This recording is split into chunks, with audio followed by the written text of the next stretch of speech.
Welcome to the Daily Wrap-Up, a concise show dedicated to bringing you the most relevant independent news as we see it from the last 24 hours. Wednesday, February 12th, 2025. Thank you for joining me today. Definitely a lot to get to. Never seems to be a day where there's not just an endless amount of information to cover.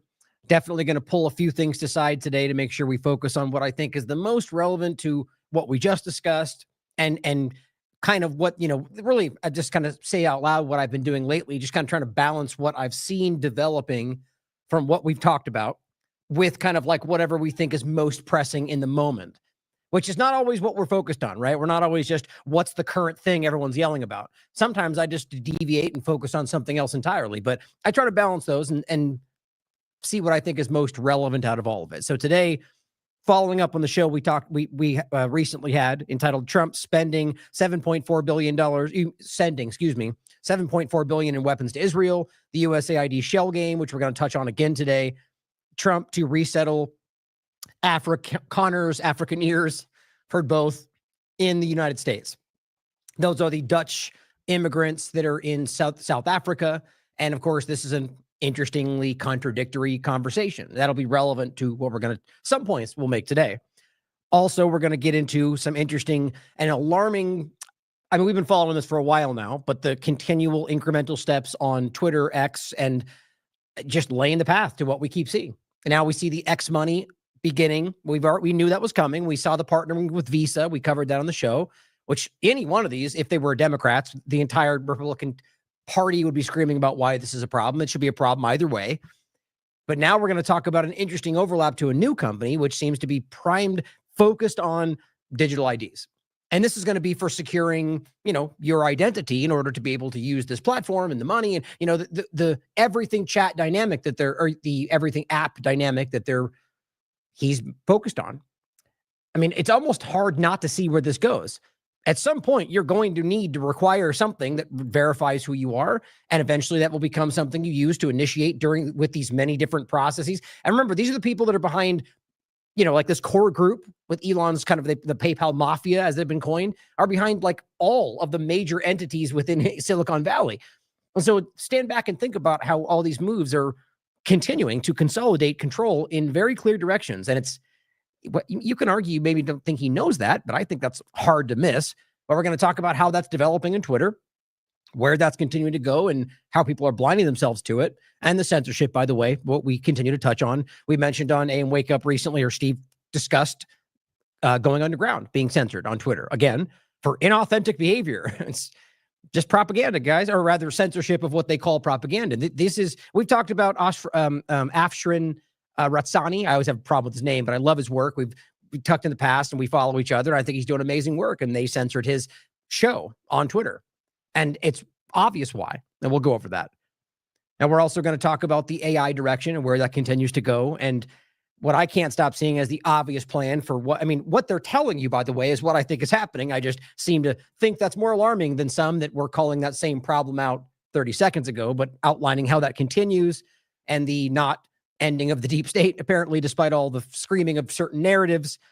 And of course, we're going to get into the Gaza deal, which, this kind of the overlap of the ceasefire implosion, which we told you was going to happen, not because we guessed, but because they told you it was going to happen. And we reported that they told you it was going to happen. And then everyone in the West and the media and the government acts like we're so confused, and Hamas broke the deal, even though we told you that they said they were going to break the deal right now.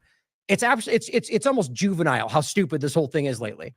Or we can show you what I just said, that they said Trump made the deal for this to happen, and we reported that then, and we told you, and then we documented as they broke it each time, and yet here we are, and the argument is Hamas is breaking the rules, and we're going to go back to this, and we're going to take Gaza, and we're going to cover all that. And it is ethnic cleansing. I honestly don't even think I have to convince anybody of that. It's got to be the most obvious, disconcerting, kind of might makes right, forceful effort, where they're just standing up and acting like everybody believes them, when really I've seemed to have a core group of people that follow no matter what. And everybody else seems to feel, for one reason or another, pretty uncomfortable, whether it's because he still believes in the shots, because he's rolled out an mRNA cancer shot, because he's rolling out the artificial intelligence infrastructure for what we all see as a problem under the Great Reset. There's 1,000 different angles for why each person has their own reason they're concerned. Every one of them are enough to at least stop blindly following. And I think that's a big issue today. But we're going to go over the USAID part again today as well and highlight the spending as it continues through certain parts of it. But I feel that's an interesting thing to continue on. You tell me what you think about it. Like during the COVID-19 timeframe, as we were continuing to kind of follow up on the different releases of the statistics and the metrics around the shots. And we were showing you how their own data proved that they were hurting people. And we were on that relentlessly for months until finally they stopped doing it. And it's funny how that bubbled back up like a couple months ago as this was a bombshell. But now my point is maybe we'll keep following up on the spending throughout this administration. We probably should in a general sense anyway, but it's a large job to keep looking for different things and so on. But as we showed you last time, Palantir has all sorts of different engagement and funding and grants. But we also saw USAID not stopping and continuing like we told you. But we'll go over all of that. So make sure you're staying tuned today. Plenty to get to. I'm going to highlight this show as we mentioned to start. Trump sending $7.4 billion in weapons to Israel. Promises made, promises kept. We keep hearing that about very benign things usually, but the large ones seem to have not been kept. Now, I was recently, it was Decensored News put out a post about the not ending of the Ukraine war. Now, what's funny about it, it's kind of actually one more point before I go into what we're showing. What's kind of funny about it is that we all see this. It's such an interesting dynamic where, so when Trump came out and said, I'll end the war in 24 hours, most people were like, well, that's probably highly unlikely. That seems like a very hard thing to accomplish. Maybe he'll do it. The question wasn't whether, like, the question was, he said it, so it matters. And is that what's going to happen? So we came out and said, most likely not. And then, well, let's wait and see. He's going to follow through. Or it's that same conversation, by the way, that he's saying it to make a deal. And we'll play both and see which one works out for us, which is kind of like the team sport politics dynamic. That's you're being trolled until it actually happens with Greenland, as we can see today. But my point is that then it comes to pass where, one day goes by, 2 days. Okay, 2 days in, promise broken, right? Well, that's kind of a silly thing to say because is anybody really on? And then there's that same kind of current from that same group that goes, well, Trump says a lot of things and we're not supposed to take him at face value.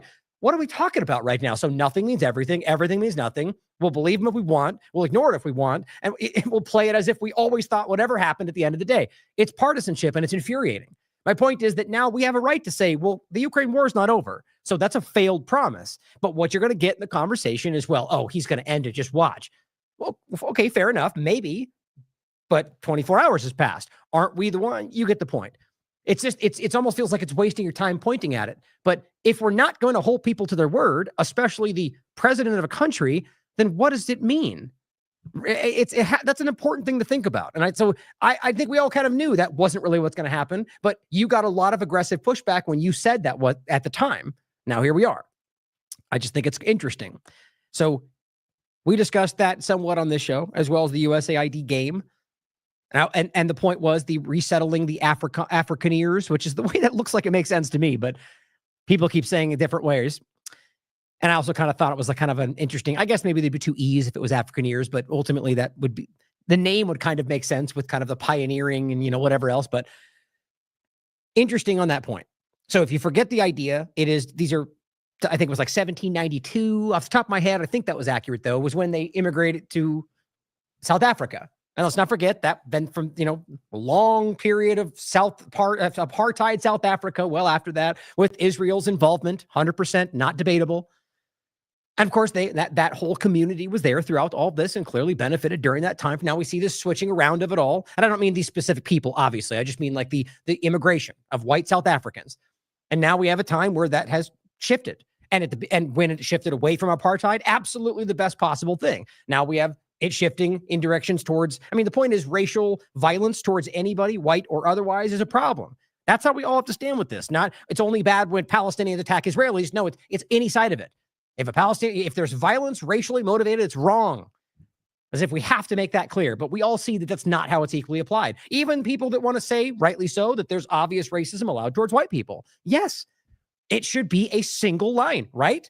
But it seems like nobody's capable of that in most of the partisan field. My point in highlighting this is because Trump, after all the conversation about immigration and how the assimilation and how and it's all fair points, how it weighs down resources and we Americans are dealing with a lot. Why would all the main points we've heard, And then doing this, a group that, whether white or not, is not going to assimilate easily. They're very different culture. And of course, on top of that, it's still immigration and you're still taking resources. And so I haven't heard much about this at all. That was an executive order, which, by the way, I don't think I need to reiterate the point, but I will. The obvious difference that they're white.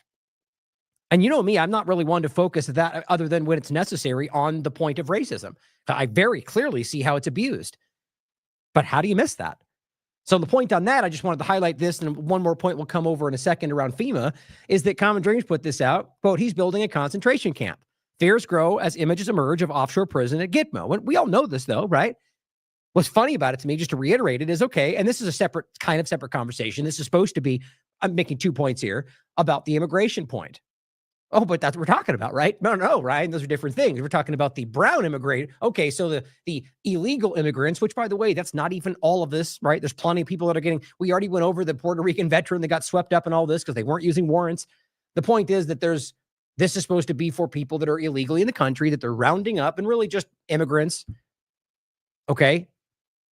But my point first is that isn't this the exact circumstance that this very grouping of people, and myself included, by the way, have been concerned about when talking about FEMA camps? Maybe it's not FEMA. Maybe that's the whole way this works. They make you focus on one thing and then they roll it out in another avenue and you go, but it's not FEMA, so we're okay. No, it's the same concept. Just because they're using it for something else now, they're talking about building camps for people. How is that not exactly what we've always been worried about, just because it's the kind of person that you choose to be okay with right now? And that's also how these things always go. They allow you to, they do it in a way that makes you call for it. Then it becomes the thing you never wanted. My point, though, is that I find it fascinating and terrifying at the same time that this can start to happen. And Guantanamo, of all places, at the same exact time as they're bringing in more immigrants from different locations that are, like, I guess, supportive of their personal worldview. But on top of that, then we're also talking about a couple of different overlaps, right? We're talking about the immigrants from the illegal immigration. We're talking about removing people that might be pro-Palestine and moving them somewhere. Where? I mean, there's so much going on, and I can't believe that there's honest people out there that even if they mean what they say, that you can't see the potential problem here. How easily this could spin out of control. How about if just another power comes into play?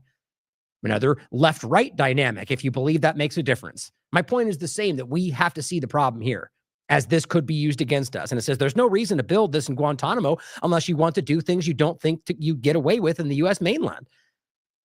Of course, the argument's going to be space. Fair point in many ways, but realistically, that is true either way. Now you are outside jurisdiction. You can do what we know they do in places like this. And that's scary. It should be. Now, on censorship, before we get into more about Twitter in particular, I just wanted you guys to see this in case you missed it. Afshin Ratsani, Twitter has suspended the account of Going Underground with over 160,000 subscribers or followers after a decade of posting breaking news and our interviews with world leaders, dissidents. It's a very, very powerful show.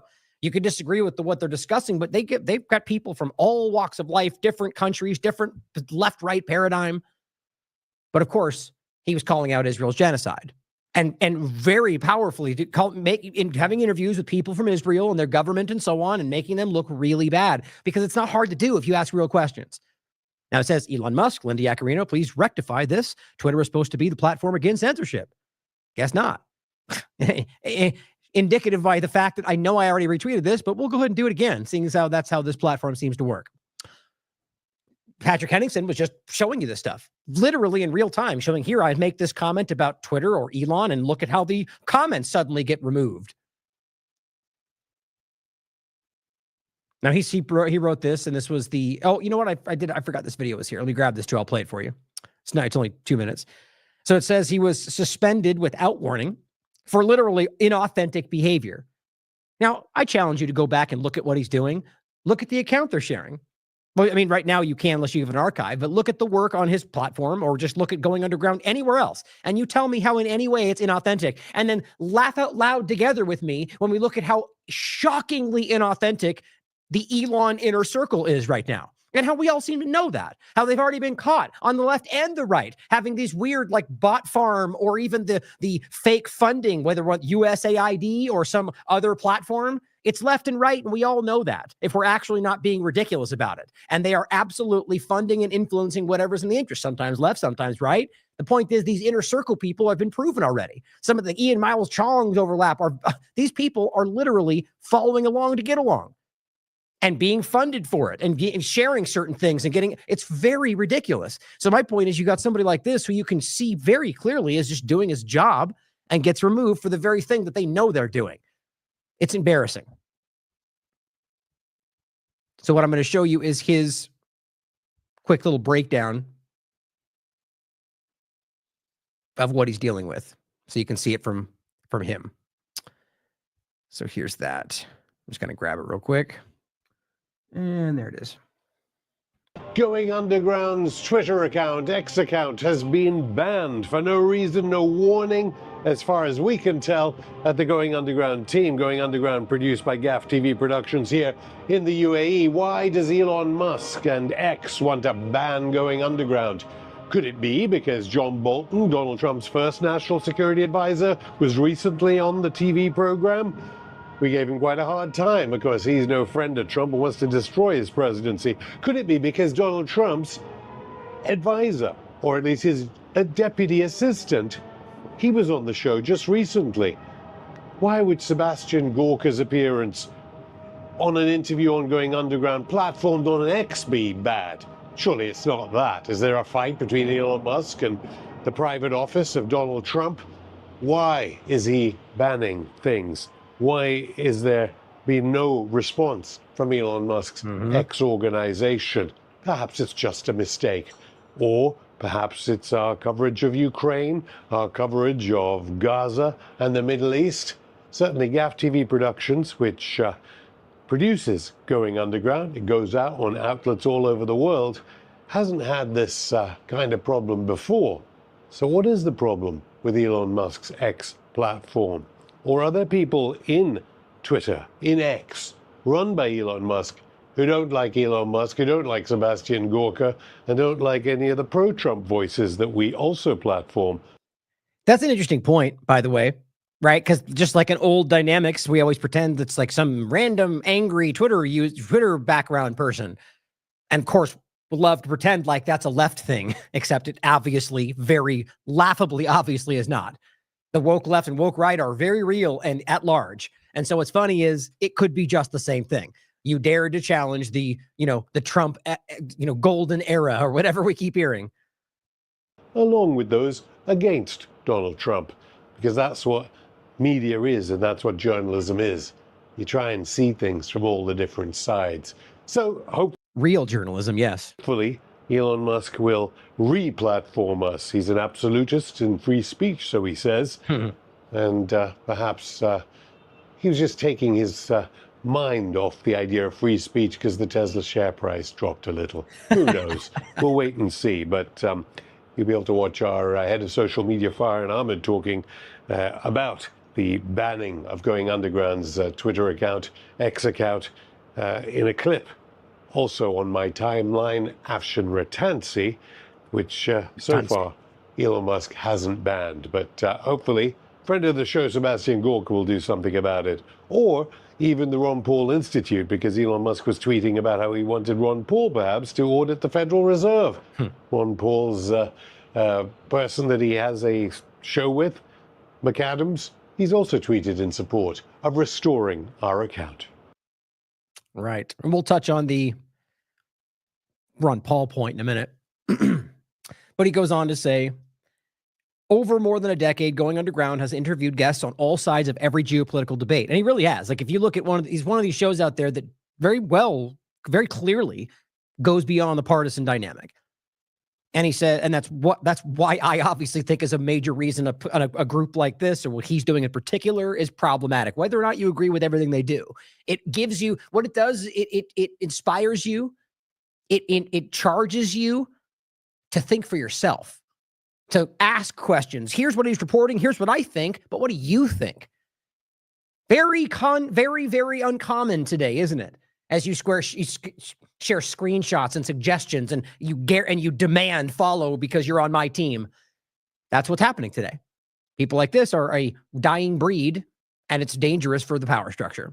Recently, we had Donald Trump's national security advisor, Sebastian Gorka, as he pointed out, that, pointing out that it's anti-Trump figures that, like Bolton, there could be a problem, or the proxy war with Ukraine.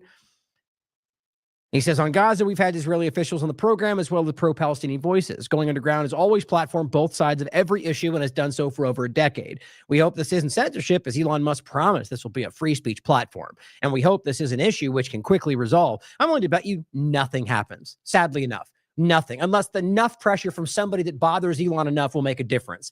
My point is that all they have to do is ignore it. Because the people that usually scream the loudest about free speech are the ones that don't care if Elon censors their enemies right now. So the problem is that if nobody says anything, this goes away. And everyone will just pretend like it's something that matters. We must have broken the rules. Oh, he must have been a bot for Russia. No, none of that's true. Or you can care about free speech, right? I prefer the latter.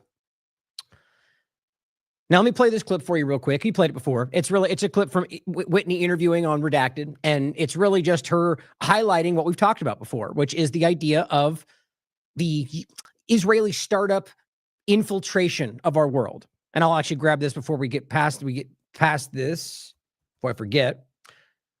Just as I tend to do, I'm just going to grab this show to include for you about the infiltration of Israeli tech. Oh, it's the wrong one. I'll do both since it's the wrong one.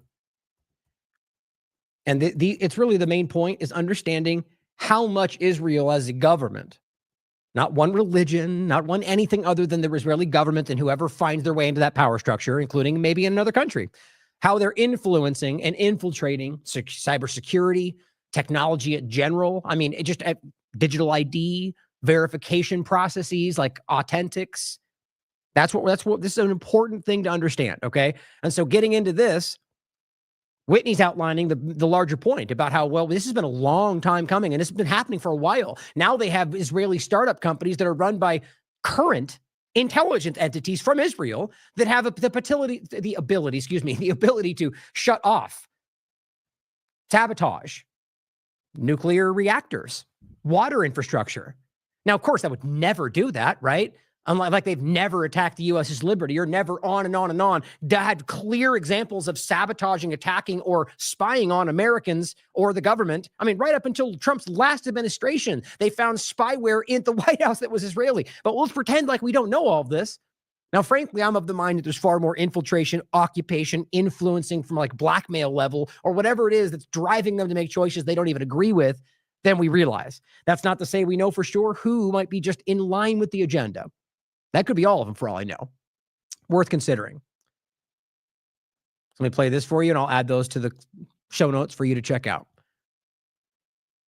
So an Israeli intelligence guy forms this company and says, we're going to take care of American hospitals, dams, water infrastructure. Dams come later, but it was first health infrastructure. And they partnered with CISA, that's supposed to protect critical infrastructure, including election infrastructure, but also things like water systems, the power grid, all sorts of things like that, as well as hospitals. And beyond that, it's not just hospitals anymore. As you mentioned, it's expand to dams, it's expand to water systems, and also nuclear reactors in the United States. So you have a foreign intelligence-founded nonprofit being offered access to all of these critical systems in the United States. How is this being allowed? I mean, we know the deep connections between Israel and the United States. So this goes deeper than that.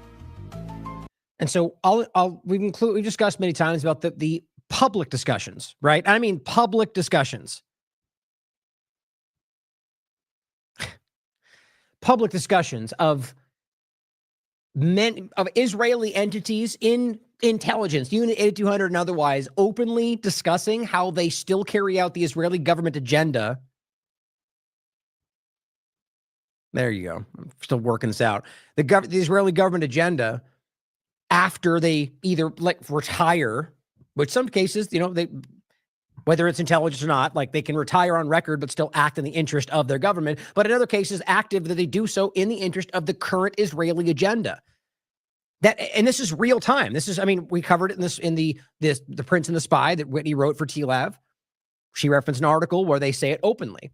I mean, it's unreal how clear this stuff is. And this has to matter with everything we've shown, but also this kind of stuff. Right. So what she's highlighting is a very big problem. OK, so let's overlap this with the idea of Twitter. Because we've gone over that very point 100 different times. And there'll be a couple more points today that overlap with that as well, with the AI direction, which is obvious. But just the point about Twitter, we've talked about Authentics, we'll show you again, which is still being utilized, which is an Israeli intelligence entity. Guys, it works with their current intelligence apparatus. And that is supposed to be, at least in part, verifying your identity on Twitter. Well, guess what? There's a new addition to that. Now, this is, before we get to that, this is from Biometric Update. So thinking what Whitney just said, this is Secure, which is the group we're talking about. I think it's Secure. That's how it's pronounced. Nation state fraud ramping up in 2025. This is from January 14th of this year. Now it says Secure. So that's probably right because it's like a play on secure, Socure. It's spelled S-O-C-U-R-E for the podcast. It says a leading digital identity verification platform believes 2025 will be the breakout year for digital identity verification in the United States. Gee, they must know something we don't. You'll see it. We'll look at it next. Expecting to see serious attacks attempted on critical infrastructure like power plants, communication networks, emergency service systems. Right. So obviously that's because we know that that the Israeli apparatus, intelligence, and otherwise are capable of influencing these things. Doesn't have to mean that's the reality, right? But how many times have we have to go through this with 9/11 overlaps, or the many different examples, or even the potential real-time conversation about the assassination attempts on Donald Trump and whether there's more going on there from somebody else? These are all things that you should very much consider. The evidence is actually more clear than you and all the rest of the things they've been throwing out. But overall, there is an undeniable mountain of evidence that shows that the Israeli government has been infiltrating, sabotaging. I mean, you could go on forever. The U.S. government and plenty of others.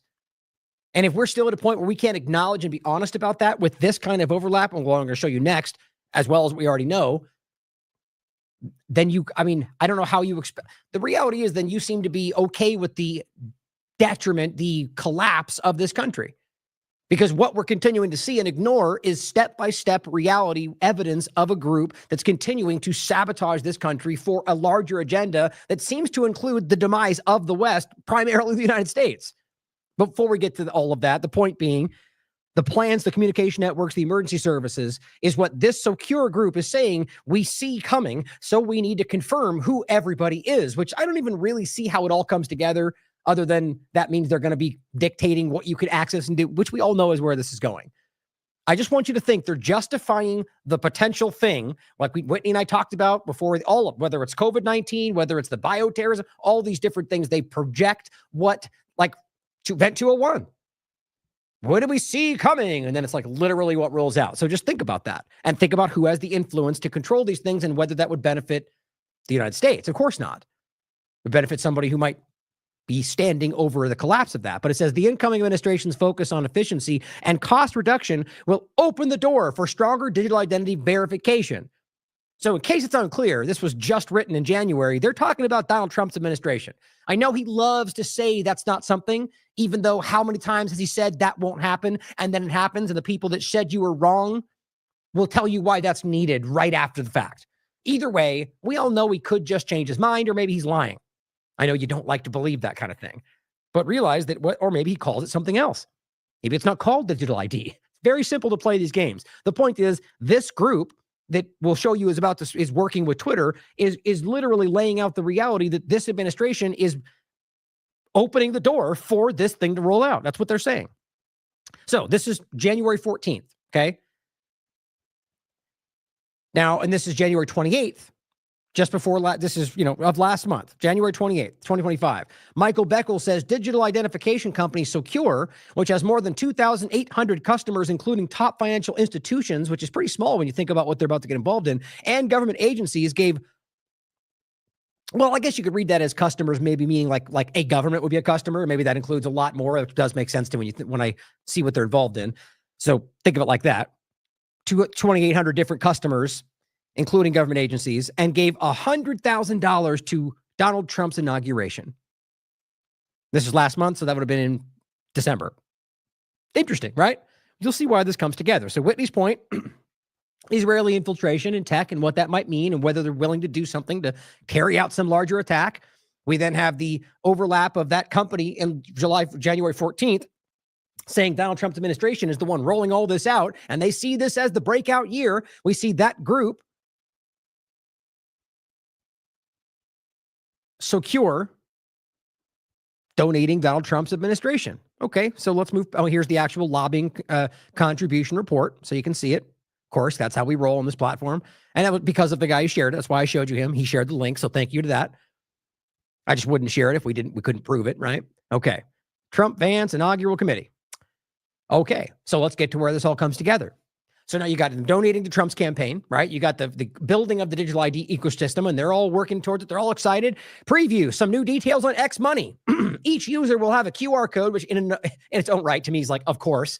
I mean, I'm telling you guys, QR codes are the fast track to like identity theft and so many other problems. It just kills me that we still use these things. I'm not even saying that they're like technologically inept. I just know how easy it is to manipulate these things.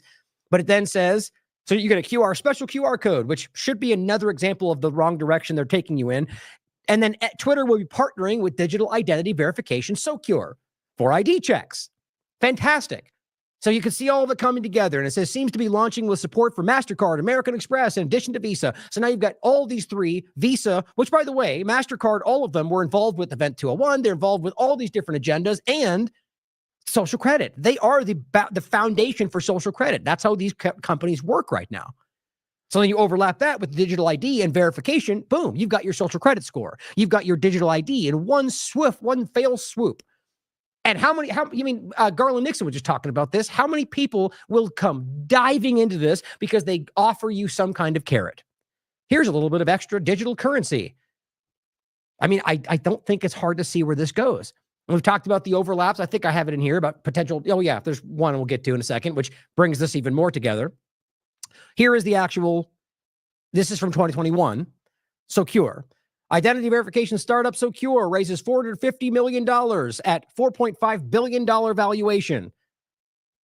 Tiger Global, which I believe I've looked into in the past. I'm not going to get into it all today. There's a few different overlaps that invest in this company that I see as, to me, I guess I would label it as two opinions, so I didn't really include it, but that have very clear connections to numerous people I might point out, but it's tangential. It's more of like broad. Nonetheless, look into it for yourself.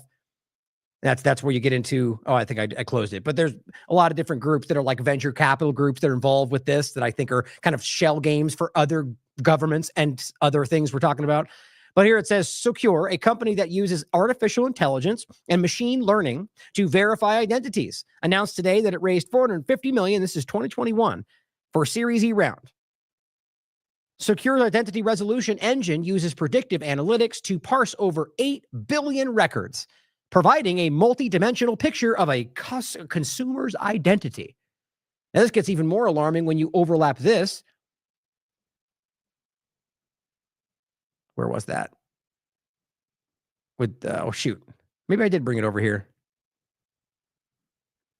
Or not. Maybe did I? I always do this to myself. I thought I was jumping ahead.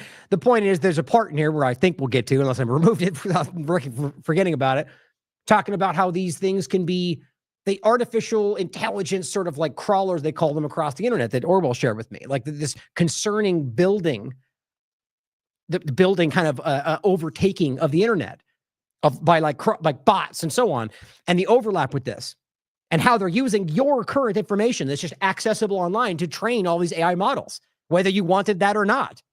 Think about that in the context of where these things go 20 years from now. So the biometrics and things you're giving up now, you don't even realize what they mean. You'll find out decades from now.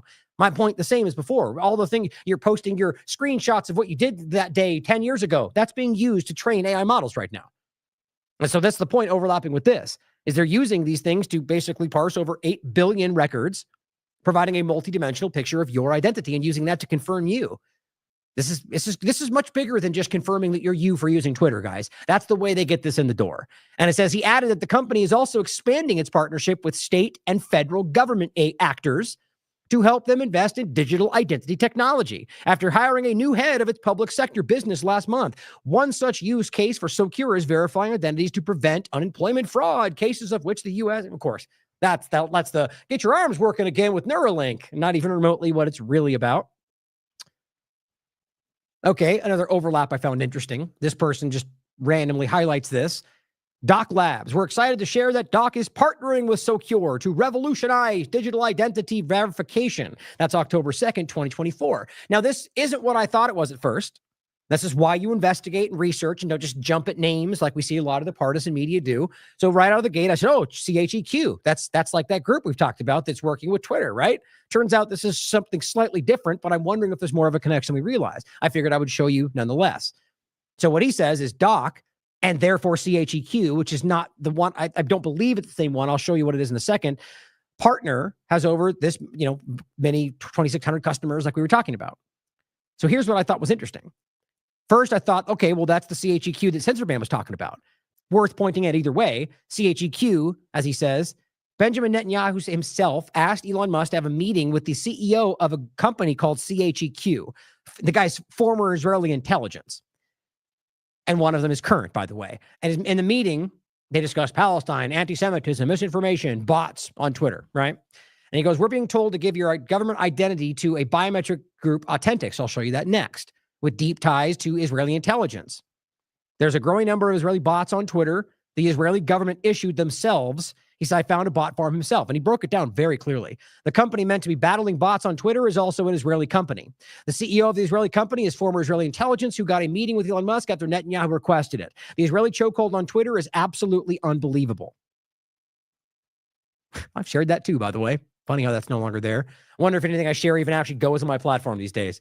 So the point is, you can see that this is a group that's basically hired to fight the bots, which fills the platform with bots in the interest of Israel.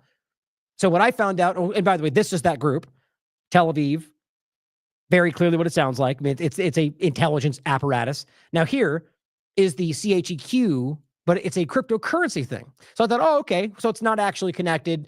Maybe it's just, not even worthy of discussing, right? Here's what I found out, though, which I thought it was interesting, and you can decide whether this might be relevant to the future. It's a digital currency. I said, oh, that's interesting. So it kind of came back around, but if there's no connection, not worth including. Then I found out it's listed under what's called the Israeli new shekel, CHEQ, and then D. So it's CHEQ as the moniker for like when you use it on like with a dollar sign, like as a cryptocurrency, but it's actually CHEQD. It's like checked, okay? Checked is a platform that operates in Israel and offers a token called Check. Interesting. This token allows you issuers verified. Now, to be clear, just because something's in Israel does not therefore mean it's a problem, okay? That's not what I'm saying at all. What I think is interesting, let's remember, there's a lot of people in Israel, and it's a lot. Not even remotely the majority, but a lot that are pushing back on what's going on today. That's important to understand. But it says this token allows issuers, verifiers, and holders to pay each other for digital credentials without compromising the privacy and security of users. It almost sounds exactly like what we're talking about, doesn't it? Obviously, the verification part of it, but also the fact that this group is working with the same overlapping agenda. It's also called CHEQ, is also an Israeli intelligence-connected entity that's working with... Now, I wasn't able to find an explicit connection, but I just thought that was interesting. Either way, you now have Secure that's working with this group for a digital currency at the same time as they're rolling out digital identity for a platform that's about to use digital currency. How much you want to bet this or something they work together on probably rolls out? I could be wrong, but definitely feels like a good direction to lean into, to consider at the very least. It enables users to participate in governance voting. Oh, look at that. Contribute to the Check Network's future. So now you can, everything app, right? You could buy things on Twitter. You can fund different government things. You can vote. We all know this is where it's going, guys. I really hope I'm wrong about this.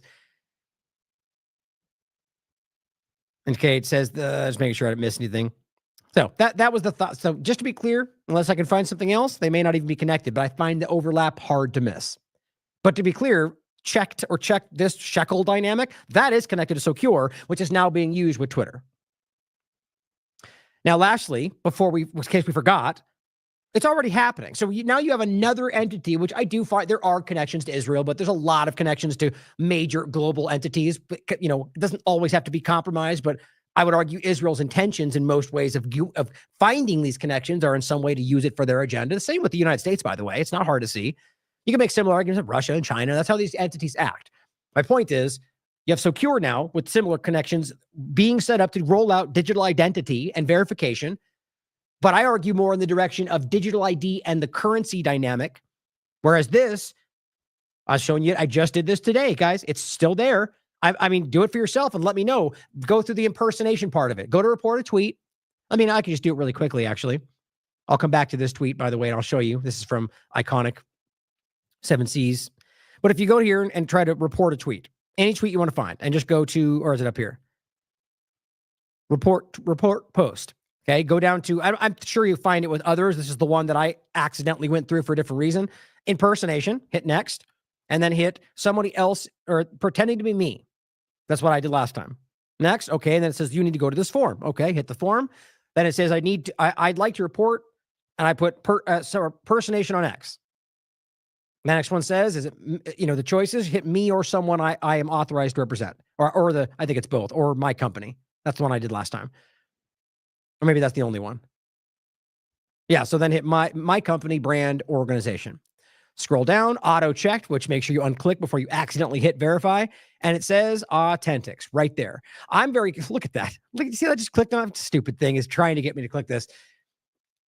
I want to know if you got Stripe. I showed you somebody else that did the same thing and they got presented with Stripe. How does that make sense? Maybe geographically, regional? Something tells me it's more than that, though. But remember, guys, this is not supposed to be the case anymore. Elon publicly said, I hear you. We're going to go to Stripe instead. That, by the way, groups like Odyssey now are getting rid of Stripe and aren't scooping up your data and using it to train models. Like that's the direction we should be going in. The point here, guys, is that's a problem. That is obviously an issue. That is an Israeli intelligence entity that, as it says, is scooping up your data, your images, and your extracted biometric data. How is anybody okay with that? And especially since he lied about it and it's still being used. Where's the other one?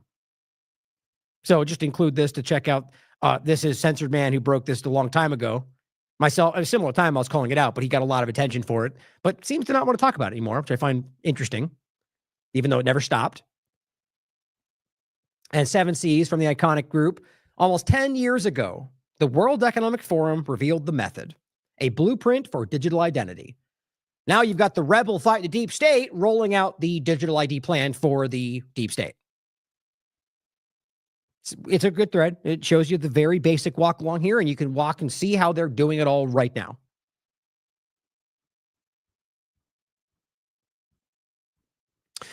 So obviously, this dovetails with the larger direction, right? So if we're being forced into this technocratic AI biocontrol structure, obviously they need artificial intelligence, right? And this is the point we keep highlighting. I just showed you this.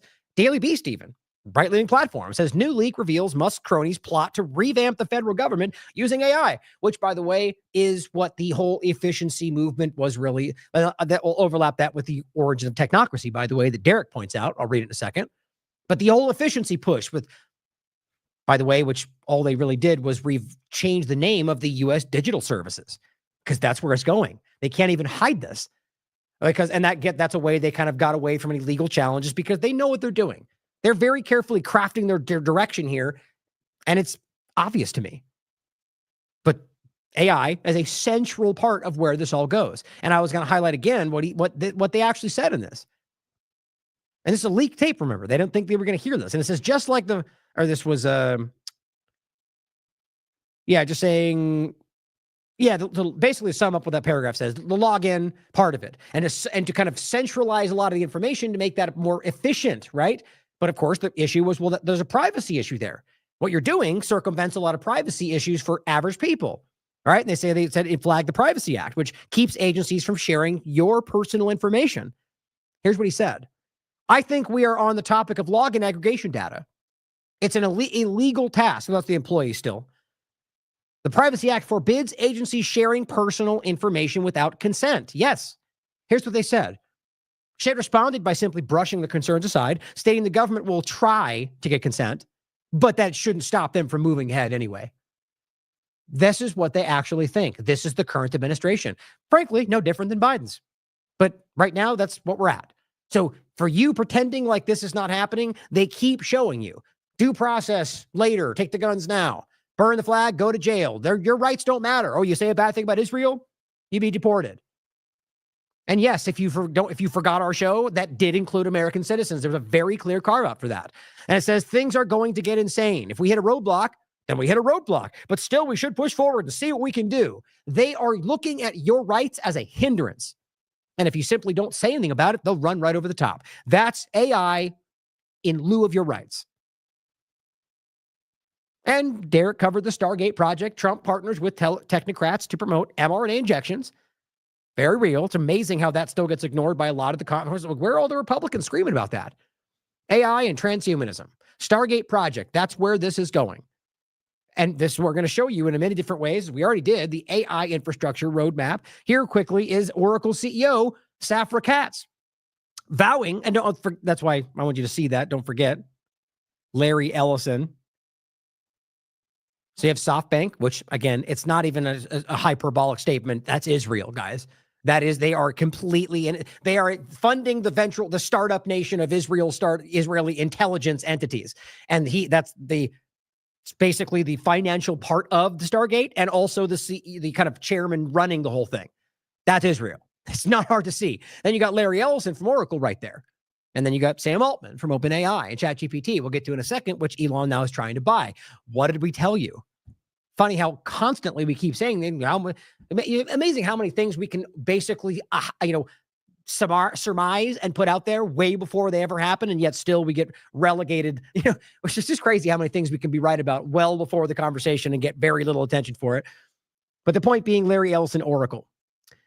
Now this is Oracle, okay? And that he is one of the chief elements of what's going on with that. Here is the current CEO telling you what she thinks of Israel. Really, remember, the group that's currently committing a genocide, the world is obviously seeing. How important Israel is and what the difference is between good and evil, and we pick good. Israel is good and evil. They're evil. Yes, and what the difference is between good and evil, and we pick good. I shouldn't make fun. I just, I frankly think that people like this are put there because they're not really in charge. Now, that's a completely just gut feeling. I'm probably not completely wrong. My point, though, is that you get a lot of these circumstances where you look and you're like, is that person even very smart? Like, if you're talking about feelings and good and evil, you're talking about a group that the world can see committing horrifying crimes. And I've been very clear for a long time. And good and evil is the way you frame that? Well, yeah, I agree, except you're framing the genocide committing, laughing about children dying, lying about atrocity propaganda, killing your own people government, and acting like they're on the good side of this. And I just frankly think the way she presents that makes it sound like she's not very informed. But either way, this is the person that's at least listed as the CEO in charge of this company that is rolling out a massive AI infrastructure that's going to be built around you, that Israel is financially and basically running, it seems. Period. And good. Period. And put on our website, we stand with Israel, not only on our Israeli website or even on our American website, but are on our websites around the world in local language. And as you know, we operate in a lot of countries. There is no tech community in the world more adaptable, more incredible than this one. And I'm telling you now that those of you who are worried that capital will not invest in Israel because of this or because of that, don't worry. And just in case you're wondering what she's skipping over with this and that, rape and torture and genocide, because of this or that. You don't think she knows exactly why she just brushed over this and that? All these little criticisms. No, it is having an effect. But the point is, most of them are either influenced, blackmailed, bought off, or threatened by the people who have an interest in carrying out rape, torture, murder, and genocide. Clearly, because people like this don't care, which I find hard to believe. But my point is, it is actually drifting very rapidly away from their support. They've been losing a lot because of it. But this is the person in charge of this company. That capital will not invest in Israel because of this or because of that. Don't worry. And you know what? We're gonna win. Oh, good. Good. Who do you think she means when she says we? Oracle? Well, why would she frame it as a win? Clearly, she's framing it as Israel. That is a person in charge of a massive data collection effort, and far more than that, that's rolling out an AI prison around your life right now. and they're going to win. Well, don't forget, Whitney wrote this, 2020, Google and Oracle to monitor Americans who get Warp Speed's COVID vaccine. And now we see how it all comes together, you see, because this now, even though we never got to see that data, that's the pharmacovigilance with Moncef Slaoui and Oracle, and they never showed you this. Now, that's what they're using to train the models on. He already told you this. We're using this big database of health information. That's the one step. That's the whole, this is all of it. This is all about the controlling and framing and machine learning of this entire thing. And if you can't see now, this comes from then to now. This is during Trump's last administration where they rolled this out. Then Biden carried it through. Another second, rolling out the second part, using that data that we don't get to see that proves they know they killed everybody to train these models as well as whatever else you put out there. How are we missing this? Now, we covered this on the 7th February. The technocratic coup is underway. And I highlighted an important report from Catherine Austin Fitts, where she didn't mince words. She said, this is a coup. A technocratic coup is happening. And went through all the information of Donald Trump's administration. It's possible to miss. And even including what they're doing financially with the Treasury, which she laid out very clearly. If you understand the way this works, they're basically consolidating control in the very people you think that you're stopping. The central bankers and the Fed. That's what's happening right now. Now, that's why they float the Ron Paul Fed point, which I'll highlight in a second, which I'll give you both thoughts, but I frankly don't think will happen the way he lays it out anyway.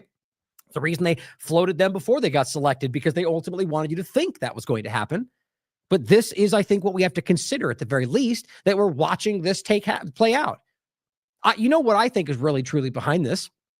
But either way, how do we not, at least of all the things we've concerned ourselves with, rightly so, over the last 8 years even, how do we not at least stand back and go, well, okay, wait, every part of what we were fighting is now happening in a different way. And we're okay with it, though, because they tell you narrative. And you know what? Maybe they're right. But the lack of highlighting this, the lack of coverage on it from specifically that side of the conversation is really unnerving. But it's the same thing we saw during COVID in the left, guys. It's the same thing. We see this is how this plays. And it's done for a very specific reason. Now, I want to make a point about this as well, this account. But the point is, Elon Musk in the White House, which, by the way, there's a lot of things flying around about all this, which I think is hilarious. We're not going to get into today. Elon, it says, whom Trump allowed to speak as if he were president, says him auditing the DOD isn't a conflict of interest because he's not personally filing for the government contracts. It's his companies.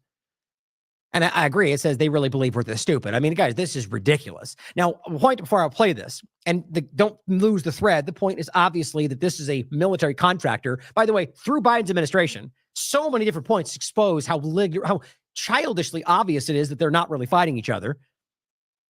That's the point, is to make sure you see that he is currently still involved with the contracts that are building out the satellite structure, that are building out the AI. They're building all this stuff.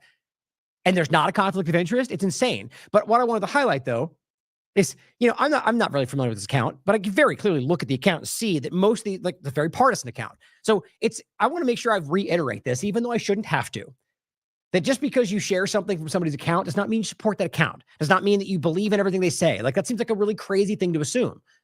I don't, frankly, really, half the time, like I even made the point with CNN. Somebody said, why are you sharing CNN's article? I said, because it's where I saw it first. I find it to be an honesty thing. And that's why they even said, well, share an archive. I said, well, good point. I'll do that next time. But in this case, my point is simply to highlight that it's about the information, guys. If what's stated is accurate or I agree with, then I'm going to highlight it. Doesn't mean the guy's the best. I mean, if I mean that, I'll say that. I just think it's important because that seems to be happening a lot today because of where these things are going. That we, look, if somebody has the worst things they've ever said, the worst person in the world that I'm not familiar with, and they say something that I think, oh, look, don't share that thought. Then people argue that maybe somehow you're influencing or working with that. That's great. Those are all assumptions. It's all about the data. It's all about the outcome. So on that point, the overlap here, he is a contractor for the military and has been for a long time, well before Donald Trump's administration, has top secret clearance for a lot of different overlaps.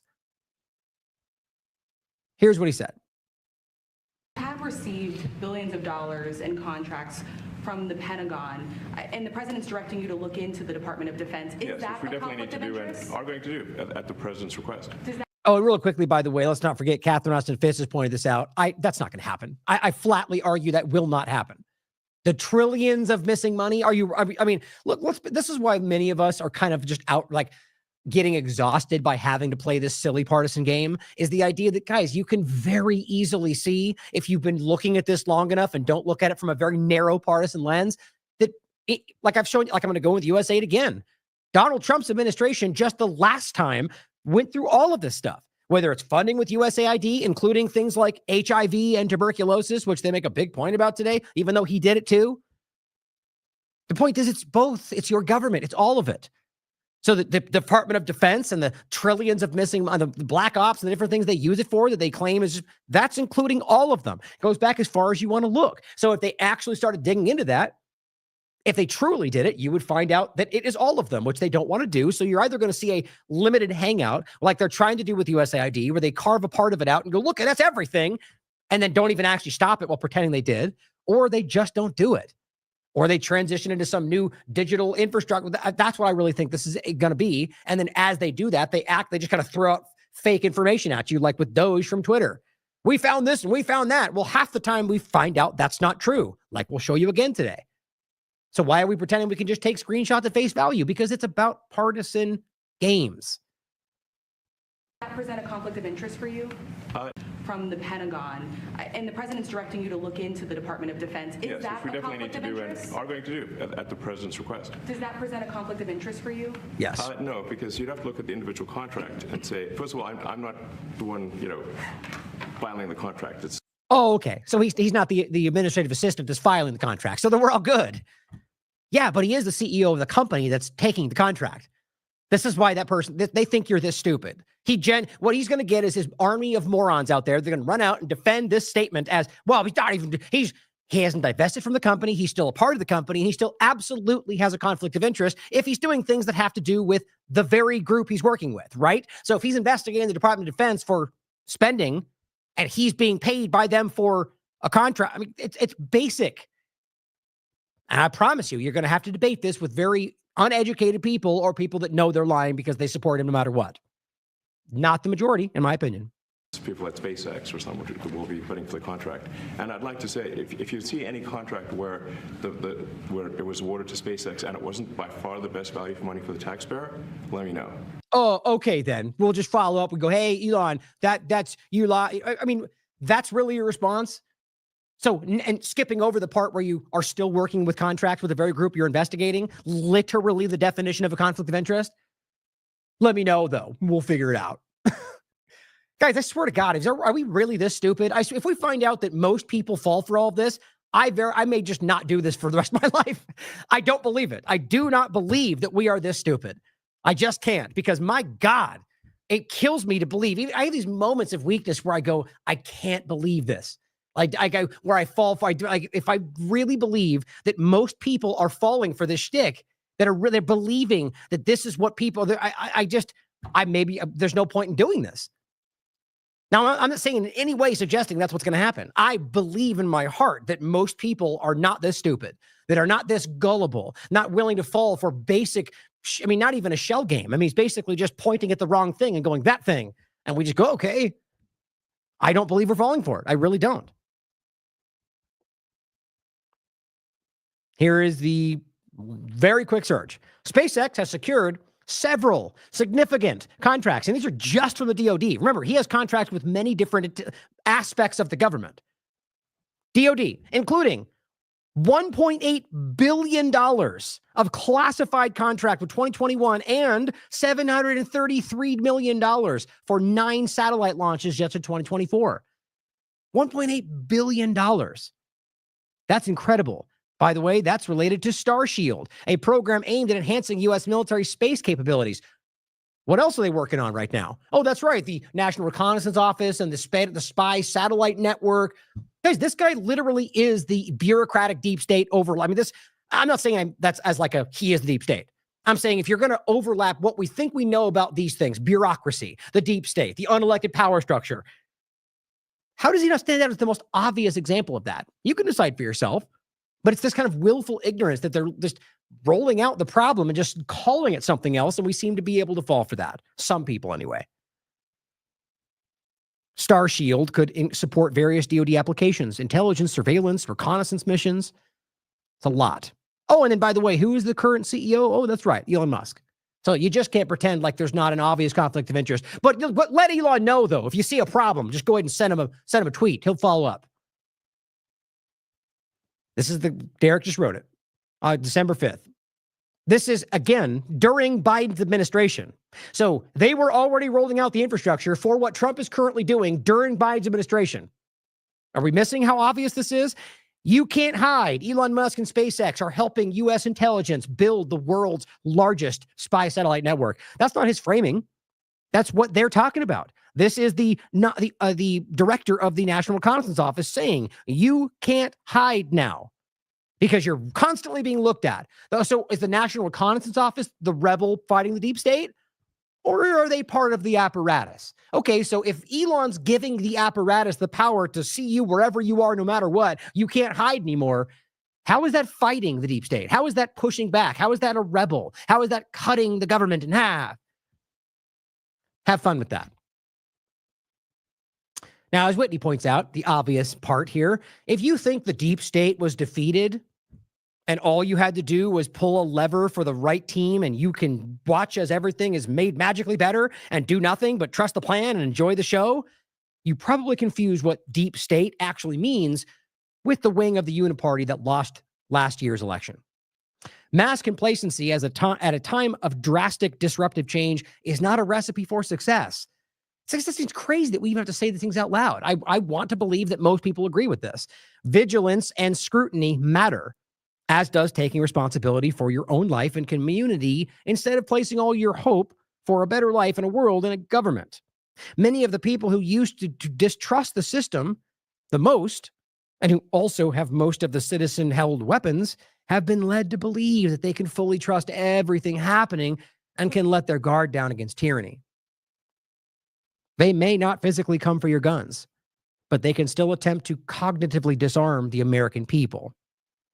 So I also find the narrative that deviating from the trust the plan stance is deemed blackpilling, and as peddling paralytic hopelessness very telling as it frames, quote, trusting the plan as the only solution for facing the problems of today. Isn't that interesting? Even though I do offer solutions that I think are helpful, I am still often told I offer none because trust the plan is not one of them. If trusting the plan is the only way to be considered an optimist or solution-minded person to you, the scope of solutions you are willing to consider is both extremely myopic and Q-flavored.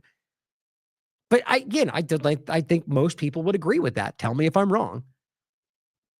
Now, Derek put out an excellent article on the 10th of February entitled, Meet the Peter Thiel Acolytes in Donald Trump's Second Administration. Now, this is important because this is what we've been... Thiel is only one aspect of this, but it's very clear how all of this has come together. And this spans more than one administration, guys. This is February 10th. It says, Peter Thiel is the infamous co-founder of Palantir, the private surveillance firm with a long history of involvement and collaboration with the CIA. You know, the same CIA that Alex and others have just went on a tear talking about how this is the people trying to kill Trump. The same CIA, though, that Trump just called for. They said, we need to get them involved now. The same CIA that RFK Jr. said killed his uncle, and we're supposed to pretend like there's not a problem there? Clearly, there's a bit of confusion here. But the game is say whatever they need to say to keep people in line with the plan. You know, maybe if Alex Jones make a very screaming video tearing his shirt off, we can get people distracted enough to stop focusing on the technocratic new world order that they're rolling out with the Zionist. I mean, everything they pretend that they've been covering, it's embarrassing. But he says, Thiel is also a steering committee member of the Bilderberg Group, the infamously secretive group which represents the interest of the hidden ruling class.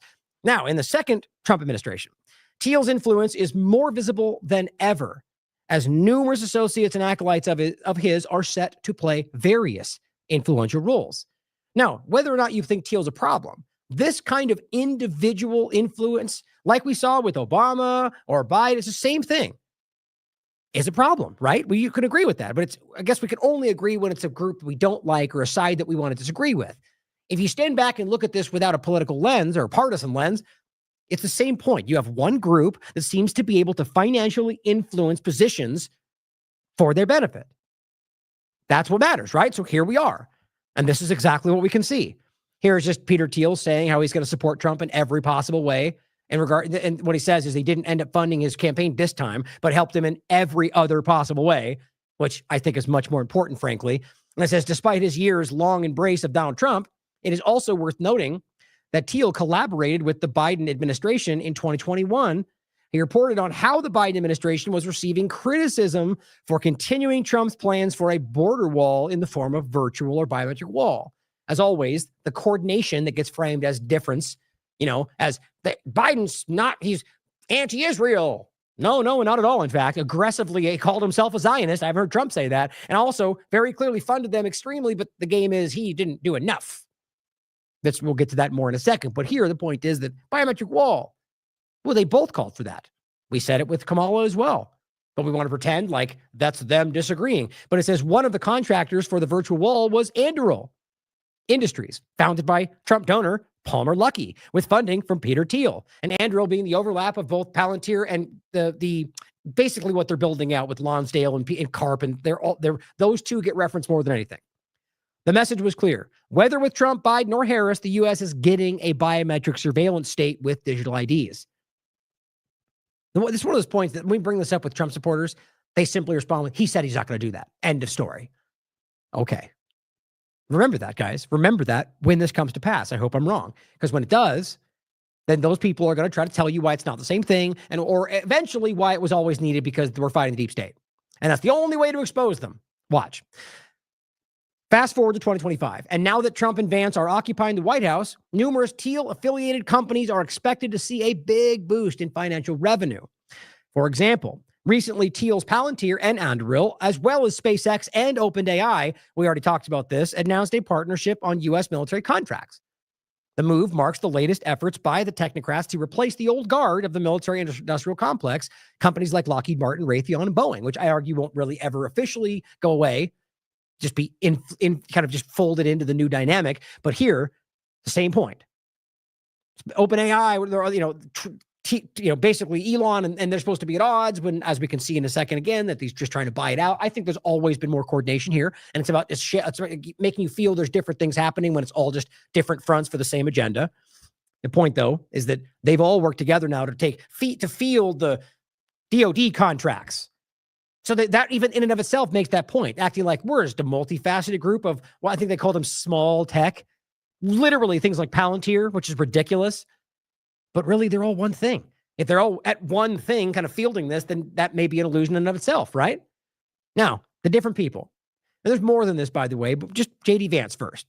David Sachs, I forgot how to say this name, Chamath, I forgot to say the last name, and others all told Trump he should choose Vance. We talked about this, right? Thiel pressed it. They all said you should do this. Elon Musk also reportedly encouraged him. There's 2 points to make around this, and the next part is that this is the way that real stuff, remember the whole cigar-filled rooms and the Democrat and DNC? It's the same thing for both of them, guys. The real decisions don't get made on a stage where you pretend you're voting, okay? Thiel and Vance have an extensive relationship. Vance claims that after hearing Peter Thiel deliver a speech at Yale Law School in 2011, he was inspired to pursue a career in big tech firms. He started as a junior investor with the Thiel-backed Maythrill company. They seem to have a real thing for the Lord of the Rings overlap.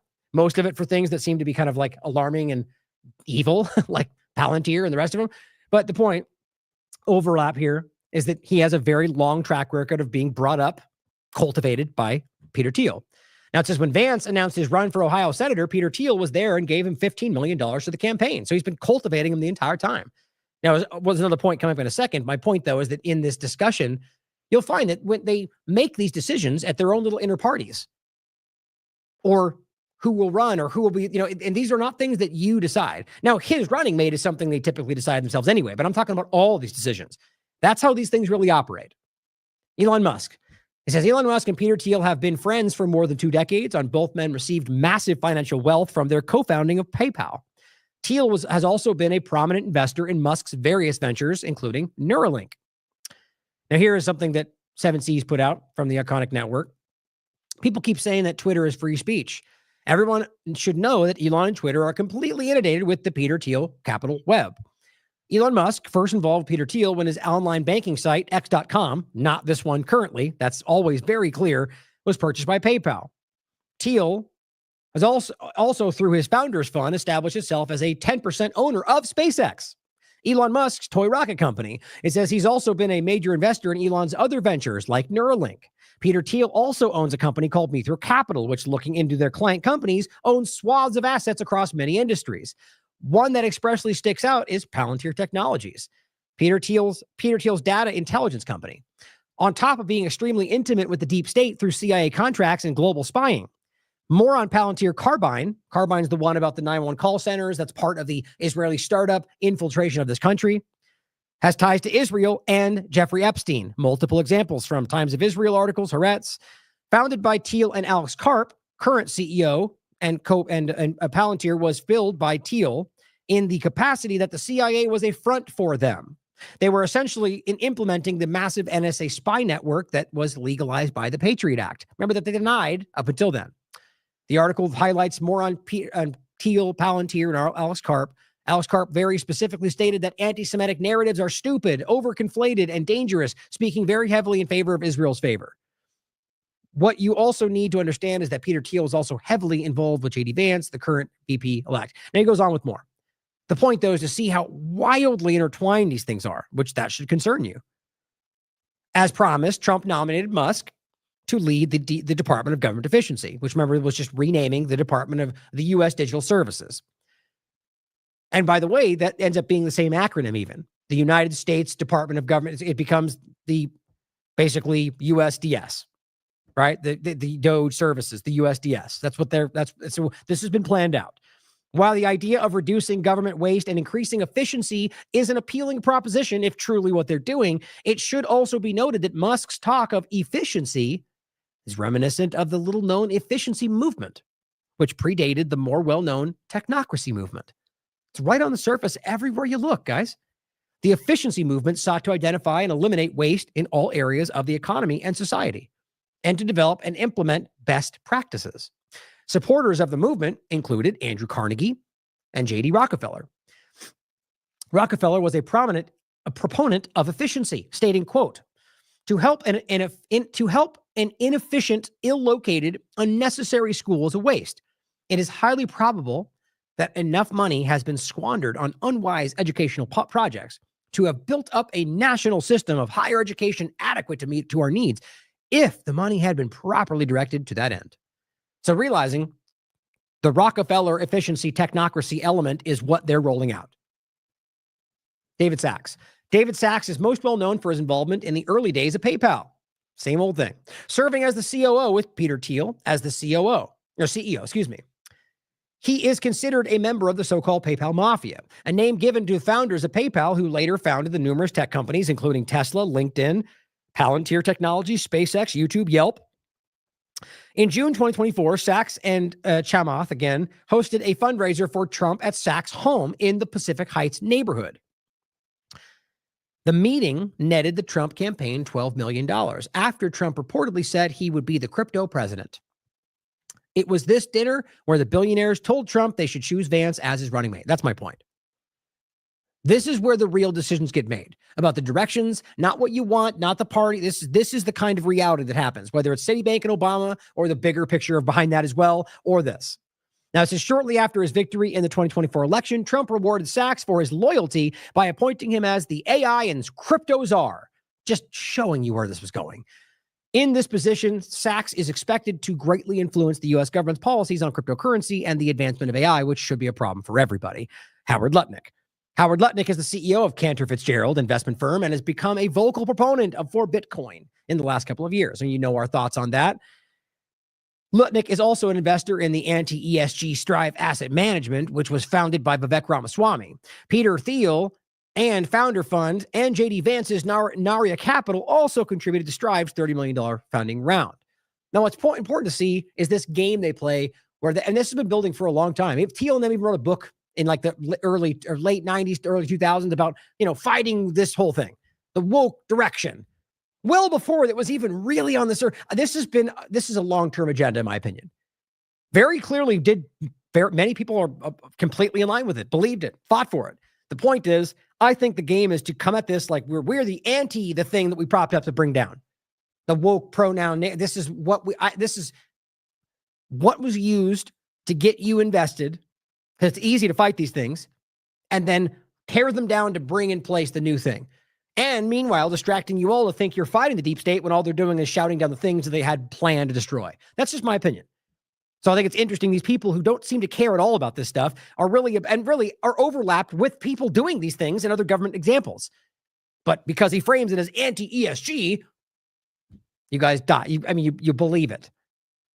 At least, I'm not saying, maybe I'm wrong, but question it. Is it possible he's simply framing it like that so you believe he's on your side? Lutnick is also part owner of a video platform, Rumble, founded by Chris Pavlovsky. To help build out Rumble's independent infrastructure was what they did, basically the public acquisition, or rather not acquisition, but the, what was it called? Went public, when they went public with Rumble. And they framed it as to help build out their independent infrastructure. Following Rumble becoming publicly traded, the top institutional shareholders include Cantor Fitzgerald, Vanguard Group, BlackRock, State Street, and Rockefeller Capital Management. Again, to build out their independent infrastructure. Keep saying that. Lutnick was also formerly a neighbor to Jeffrey Epstein in New York City and raised millions for Hillary Clinton's 2016 presidential campaign. We're all being played. Lutnick has spoken at the World Economic Forum's various meetings as far back as 2016 and as recently as January 2023. Well, guess what? So did Trump. So did Milley and plenty of others, but we just pretend like that doesn't matter now. At the 2023 WEF meeting in Davos, Lutnick participated in a panel entitled Real Estate at the Turning Point. Sure seems like that's what they're doing now, doesn't it? Jim O'Neill. O'Neill worked at two of Peter Thiel's funds, Clarium Capital and Mithra Capital Management. From 2019 to 2021, O'Neill was the CEO of Sense Research Foundation, an organization focused on, quote, rejuvenation. Probably know what that means. I'll show you in a second. The Sense received, SENS, received its initial funding from Peter Thiel in 2006 and 2008, a fact that should come as no surprise given Thiel's own interest in fighting aging using blood of the young. Now realize, this is not a secret. Every time this gets brought up, there's always somebody who just can't wrap their mind around how very, very real this is. Peter Thiel is very, very interested in young people's blood. Now, they made a joke about this on Silicon Valley, the show. It's very real. They're literally taking transfusions of young people and claiming it'll make you live longer. Probably, who knows? The point, though, is that this obviously sets up a black market for this very thing of young people's blood. That's crazy to me. On top of that, it's a pretty eugenics, and there's so many ways to take this. That's insane. These are the people that are running your government. And my point is, Jim O'Neill was involved with that. Whitney Webb recently wrote a detailed investigation further outlining O'Neill's connections to Thiel and how his appointment might be used, the link is in there, by the way, his appointment might be used to stifle RFK Jr. if his nomination is confirmed, meaning so this guy gets appointed to the HHS, right?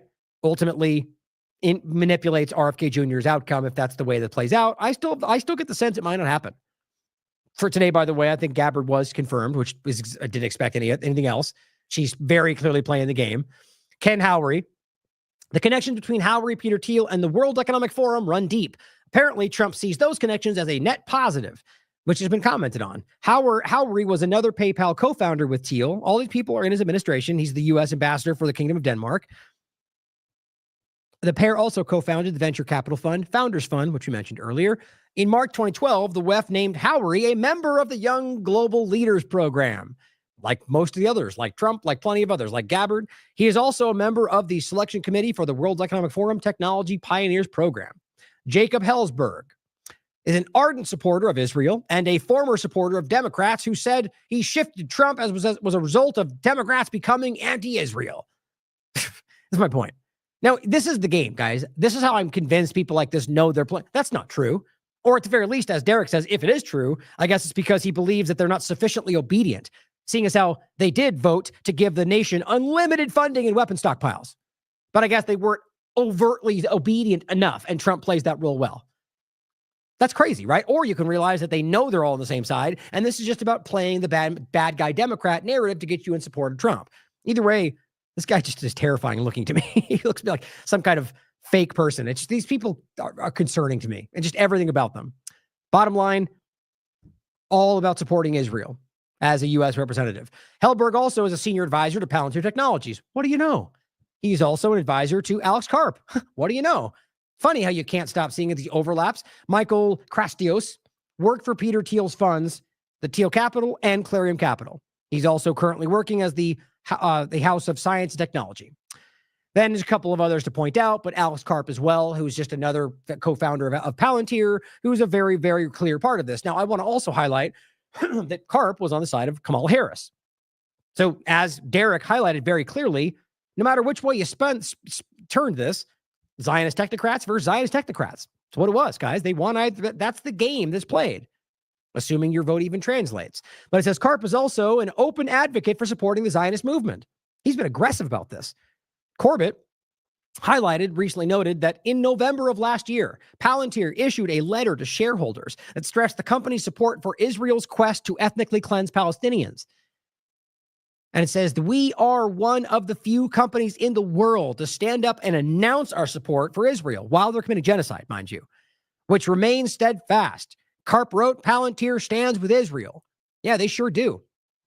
They're literally using their artificial intelligence, mapping out the program, using murder and genocide before they use it in the United States and the rest of the world. Thiel's Palantir strategic partnership with Israel, January 12th, 2024, well into the genocide. That's what you're dealing with here. Now, lastly, and here's that clip we shared, by the way, of Thiel being asked about Israel and stuttering his way through a ridiculous statement, which shows you that he's going to always agree with Israel, which is what he said. It's insane. But ending, and by the way, this is literally what he said. Look again. I'm not, without going into all, I'm not on top of all the details of what's going on with Israel, because that's how he starts. It's crazy. But he goes on to say, in my next article, I will dive deeper into the role that Curtis Yarvin plays, influencing Peter Thiel and the MAGA movement in general. So look forward to that. Very important to see how this all plays out. Now, overlapping that with the media part, as they just highlighted with the Rumble and CEO of Rumble, Tim Hincliffe points out another great return on investment for Peter Thiel. Check this out. Chris Palevsky, CEO of Rumble, just walked into the White House press briefing room and sat down in the new media chair, which, by the way, look, regardless of my very clear concerns about how Rumble is any different than all the rest of central platforms, it's not, guys. I mean, how do we miss that? Every same choke point, all the same concerns. They just haven't pulled those rugs out yet. Why wouldn't they? It's a crazy obvious question. My point is, either way, that I can't say I know for sure what will happen. So I think it's still a positive move. I'd like to see more than just very clear, certain leaning and, platforms to support one side of a narrative. But either way, I'm not talking about censorship wise, even though there are some examples of that. The point is that I think it's good that Rumble's there instead of, or in addition to whatever else, because it should be all of it. But my point on this is the overlap with what we just read, as well as this.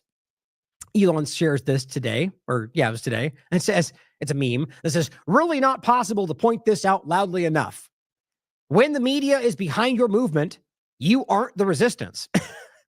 God, they're just so lazy with everything they do. Now, first of all, there's nothing, that's not true. Now, it's a general sentiment that I would agree with. And if you have the media that is, it says basically if the media is behind you, then you're not the resistance, right?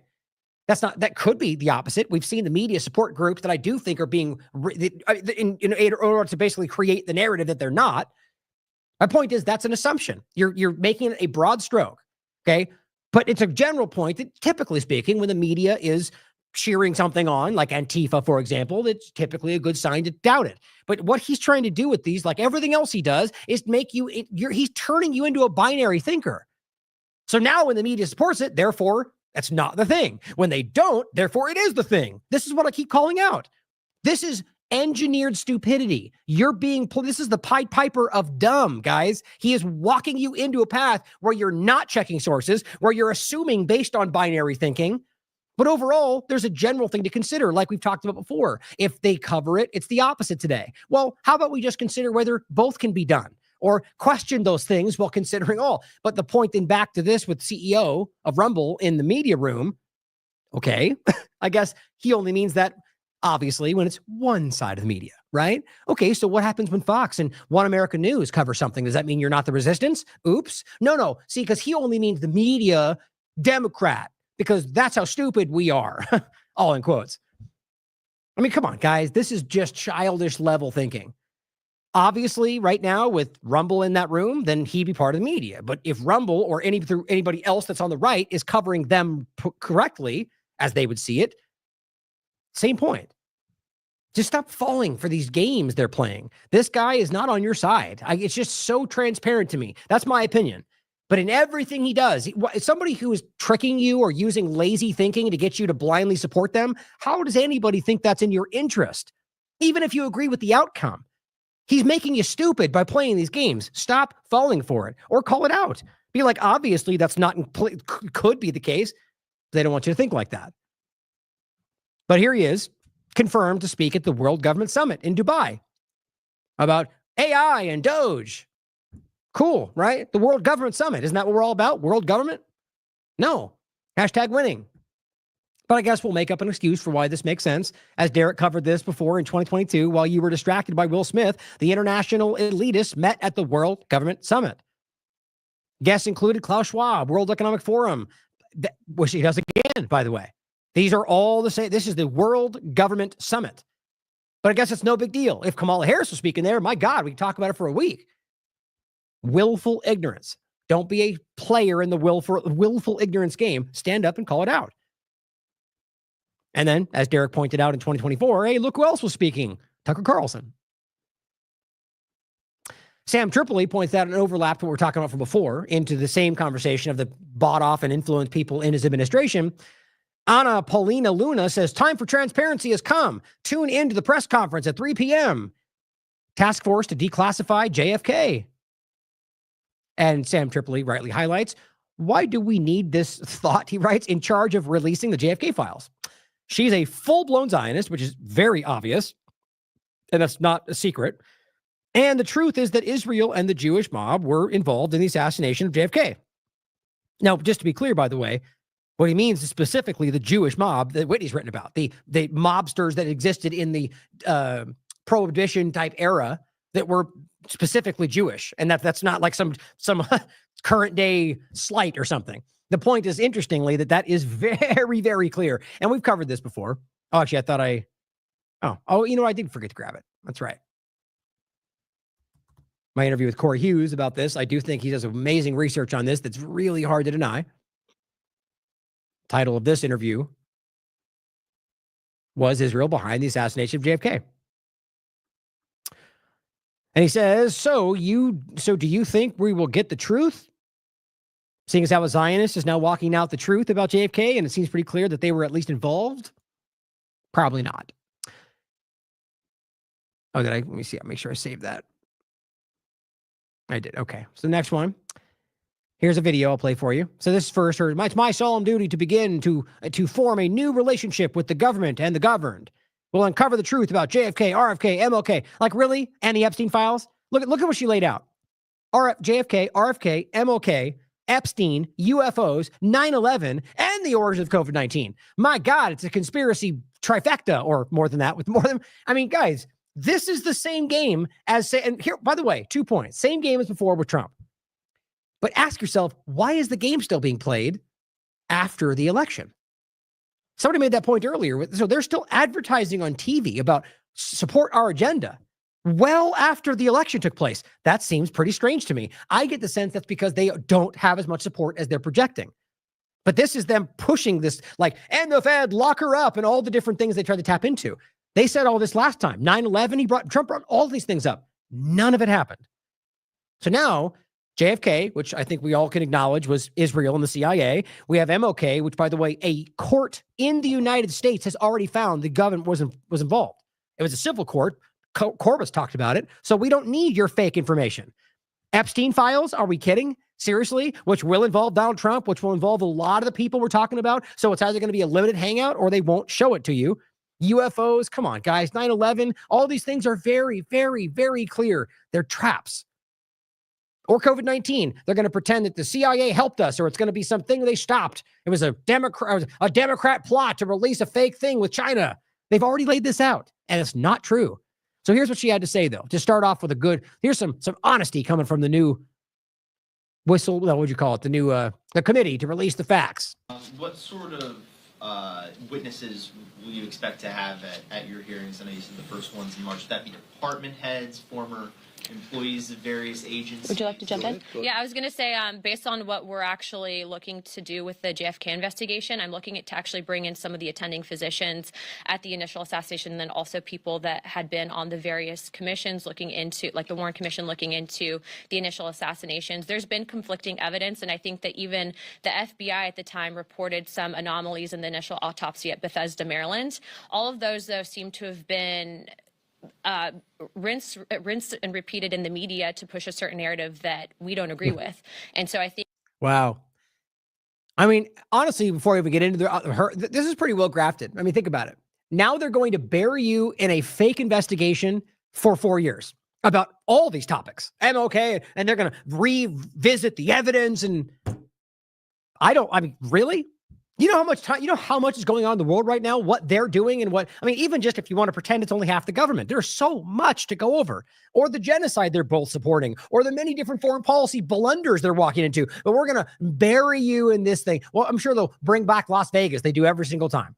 Now, that's not even to say we covered it. There's a clear story there, but not what they're using it for, where they trickle out some new data points that don't change the story, but the partisan screamers will bury you with theories about it for the next 2 months. It's crazy. Now, by the way, she sounds like Laura Loomer to me. It's just funny. All these people that seem to be trotted out along these, whether even people in his inner circle, they seem to me like people that are lost. Like, just by the way, like KJP did, the same dynamic before you jump to conclusions about how we're partisan. The point is that this is what I keep seeing. It's like we're rolling out people that represent the illusion of the party. Each time it gets worse and worse. Who does that benefit? Each time it makes our country look stupid. Both sides of it. Well, it seems to benefit somebody who has an interest in bringing down this country. Now, what she is talking about, bringing up all the old people, right? Oh, wait a minute. She's going to be unable to bring them because they're all dead. What do you know? This person says, stop sniffing glue, you clown. It's destroying what's left of your tiny little brain. I mean, guys, that's just, so this is my point. So that's what she either didn't know that, which is pretty embarrassing, or the point was that she didn't expect Twitter to fact check it or anybody else. And you're just going to roll forward with this kind of fake investigation. I don't think we need this. I think what we need is accountability of what they're currently doing. But Byron Gaines simply pointed out, let me get this straight. A Zionist who changed her name to hide her Jewish heritage is overseeing the declassification of JFK documents that Israel has been trying to keep classified for 60 years. Got it. We will never officially get the entire JFK file declassified. I think that's completely the case. And you can see that she's a very strong supporter. I mean, and she's outwardly open about that. One after another, we're seeing things that influence or interest Israel be the central role of what Trump's administration is rolling out. The new Trump administration and the technocratic Zionist coup of the United States. The show is November 30th. I think that's where we are. Now, with the Ron Paul thing, this is a point about the manipulation of it, in my opinion, and then show you some lies that I think are just ridiculous. And before we overlap a previous lie and get into more USAID spending. But here is Elon Musk saying, that would be amazing, to Mike Lee, saying, raise your hand if you'd like to see Ron Paul as Federal Reserve Chairman, in response to Musk saying, good idea, to Liam McCollum saying Doge and Elon Musk should let Ron Paul lead a Federal Reserve audit. This is so frustrating how this stuff works. Nothing's actually happened. As far as whether Ron Paul even wants this, or I'll get my point last. This person, Liam McCollum, who I'm trying to remember what he's from, Mises Institute and so on. He says, look, Ron Paul being involved at all, I think is a good thing. I just don't think it makes any sense in the context that Ron Paul does not want what they want Elon Musk and the rest of them. Elon Musk is pretending to want what they want. So if it truly came to pass, Ron Paul will say, okay, tear it down. And he will say, well, that's not what we want. Or at least what we want is to rebuild the same thing in a digital prison. And Ron Paul will say, no, that's what I believe anyway, because I believe he genuinely believes what he's saying. So he says they should let Ron Paul lead a federal audit. Okay, yes, right there, absolutely, because what Ron Paul will do is expose that they're all criminals, both sides of the paradigm, which is what he's been saying for a very long time, and show you that it needs to go away entirely. Okay, Elon says, good idea, which means I don't think he cares. I think that's him just trying to show you what, so people look and go, see, he said the thing, and this means my 45 different ways I extrapolate this out into everything he'll do for 20 years. Or he just wrote it so you think those things. Crazy thought, I know. Mike Lee, of course, who's clearly on the side of what they're doing, says, raise your hand if you'd like Ron Paul as federal reserve chairman. And here the grift begins. Oh, okay, so you want him to audit it and then be the chairman of the group that he has been cheering the end of his entire career. Or, for the most part. And the Fed, that's a Ron Paul. Okay, so he's ending, and he's quoting a response to something about auditing the Fed. And this guy comes in and says, be the chairman. Now, look, I'm not saying Ron Paul very well may want that job. And I think he would, because it might, if he believes it was real, because then he could end it. Like, let's be clear about that. There's no mincing words what Ron Paul has been saying he wants for a long time. So if you give him the job, that means the Fed goes away. But that's not how this is being framed, right? And so Elon says, that would be amazing. And I just simply said, this is so ridiculous for so many reasons. And it shows that they don't know the audience they're trying to court, in my opinion, or they're just trying to confuse you. Because if you know the audience that really believes in what Massey and Ron Paul and others have said before all this, then you wouldn't be saying, let him run the thing that he wants to destroy. See what I'm saying? Like, it's just kind of crazy to me. Now, whether Ron Paul takes advantage of this and tries to marshal some kind of movement here, good. I'd like to see him use that, because I think what he wants is clear. I don't think Elon or any of them will allow that, whoever the real person in charge is. Now, 2 other manipulations. I showed you this before. This is the we are the media now process to claiming things. Of course, we're kind of just joking unless it becomes something we want to roll with. Or Israel picks it up and turns it into a real story, which is what we keep showing you. So this comes out from Mike Ben saying, Hezbollah is livid at the USA shutdown. Now, I get the sense he's trying to be funny, only because what he's highlighting is a guy named Nicholas No who's criticizing Mike Benz and saying that the U.S. aid was destructive, shutting it down was destructive and harmful. And then he highlights that he edits the voice of Hezbollah, which is basically a compilation of Nasrallah quotes and videos. In no way is he part of Hezbollah, or, I mean, at the very least, there's no evidence to suggest that. So, and then you can see down here, it just shows the editor of what it is, and it lists those things off. So I think he's trying to be like, he saw this guy call him out, and so he just tried to make a snide joke by saying he's Hezbollah, and that's, which is not really a joke, though. You don't make it out to be a joke, and then it cascades. That's how this works. I think I'm very suspicious of this person, like I am of all of them. Then Elon Musk, as they tend to do with 13 million views, says the meme that America tax dollars were funding both sides of the conflict was real. Well, it actually is. And you've all been using it for a very long time. And this is a way to bury that truth on a partisan, one-sided narrative and make it only about the Democrats funding Hezbollah. It's impossible. But of course, he was just kidding, right? Okay, maybe. I pointed this out at the time, and I said, well, that's absurd. And this is Norman Fenton saying, actually, U.S. tax dollars only funded the anti-Israel side. All of the $3.8 billion is so-called aid to Israel is entirely under the 2.16 Memorandum of Understanding. This stipulates that this must be spent on American-made weapons and defense equipment. Champagne Joshi highlights, I haven't read these, by the way. I'm just looking at what people are saying. U.S. aid has contract with undisclosed domestic awardee. Oh, we were just talking about this one.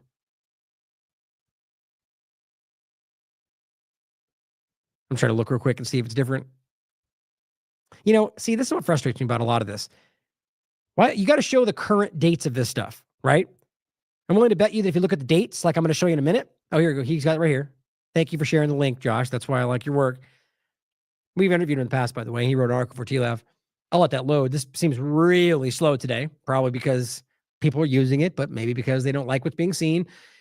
My point, though, is that you got to show the dates on when it's been done and when it is currently going till, because that shows you who's still utilizing it, right?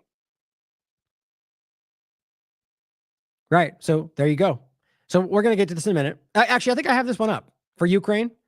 The point is that it's still active, and they're just simply harvesting what they've paid for, and that's been continued since the 30th of this of January. So a week plus after their inauguration, this is their move. So that's important. So if you're talking about USAID continuing to work with Ukraine, that's still happening. And I've shown you that many times. And I'll show you what it means when just because it says zero does not mean they'll say terminated if it's actually ended. I'll show you what I mean in a second. Come back to that. But so the point was the game of Hezbollah, right? So Mike Benz pointing to this guy because he made fun of him or called him out, and then making it about Hezbollah, and then Elon Musk making it about that. Okay, this was on the 8th of February. Breaking news, February 10th. USAID packages found among Hezbollah weapons cache in Lebanon, says Israeli soldier. Seriously? USAID humanitarian packages were found amidst the cache of weapons owned by terror group. Guys, an IDF soldier claimed. Now, look, guys, with how many lies, blatant, that have come from the Israeli apparatus or individuals, it's obscene. Everything. Why anybody, well, I know why New York Post would run with a story based on one Israeli source, which is not even journalism, supposed to be more than one. But either way, it's because they clearly have a side in this. They've made that clear, New York Post. But one soldier, but let's just even say he believes that, or if they did realize that you're talking about USAID packages, not even if you read the story, not about weapons, just aid.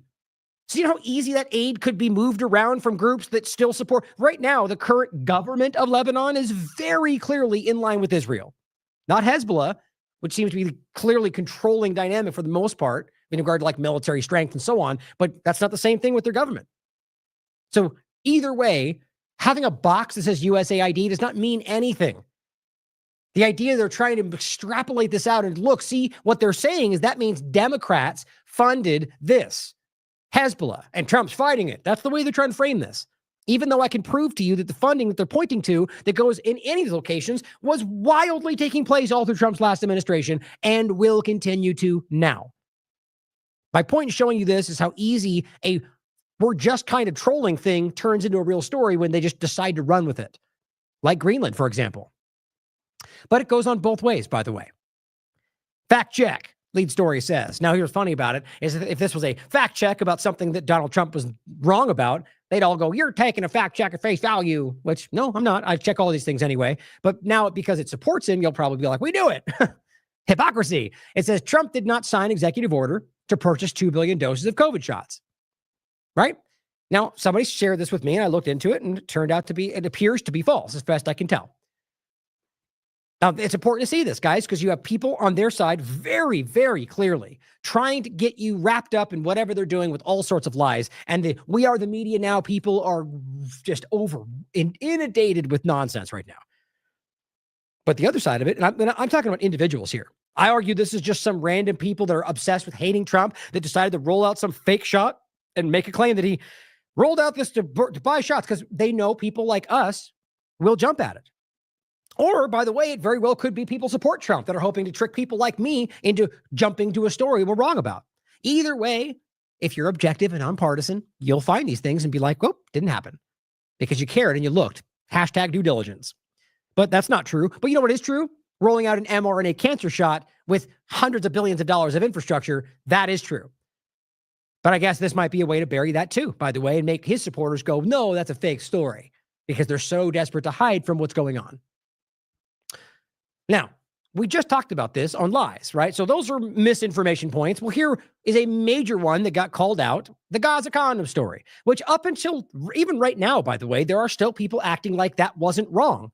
People like the libs of TikTok got 10 million shares on that thing alone by claiming that was happening. That's not true. And I've said it because it's easy to prove, and he is forced to admit that here. Oh, make sure. Is this the one? I think that's the one. I'll play it right here. But so the point is, Mediator, plenty of others highlighted, and this is today or I think this was today in the White House, in the Oval Office. You had them fielding all these questions with Elon and his son, and Elon Musk admits he was wrong about the Gaza condom story, and his response is infuriating. I'll play it for you.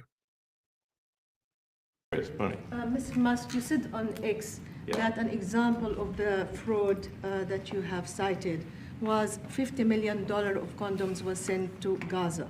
But after fact check this, apparently Gaza in Mozambique, and the program was to protect them against HIV. So can you correct the statements? It wasn't sent to Hamas, actually. It was sent to Mozambique, which makes sense why condoms was sent there. Yeah. And how can we make sure that all the states... Okay. Note that Trump scoffs and shakes his head under the idea that that's why it makes sense to send them there, right? And now, just to be clear again, it wasn't, as far as I could tell, it wasn't even condoms. It was STD prevention, which could include condoms, but it's not just one thing. But if you look at the actual contract, it doesn't seem to be specific. So let's just say it could be. There's two reasons that's important. But either way, Trump scoffs at it. So I'm going to continue next to show you the many times through his last administration that he funded the exact same thing. Hypocrites. Why condoms was sent there. Yeah. And how can we make sure that all the statements that you said were correct, so we can trust what you say? Well, first of all, some of the things that I say will be incorrect and should be corrected. What a cop-out. Nobody's going to bat 1,000. See, of course not. Here's where you're going to get all the sycophants that go, everybody can be wrong. Well, guess what? He wasn't wrong. He was dishonest. The evidence was clear. So there's only two ways it went. He either lied to you or he didn't even look. He took it at face value and shared it. So that's something that you should remember. But see, the sycophants who want to scream that people make a mistake aren't going to consider that next time. They're going to take him at face value again next time and then shout you down for saying he's wrong until it turns out he's wrong. And you go, well, people make mistakes. The reality is, guys, this is how they're playing you. They knew it was wrong because the data showed you that. I can prove the overlap in the time. We already went over this. You can see the share cycle. That's why we just showed you the Hezbollah point. This started as something that didn't appear to be real. Then it kind of ballooned, if you will, pun intended, because they found some Gaza condom story. Libs of TikTok and the rest of them were like, well, look, that's how it connects. They're using the condoms to make bombs. And then it ballooned, again, no pun intended or pun intended, into a larger story that grew as they then made the claim about why it happened, right? Then Elon Musk states that on Twitter and it goes out of control. Then this is more than 24 hours. Then Donald Trump stands up and repeats it again. Remember when Biden stood up and lied about the beheaded babies at a time we all knew it was a lie, and then they continued to push it until later they had to admit they were wrong? You know why that happens? Because Biden's being used. So now think to yourself, when Trump says these things, he's being used. Doesn't that suggest that he's not necessarily the one in control? I mean, we will make mistakes, but we'll act quickly to correct any mistakes. They didn't, though. Not until this very moment has he even publicly stated that was wrong. This is why, if you're not insulted by this, I'm trying to be kind. If you're not insulted by the fact that he just said, we'll be quick to correct, even though you know for a fact he didn't, and he's been actually pushing back on it, then your team sport politics. Then you're in this because you want to play a side, not because an honest person will go, well, that's not fair. Then that's not what you did. So you're being dishonest. And that is a small point. But when you see 100,000 of those over the last week, over and over and over and over, then you start to go, this guy's a dishonest person. Or you ignore it all, pretend like you're winning. Mistakes. I'm not sure we should be sending $50 million worth of condoms to anywhere, frankly. I'm not sure. And here's how the game continues. That's something Americans would be really excited about. And no one support this guy. That's the point. That's why they use these things. That's absurd. That's literally ridiculous for people to send that much money away for any of these things when we have things we need to deal with here. And it also cripples these other entities. And at the point we talked about in the last show was that most of them are saying, look, we don't need your aid. Stop pretending like you're doing this for us. So this is all a game, a means to an end. So that's how they're using that. But realize, again, the condoms point was just him extending it. So they're going to go, well, they went somewhere, but I don't think they did either. that is really an enormous number of condoms if you think about it. And I'll remember, guys, the point was, actually, I'll wait to read them. If you read the breakdown on this, it's absurd to pretend that's the case. The actual data shows you that the amount they spent, I think it was 60 million they spent on just condoms for the entire program for an entire year, world around. And now they want you to believe that 50 million went just for condoms to one location. It's just absurd. We are being played, guys, and the data shows you that. But, if it went to Mozambique instead of Gaza, I'm like, okay, that's not as bad, but still, why are we doing that? Why is it not as bad? Because you've just decided to make, because Israel. I got it. I forgot. Gosh, it's crazy to me. Now he does this, then tweets the video and says $50 million of condoms is a lot. And now the game continues. Was he joking? Well, no, he's just extending the lie. That's how this tends to work. And so that's his keeping his promise of not doing that. Well, here's the drop site news that put this out on the 29th. And it says, turns out the United States did send $50 million for STD prevention to Gaza. 83 million to be exact. Just so happens it was sent to the province of Gaza in Mozambique. They know this, guys. And it says the country located in the southeastern coast of Africa, Hamas and Gaza and Palestine, did not receive $50 million worth of condoms from the grant like President Trump suggested today. In that process, we identified and stopped $50 million being sent to Gaza to buy condoms for Hamas. 50 million. And you know what's happened to them? They've used them as a method of making bombs. Oh, so where did that part come from? So if this was an honest mistake, then how did you then combine the libs of TikTok narrative with the idea of condoms making bombs from a Times of Israel article that clearly got pushed through the Israeli apparatus? Are we just going to ignore how obvious that is? If it was a mistake, you wouldn't have jumped into why Hamas uses them. Obviously, we're being used here, guys. I mean, this is ridiculously clear. How about that? Okay. Well, here was the actual tweet, by the way, that this person put out saying, you know, he found the grant and you can look at it for yourself. It's right here. And if you read it, it does not explicitly state. I mean, I'll just get into the actual breakdown from the next tweet. So we already went through all this is my point. This is the fact check on Twitter. And they still lied about it while that fact check was public, by the way, which we shouldn't blindly trust a fact check. Nobody should if they're not being ridiculous, but we should consider it and question it for themselves.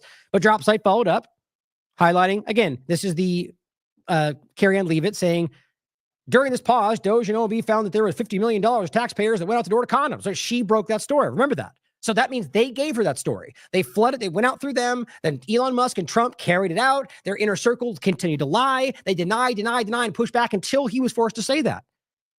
How do you not feel what you're being lied to?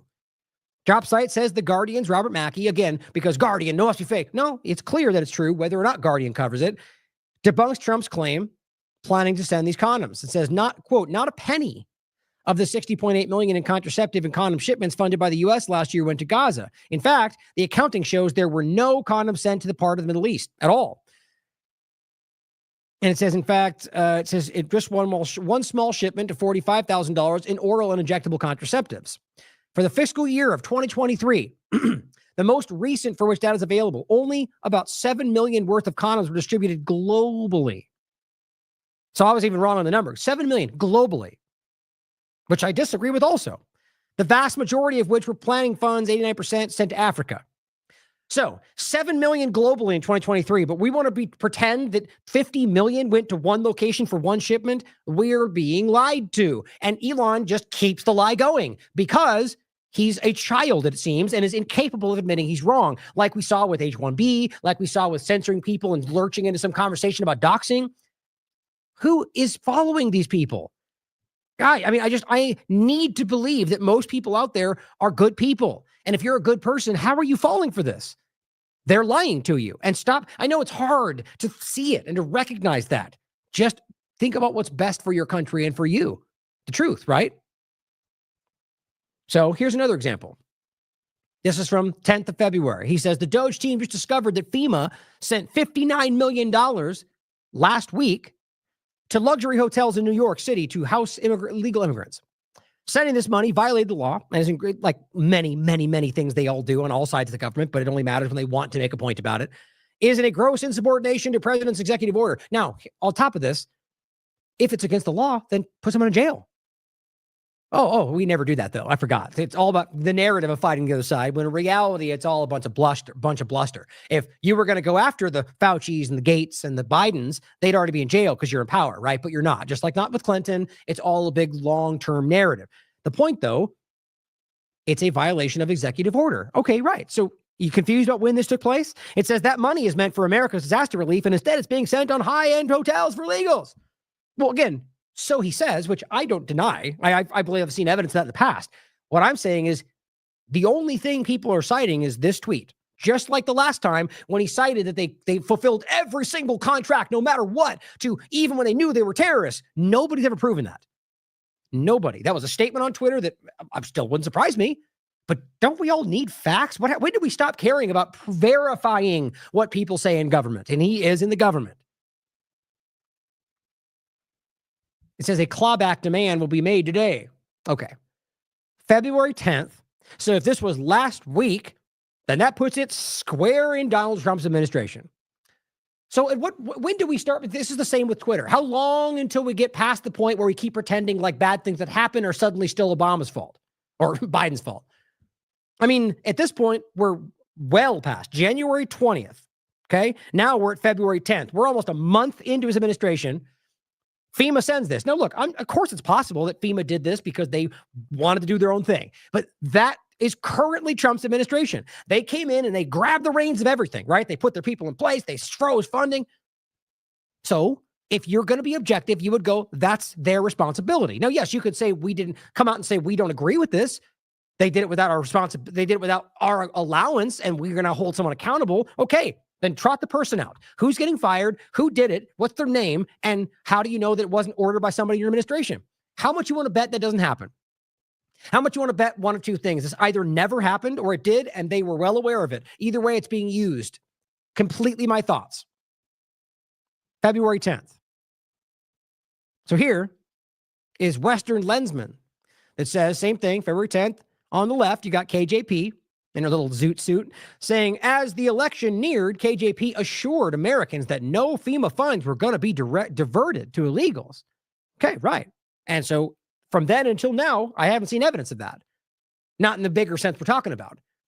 Then it goes, right, today, Elon exposes, or Elon tweets a bunch of text that we can't verify, but let's go ahead and pretend he's always telling the truth, even though he just admitted that he'd be wrong. See how that works? You're a complete infant if you think just because he said it online, that makes it true. You are the equivalent of our grandparents reading the newspaper. Well, it's printed. It's got to be true. That's you today. You are the left. You've become the left. The point is, Elon exposes that FEMA is still sending taxpayer dollars to illegals just last week. You mean under Trump's administration? With him in control? I mean, how do you even pretend that this is proving anything? And he goes, yes, that was a huge lie by the Biden administration that we carried out. It says funds were diverted from almost every part of the federal government to maximize the number of illegals in America, which I largely agree with, but it's not a partisan game. And it says there also appear to be significant funds siphoned from Social Security to pay for illegals. Okay, so if it's still going on, it's your responsibility. I just think this is obscene. So a month later? A year later? I mean, how long are we going to pretend like things that keep happening are under somebody else? I get it. It's a short time frame. It's very possible that could be some Biden holdover. But if that's the way you think, you're going to be played forever. So let's show you some examples of funding that very clearly makes the point that's not partisan. Now, these were highlighted, but it looks like they already went away. So I'll try to remember what I highlighted here. So first, oops. Oh, man. Damn. Okay, good. That was going to load. These are taking forever to load for some reason. USAID. So first, $28 million in funding. Just showing you the 2017. Oh, that's right. So remember, Trump scoffs, right? Ugh, HIV in Africa. What do they need condoms for? Okay, which I do not think that should be happening. In USAID, new cooperation agreement for USAID community HIV and AIDS care and treatment, $4 million. 28 in total. Okay. Donald Trump, 2017, $4 million. Same thing. Donald Trump, 2018, $2.8 million. Donald Trump, 2018, 2.1. Donald Trump, 2019, 620,000.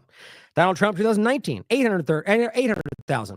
Donald Trump, 2019, again, 2 million. Donald Trump, 2020, 1.5 million. All for AIDS. Okay, so if we're going to have some big issue about these things, now, I'm sure the argument, oh, it's just about specifically STD. No, it's not. They are making a point about any aid, which I am too. Which, by the way, is what you're actually saying. You're just going to deviate away from it because you want to make it about one thing. The point here is clearly USAID funding anything, really, foreign aid. Because one, it's just simply a regime change, hidden hand. That's what they're doing it for. But on top of that, you are still using the aid from American tax dollars to fund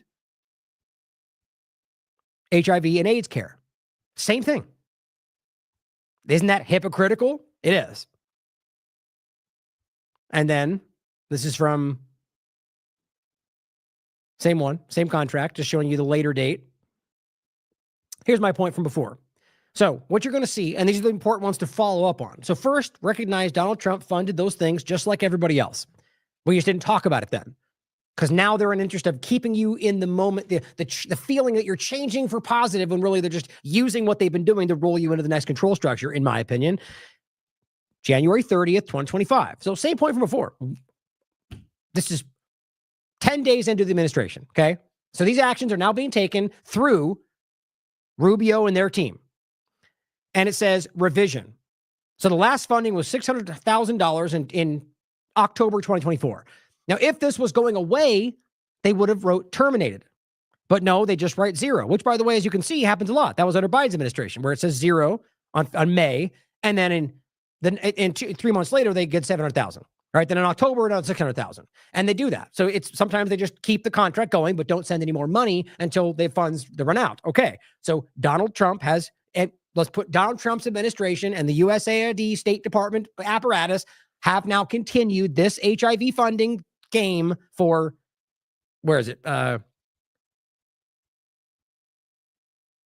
doesn't say the location. Anyway, so the point, still happening through his administration. They've just continued it. Next one, Department of Health and Human Services. HIV-focused population surveys in countries supported under the president's emergency plan for AIDS relief. So now it's even one step further, or removed even. You're taking surveys about these countries to find out whether or not they're, supporting the AIDS relief plan that would also spend your money. This one is $194 million. 2019, $10 million from Donald Trump's administration. 2019, another $10 million. 2019, $20 million. 2019 again, $5 million more dollars. 2019 again, $81 million. That's incredible. That's why it's 194. That's for HIV-focused population surveys that happened all through Trump's administration. Same point. This goes into today, which is revision, not deletion, just simply kept at zero like Biden was as well. Up until now, which is the 29th of January, 2025. Don't forget, as I think I showed earlier, we'll come back to these. Where was it? Right here. USAID will simply be merged with the State Department, which is what they reported, which is what Rubio said publicly, which, if you remember, is pretty much how it's always been run anyway. This is just admitting what's always been happening. It's a part of the DOD that's carrying out regime change, what it is. So they're just admitting it now and pretending like something's changing. Now, funding is definitely changing and moving around, but the game isn't stopping. Same point. Department of Health and Human Services. This one is for the implement and sustain high-quality, comprehensive HIV cascade services for children, adolescents, adults in Cameroon. Same conversation. $92 million in funding. 2019, $5.4 million from Trump's administration. 2019, $6.9 million in funding. 2020, $3 million more. And see how each time it says revision, and sometimes zero. That's Trump's administration. 2020, $5.5 million, all for the HIV programs. Oh, I think I skipped this one. Oh, you know what? These weren't loading. Well, if you go forward, see if it'll freeze on me. Let's try this. There you go. 129.25, revision. So since they've taken control, they've extended this out. It's continuing. Department of Health and Human Services, Chicago Department of Public Health. So this is local. HIV Emergency Relief Project grant. So that's internally, right? That's locally. The one we just showed you with Cameroon. So but nonetheless, the point is the same. And this shows you that it goes back well through his administration, $27 million, and continues to today. 124, 2025. This one is USAID. Rwanda medical supply, procurement and supply chain services for USAID funded health commodities. 122, 2025. Other administrative action, right? So it still says zero because they're still going through $12 million in funds they got for the Biden administration in 2023, but they're still continuing it. They're taking other administrative action. So maybe they don't put any more money to it, but this is not ending the regime change infrastructure, guys. They're not doing that. USAID again, the agency that's gone apparently, for $249 million for Ukraine harvest activity. And I think this is one of the ones he was highlighting with domestic worries. There's a lot of these, by the way. There's a lot. So it's not really that standout. And it says enable grain and oilseed farmers, including those from marginalized and unreserved groups. Doesn't that sound like some kind of woke Yeah, guys, this is exactly what they would all call, and rightly so, a problem. Why are Americans funding Ukraine harvest grain seed farmers like we're funding Israeli? I mean, there's no reason other than because you're subsidizing this growth. Just like, by the way, right now is happening here with Israel and China or rather Israel and Saudi Arabia and their 100 billion trillions of dollars of funding that's basically subsidizing the change of this country. We're being bought out and people can't even pay attention to it. And 1/30/2025 harvest. So they're just continuing to cooperate with the harvest of the things they help grow while stifling your food infrastructure here. Now here's Libs of TikTok saying, breaking, USAID fully funded al-Qaeda terrorists Anwar al-Awlaki's college education in Colorado, according to the New York Post, which wouldn't surprise me, especially since if we understand the reality, as I said here, I'll just leave this here, the verifiable evidence that that al-Qaeda is a construct of the U.S. government, all of it, and Israel. And are you still pretending that Trump did not use USAID for numerous regime change attempts and still uses it today? Probably. The point is, that's how this game works. We Are the Media now is a very clearly one-sided, I would argue, basically intelligence, even if they don't realize that.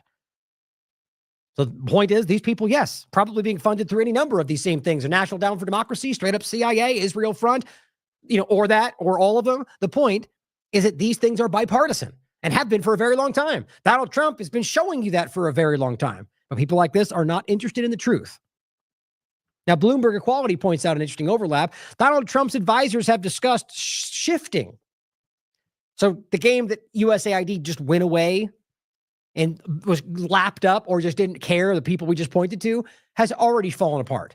Because Rubio says they're repurposing it, but now they're simply going, well, guess what? We didn't even just shave off that. We're going to actually shift the funding. Like I said they would. Guys, the funding doesn't stop. They're just moving it where they want it.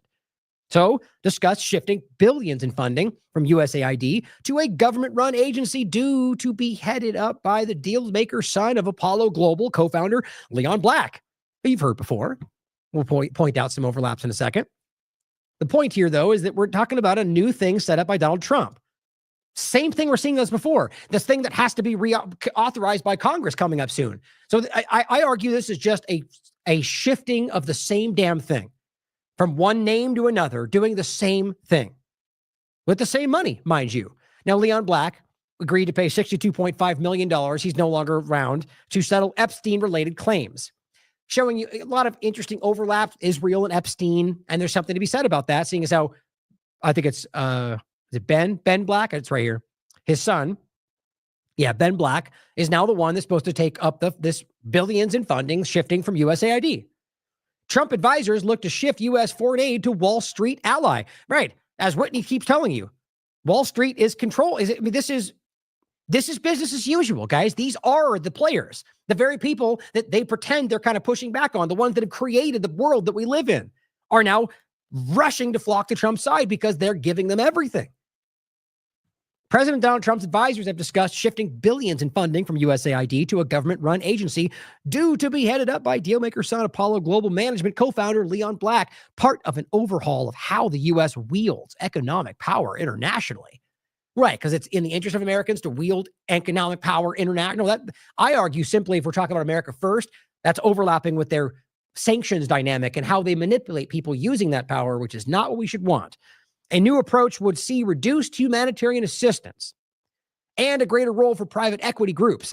There's the what they call it, the rub. Hedge funds and other investors in projecting economic might as the U.S. competes for influence in strategic projects overseas with China, which is all really what it's about.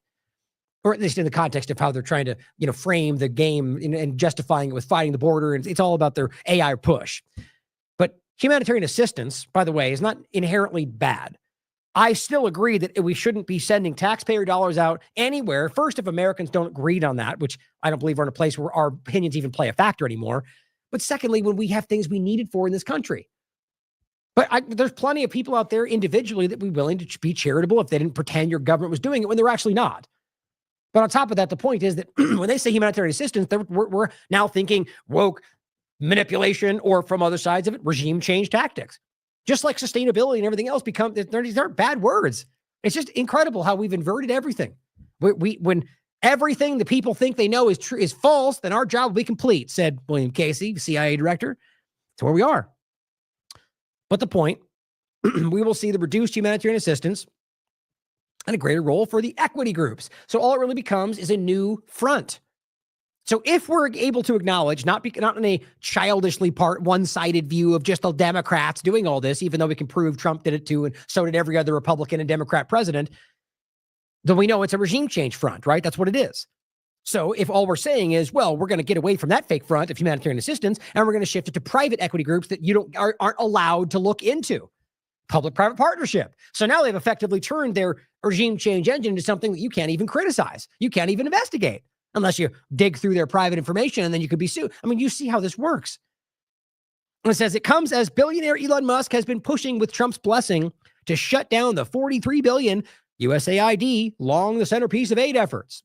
Under the proposals, a chunk of money that went to USAID, meaning the other parts continue to go through USAID that's not going away, would go to the U.S. International Development Finance Corps, or the DFC, which was created by Trump during his first administration and given the authority to use taxpayer dollars to invest in private sector projects overseas alongside institutional investors. So now you've got this opaque Trump-created dynamic where they're shifting billions into for private investing overseas.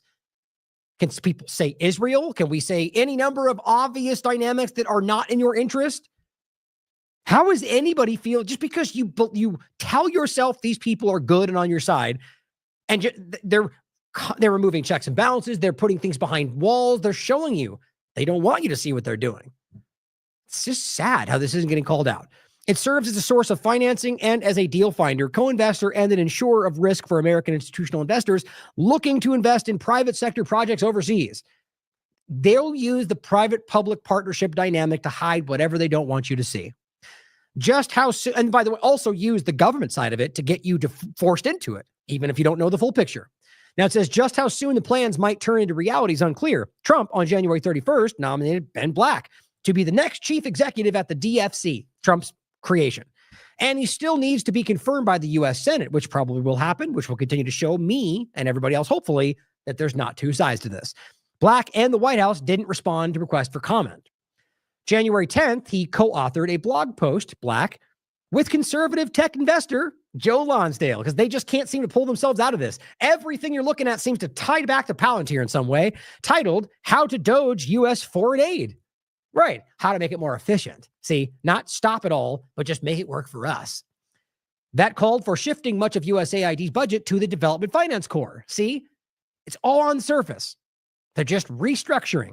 Much of our current foreign aid budget is waste and should be cut, but they're not doing that. That's what Lonsdale wrote. If we are going to spend money abroad, let's do so in investment-driven model. Okay, so not cut then. Even though you just said that, let's just simply focus it into things we like to benefit our company, of course. For strategic project finance initiatives, Lonsdale, who has long been close to Musk and helped establish his pro-Trump America PAC, declined to comment. Lonsdale was directly connected to Palantir. People familiar with discussions inside the Trump administration said the idea laid out by Black and Lonsdale fits with the plans now being considered. What a coincidence. It's almost like they rolled it out and Trump followed through. It also aligns with goals laid out by the Heritage Foundation's Project 2025, but we're not supposed to talk about that. Now, it goes on to say Trump's advisors want to use the DFC, which already has a portfolio worth more than $50 billion, and pairs with U.S. and overseas private sector investors on projects as a much more aggressive instrument of U.S. and economic power. Okay, so we don't get to see who's involved in that, even though this is government funds. Now that we have this overlap, when you're working with public-private partnerships, and we know that Elon Musk and Trump and the rest of them are completely aggressively either blind or influenced or compromised by Israel. That's a main point that we can't ignore. That's not some biased point. That's the reality. They could see it. They're proud of it, guys. So my concern is handing over this kind of massive ongoing slush fund to some unaccountable the deep state. It's exactly the globalist, technocratic, Zionist deep state. It's what it is. It says they have discussed using this more like a sovereign wealth fund and focusing investments in critical minerals and other resources projects that are vital to U.S. strategic interest. Oh, minerals. You mean like artificial intelligence, rare earth minerals? You can't even hide how obvious that is right now. To pursue any of these ambitions, Trump will also need to secure the congressional reauthorization. My point again. So if all of it hinges on this thing being reauthorized, pretty sure that's going to happen. And they probably won't even make a big bunch of fanfare about it, even though that will be an obvious point of how they're not really fighting. It ends at the end of this year, the mandate. There has been bipartisan support, of course, for reauthorization, with bills to do so, calling for this investment cap to be raised. Of course, no pushback on Trump's pet project. We want to increase it by $120 billion, and then we'll slide over all the U.S. aid funding too, and it becomes the largest investment. I mean, think about that.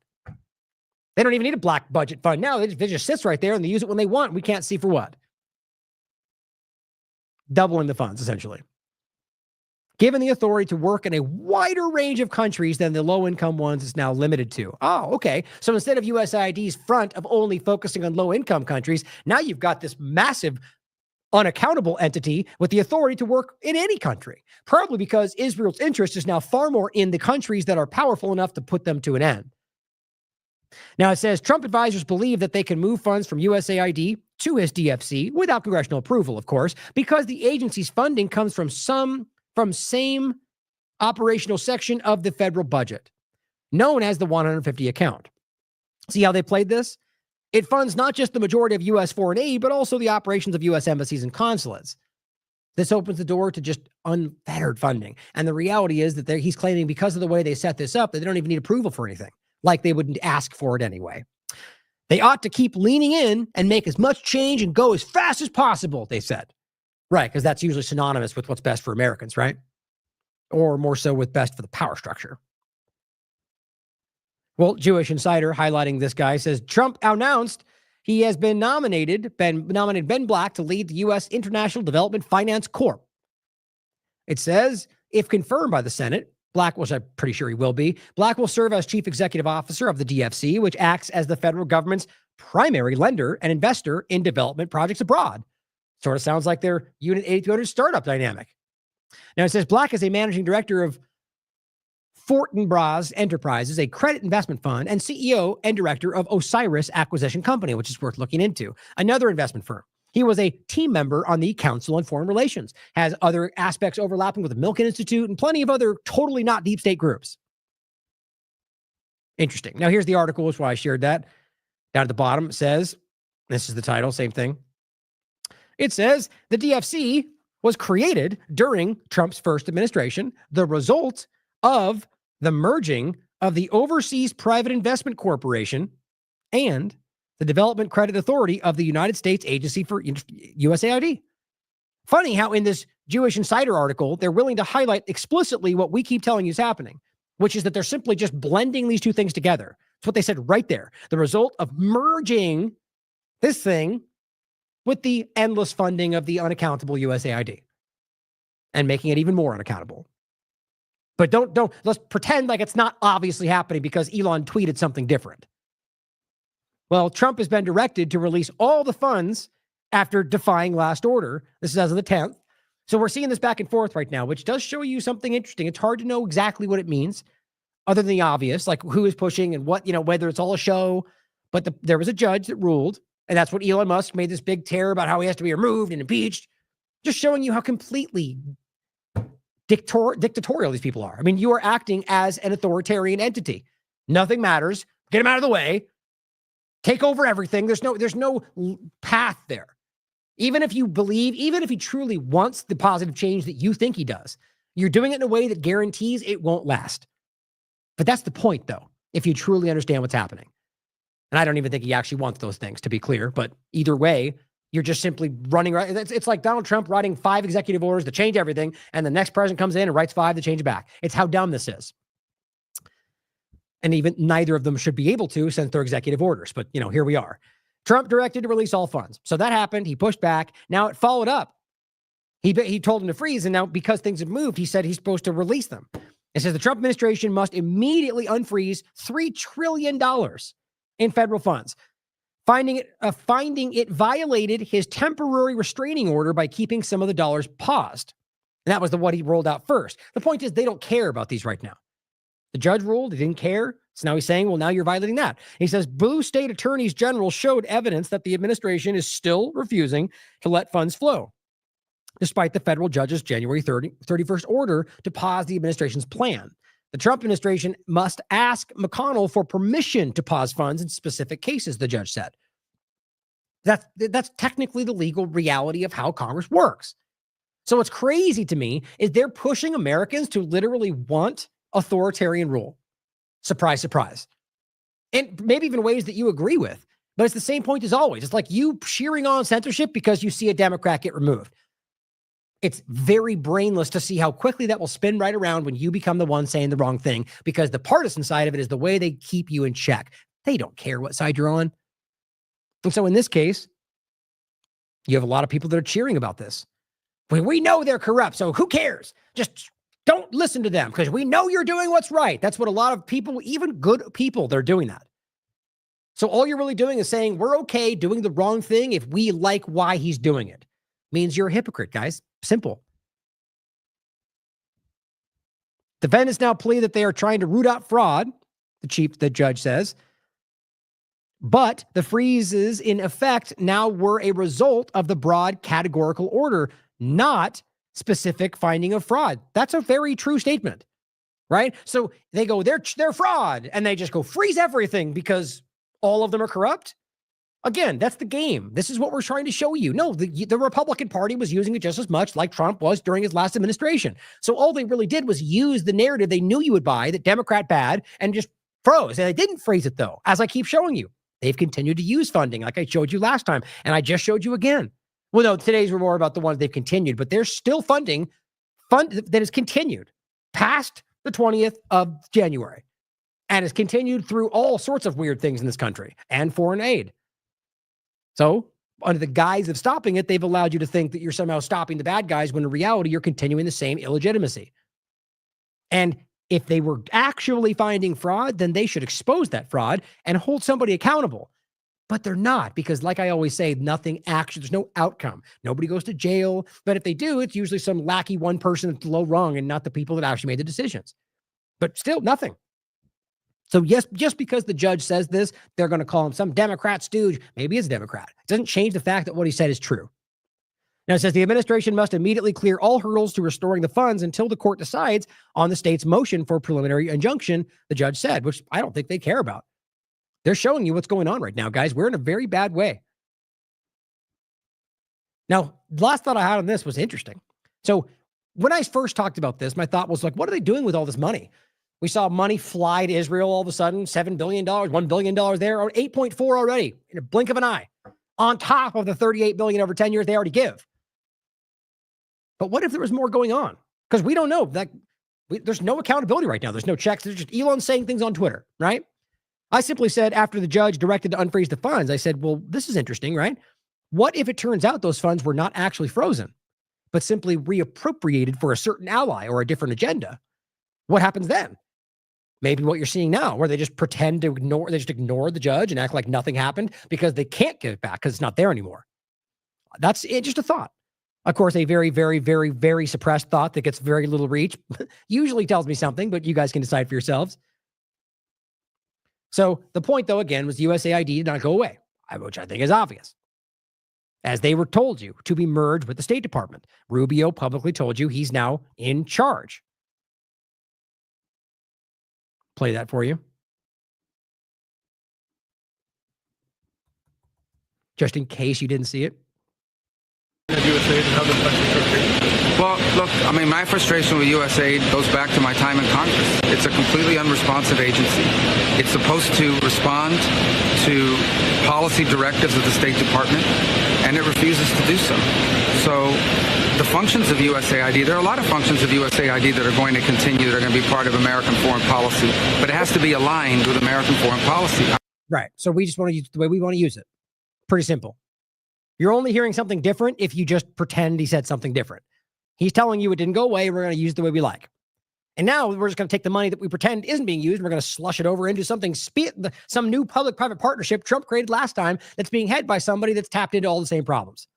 Surprise, surprise. I'm pretty sure if you're part of the Council on Foreign Relations, the Milken Institute, you're not fighting the deep state. Just going to put that out. That's Ben Black. Played once again. Now just showing you that what's always been a regime change engine. And if you think that they've ever been transparent with that budget, I get why you're buying this, right? Let's not pretend like we actually really know. USA spending does not truly show us the full picture. I believe that. But here's what we're seeing in the foreign policy overlap. Sprinter Observer says the name Gulf of America appears on Google Maps. Surprise, surprise, because Google Maps is part of the same technocratic agenda. Like, think about how childishly small this is. Who cares? The idea of Gulf of America, Gulf of Mexico, the point is some people in some places of the world will probably make their maps different, but because they control the technocratic control structure, they can just do what they want. That's probably what they knew. They knew that they could make the Silicon Valley dynamic, which influences most of the world's technology and websites and so on, could make that happen, rather in the context of like the data they use for these things. But it says, officially updates its name, and instead of the Gulf of Mexico, Gulf of America. Why? It's a petty thing. It's a small thing. It shows you the kind of people we're dealing with. And really what it does, it shows you that what they think of you, that they think you think that's something that's important. I mean, I don't want to believe that most people are like that, but I can clearly see that it's their inner circle, and it's pretty sad. Now here in Greenland, you know, the whole thing that was a joke, it was all a big ploy. We're just trolling you and you fell for it. Well, how long until it actually becomes, you know, like we saw with the other bill they passed? Well, here it is in Congress, guys. And I'm not making this up for the podcast. It's called the Red, White, and Blue Land Act of 2025. They're either making fun of all of us, or these are some of the most immature, childish people I've ever seen, which makes sense what we see from Israel. To authorize the president to enter into negotiations to acquire Greenland and to rename Greenland, quote, Red, White, and Blue Land. I mean, that's just stupid. It doesn't even matter. That's dumb, guys. That's really childish. Red, White, and Blue Land. You know what it is? It's like calling it the Patriot Act. That's how stupid they think we are. I'd like to believe we're all bigger than that to recognize how silly that is. That's a stupid name anyway. It's like they're speaking to you like you're in some first grade classroom. The reality, though, is that this is happening, and that neither Greenland government nor the people want this. The president is authorized to enter into negotiations with a government that doesn't want this and a people that don't agree, with the government of Denmark to purchase or otherwise acquire Greenland. Oh, great. So now we're just writing into legislation, colonialism, naked imperialism. So when they say no, what happens then? Well, otherwise acquire. We'll figure it out. We'll strong arm them. We'll do the old, what's it called? The Confessions of an Economic Hitman. Right? Over these years, we've manipulated them into many different positions to now we can pull the rug out. Now they'll be collapsing until they take our deal, and then we'll pretend like it all goes away. 1,000 different ways. Or maybe they'll have some kind of pop-up ISIS attack all of a sudden. No. ISIS is in Greenland. We have to invade. Got to, that's how it works. Freedom's coming.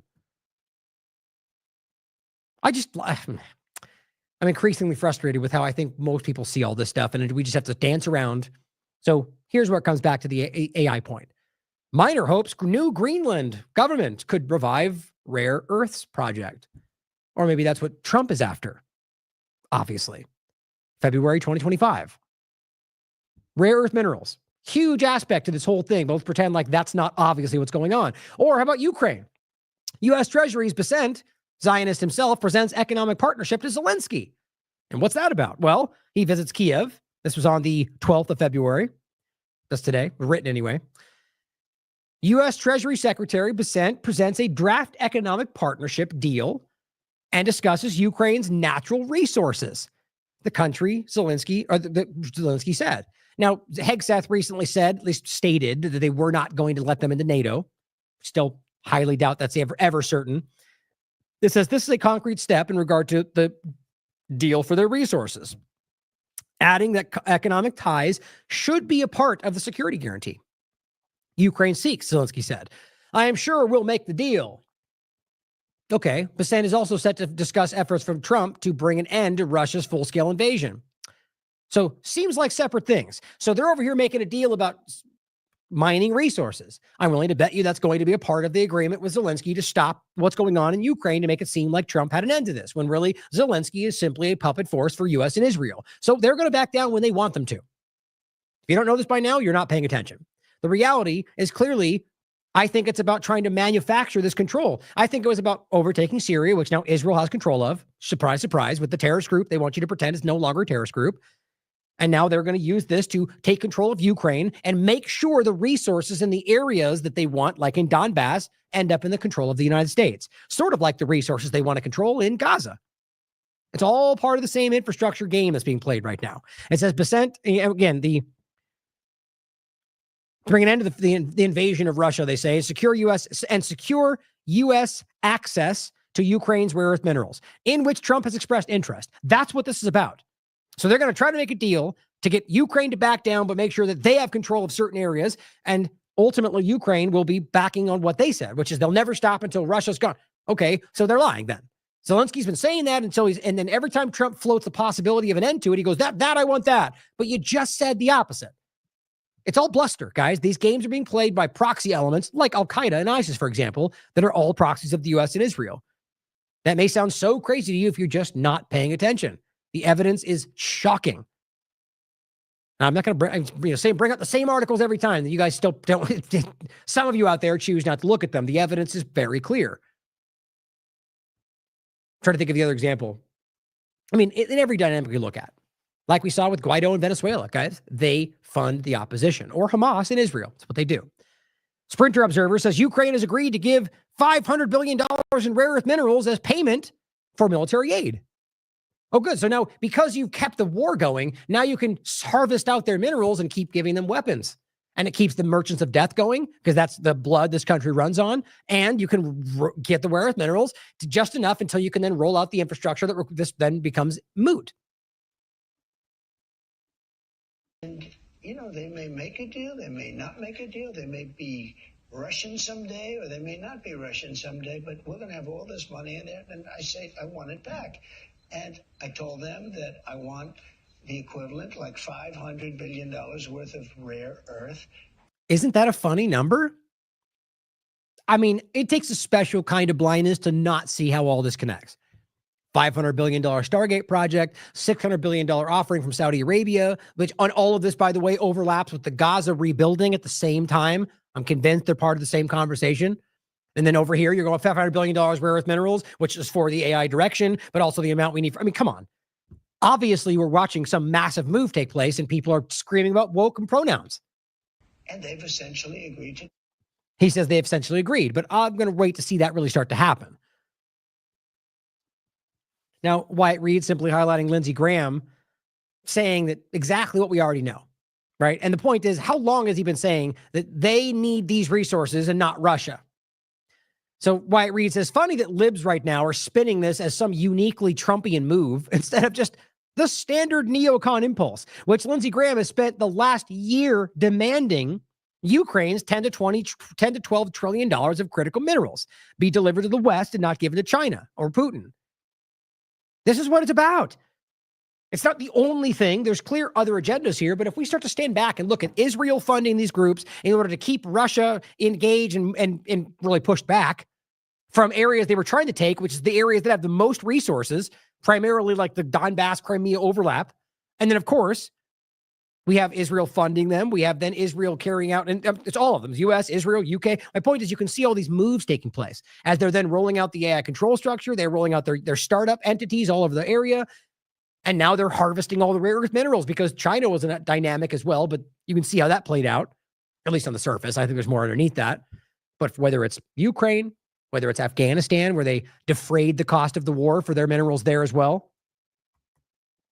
I thought that would pop up. Haven't looked it up in a while.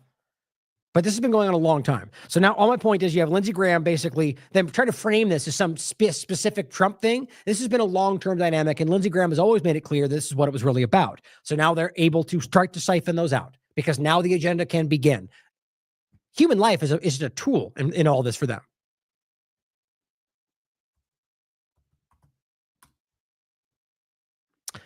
So again, Stargate project is why all this is coming together.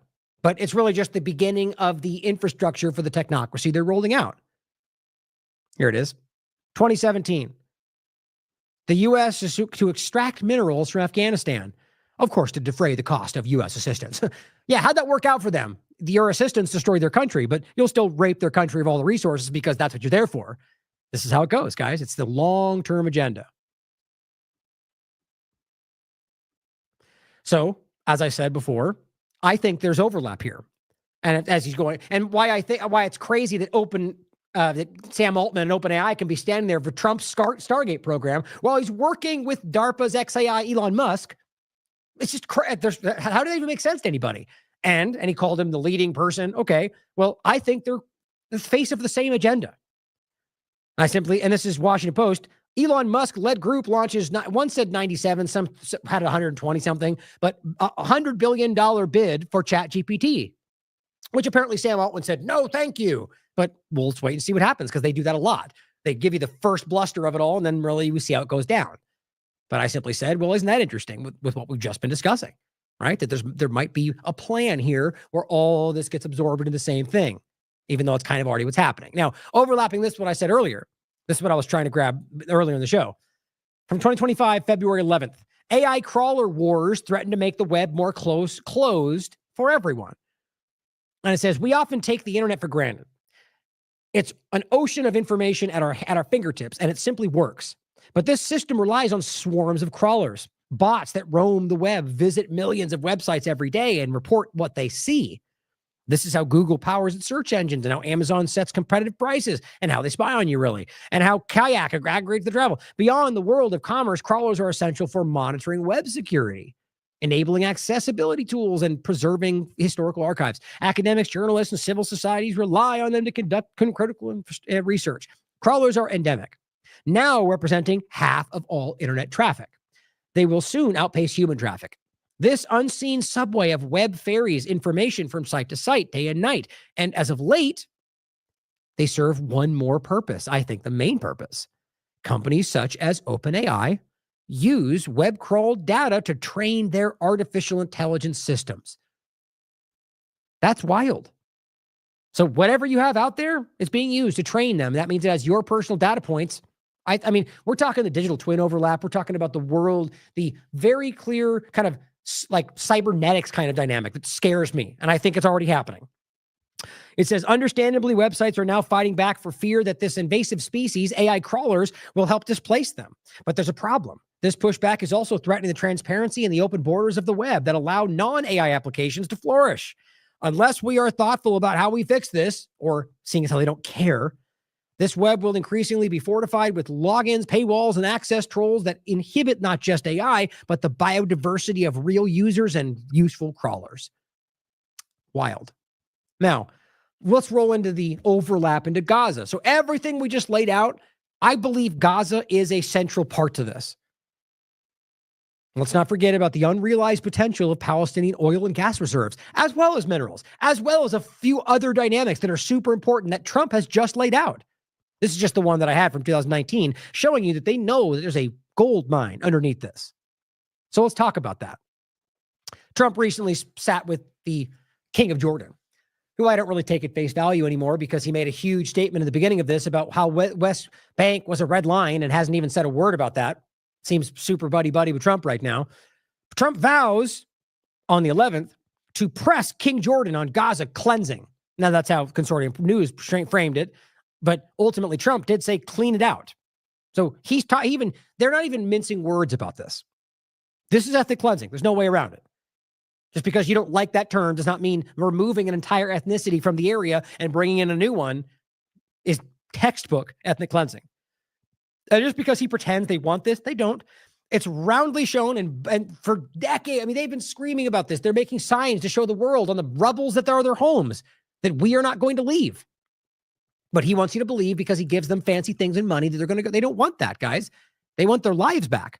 They want justice and accountability for the group that killed their families, not the money that gives them, that the people involved with killing those families gives you.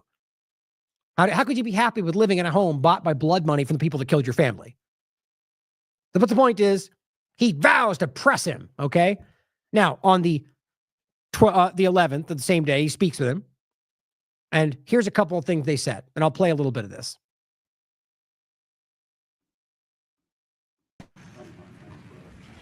Now, and we're going to have some longer discussions after this. And the relationship with Jordan has been very strong, has been with me, and it really has been with the country. but I think I've been closer than other presidents to Jordan and what Jordan represents. And it's an honor to have you and your son. I just think it's so funny how insecure he is.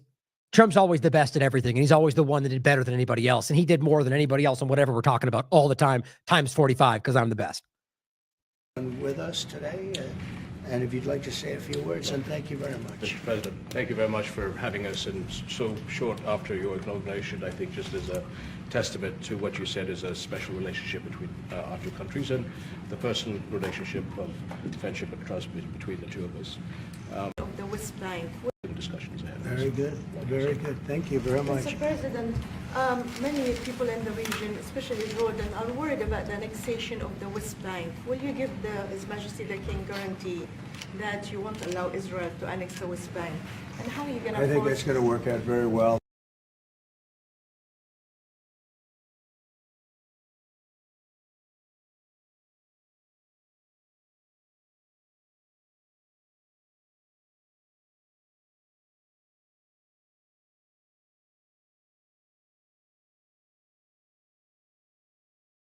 Damn it, I was muted.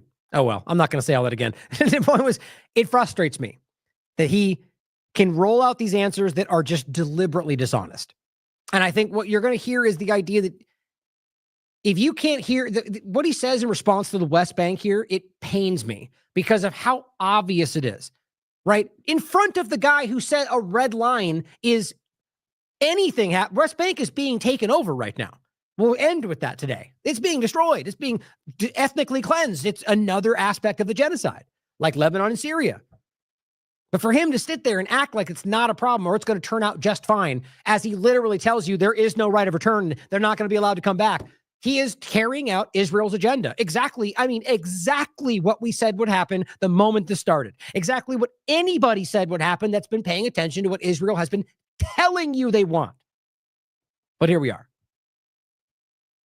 That's not really what we're talking about today. I think that's something that's going to work out automatically, and it's in good shape.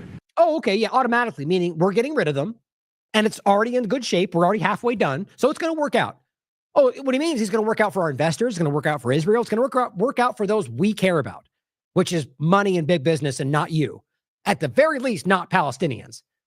But see, if he just pretends, if he just lets these blind following so-called journalists ask broad questions where he can kind of halfway clumsy step around them, he'll let you decide whatever you want. You make up whatever narrative you want to make sense of his opaque words because wink, wink, the thing said online today. It's obvious what's happening.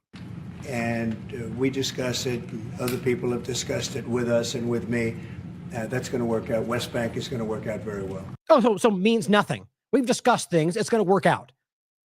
What does that mean? You mean the torture and rape and destruction of homes that's happening right now, that's going to stop? Or not at all, and it'll continue, and that'll work out for you guys? Are we pretending like Trump is not overtly on Israel's side? And if that's the case, then what are we talking about? It's obvious that he has an interest in doing what Israel wants here. He was paid to do it by Miriam Adelson. Mr. President, why should the king take in the Palestinian people? Hold on, let me go back real quick. Other presidents to Jordan and what is represent. I think just as a testament to what you said is Mr. President, I what we have in the Middle East that to all of us in the region continue. Especially Jordan. Yeah, I thought there was a part where I guess this is a video is different. I watched earlier. The part where he mentioned some cancer kids. I think it might come up. I don't have a play at all. But the point is, he mentions a bunch of cancer kids that he wants to take out of Palestine. And Trump goes, "Oh, it's so beautiful. It's so beautiful. I didn't even know about that." How do you not know about something like that? First of all, not know that there are 200 kids with cancer and other problems in Gaza because they were not allowed to leave because there's no hospitals, or the fact that that's a fraction of people that have limbs blown off and all sorts of other ailments and issues that can't be dealt with, or the fact that they're still starving despite the aid that's rushed in over the last couple of days. It's incredible. He either did know that or he's not even trying to pay attention because he knows who signs his checks. Oh, sorry, 2,000 kids. I had it wrong. So it's even more. We'll play it a little bit here. I think the Egyptians to present their plan on. Oh, I think that's it right there. So let me go back a little bit. I have just something to say because we you give His Majesty the King guarantee that you want to be here, and as you said, sir, we've got some very Bank. And how are you going to I think that's going to work out very well. That's not the West really Bank what question. That's going to work out. West Bank is going to work out. Next one, he asks about whether they'll have space for them. Now, I can't believe we're even in a part where we're pretending like it's okay for them to be moved to a new location. You know, the exact thing that they all said we were racist for even suggesting they would consider. And now they're forcing it down your throat. And the same people that said you were racist are now telling you that it is why it makes sense. That's what I keep talking about, guys. How does anybody not see how jarring that is? Very well. Mr. President, why should the king take in the Palestinian people? He's made clear he doesn't want to. Well, I don't know, but he may have just something to say because we discussed just briefly. I think maybe you want to say it now, or Okay, right. So now, do you want to go ahead and say the thing that I'm? So clearly the Jordan king has been saying things a lot, like with West Bank, and then not really following through. So either it's all bluster, or they had to sit down and some kind of Israel focus. It's something. They sanction threats or whatever else. That's how they roll. And so Trump has him in his position. Oh, you want to go ahead and say what I want you to say now? Go ahead. Well, Mr. President, I think we have to keep in mind that there is a plan from Egypt and the Arab countries. We're being invited by Mohammed bin Salman to discussions in Riyadh. I think the point is how do we make this work in a way? Let's be clear that whether it's fake or not, Saudi Arabia has been very clear. No Palestinian state, no agreement with Israel. Okay. Egypt has already come out more than once and said this is not happening. There's already claims of Egyptian tanks rolling towards the borders. I wasn't able to verify. Either way, the point is that they're saying no. So what happens if they just simply put their foot down, which would surprise me? But, if you're a puppet like Sisi, oftentimes, if you're not feel like you're getting something out of it, a lot of times they change sides. And we've seen that over the years. And that's how the Saddam Hussein ally becomes the Saddam Hussein enemy, or the Osama bin Laden warrior of peace the Washington Post wrote about becomes the bad guy villain of 9/11, even though most of those have the same villain that we're not talking about. The point is clearly it's a shifting game. And so Sisi could suddenly just be like, this is not in my interest because my people don't want it. And even though I was put here by you and I've been carrying out your agendas for years, now suddenly I want something different. I don't know. All possible. The point is, if it doesn't get allowed, what happens then? Well, I think we already see the ethnic cleansing where they're not moved somewhere else continues. And that's the point. They're already basically saying that and going, we got to move them because look, it's terrible there. Yeah. And what are you holding out there? Why is it terrible? So if we're only missing that Israel's murdering them all, so let's just stop Israel from murdering them first. Then we can take our time, no, we have to rush through, move out of the way because that's what Israel wants. This is a very clumsily put together plan. And I think most people see right through it. That is good for everybody. Right. And obviously, we have to look at the best interests of the United States, of the people in the region, especially to my people of Jordan. And we're going to have some interesting discussions today. I think one of the things that's not what Trump wanted to say, by the way. You could tell. We can do right away is take 2,000 children that are either cancer children or in a very ill state to Jordan as quickly as possible, and then wait. Why are they not going? Why are they being held back? There's no way to misunderstand that, guys. Israel won't let them leave. Like, okay, if you're pretending it's Hamas holding them, then why would they suddenly let them go now? That doesn't make sense. So if suddenly they can allow them out, that means Israel is allowing them out. They have been holding them back because they're terrible. These are monstrous people. Not every Israeli or every Jew. I'll say it every time because it's the truth. It is simply these people who care. Anybody, whether you're Jewish or Christian or whatever else, who is doing this is a monster. Simple. You have to recognize how clear that is. And it's not just cancer patients, guys. It's everything else you could imagine. This was a population of 2 million people. Women have had pregnancies with children that have died. Children have come out stillborn. People have died while they're pregnant. They have arms blown off, legs blown off, everything you could imagine. People that are dealing with other kinds of illnesses, people dealing with basic things that become seriously life-threatening because they don't have hospitals or treatment or any of it. Now, Trump pretends, I didn't know about that. Think about pretending that right now. For, I think, the Egyptians to present their plan on how we can work with the president to work on the Gaza challenges. So I want to tell you, excuse me, wait, just please. I didn't know that, what you just said, 2,000 children with cancer or other problems. And wow, that's really a beautiful gesture. That's really good. And well, now let's even see if that happens, by the way. And even if it does, it's a small gesture into a millions group, a million, what would it be now? I mean, they keep saying 1.7, seeing as how they clearly know that hundreds of thousands have been killed. Millions of people. So it's a small gesture, but it would still be a very positive thing to happen. And it would be a token if they continue murdering them all.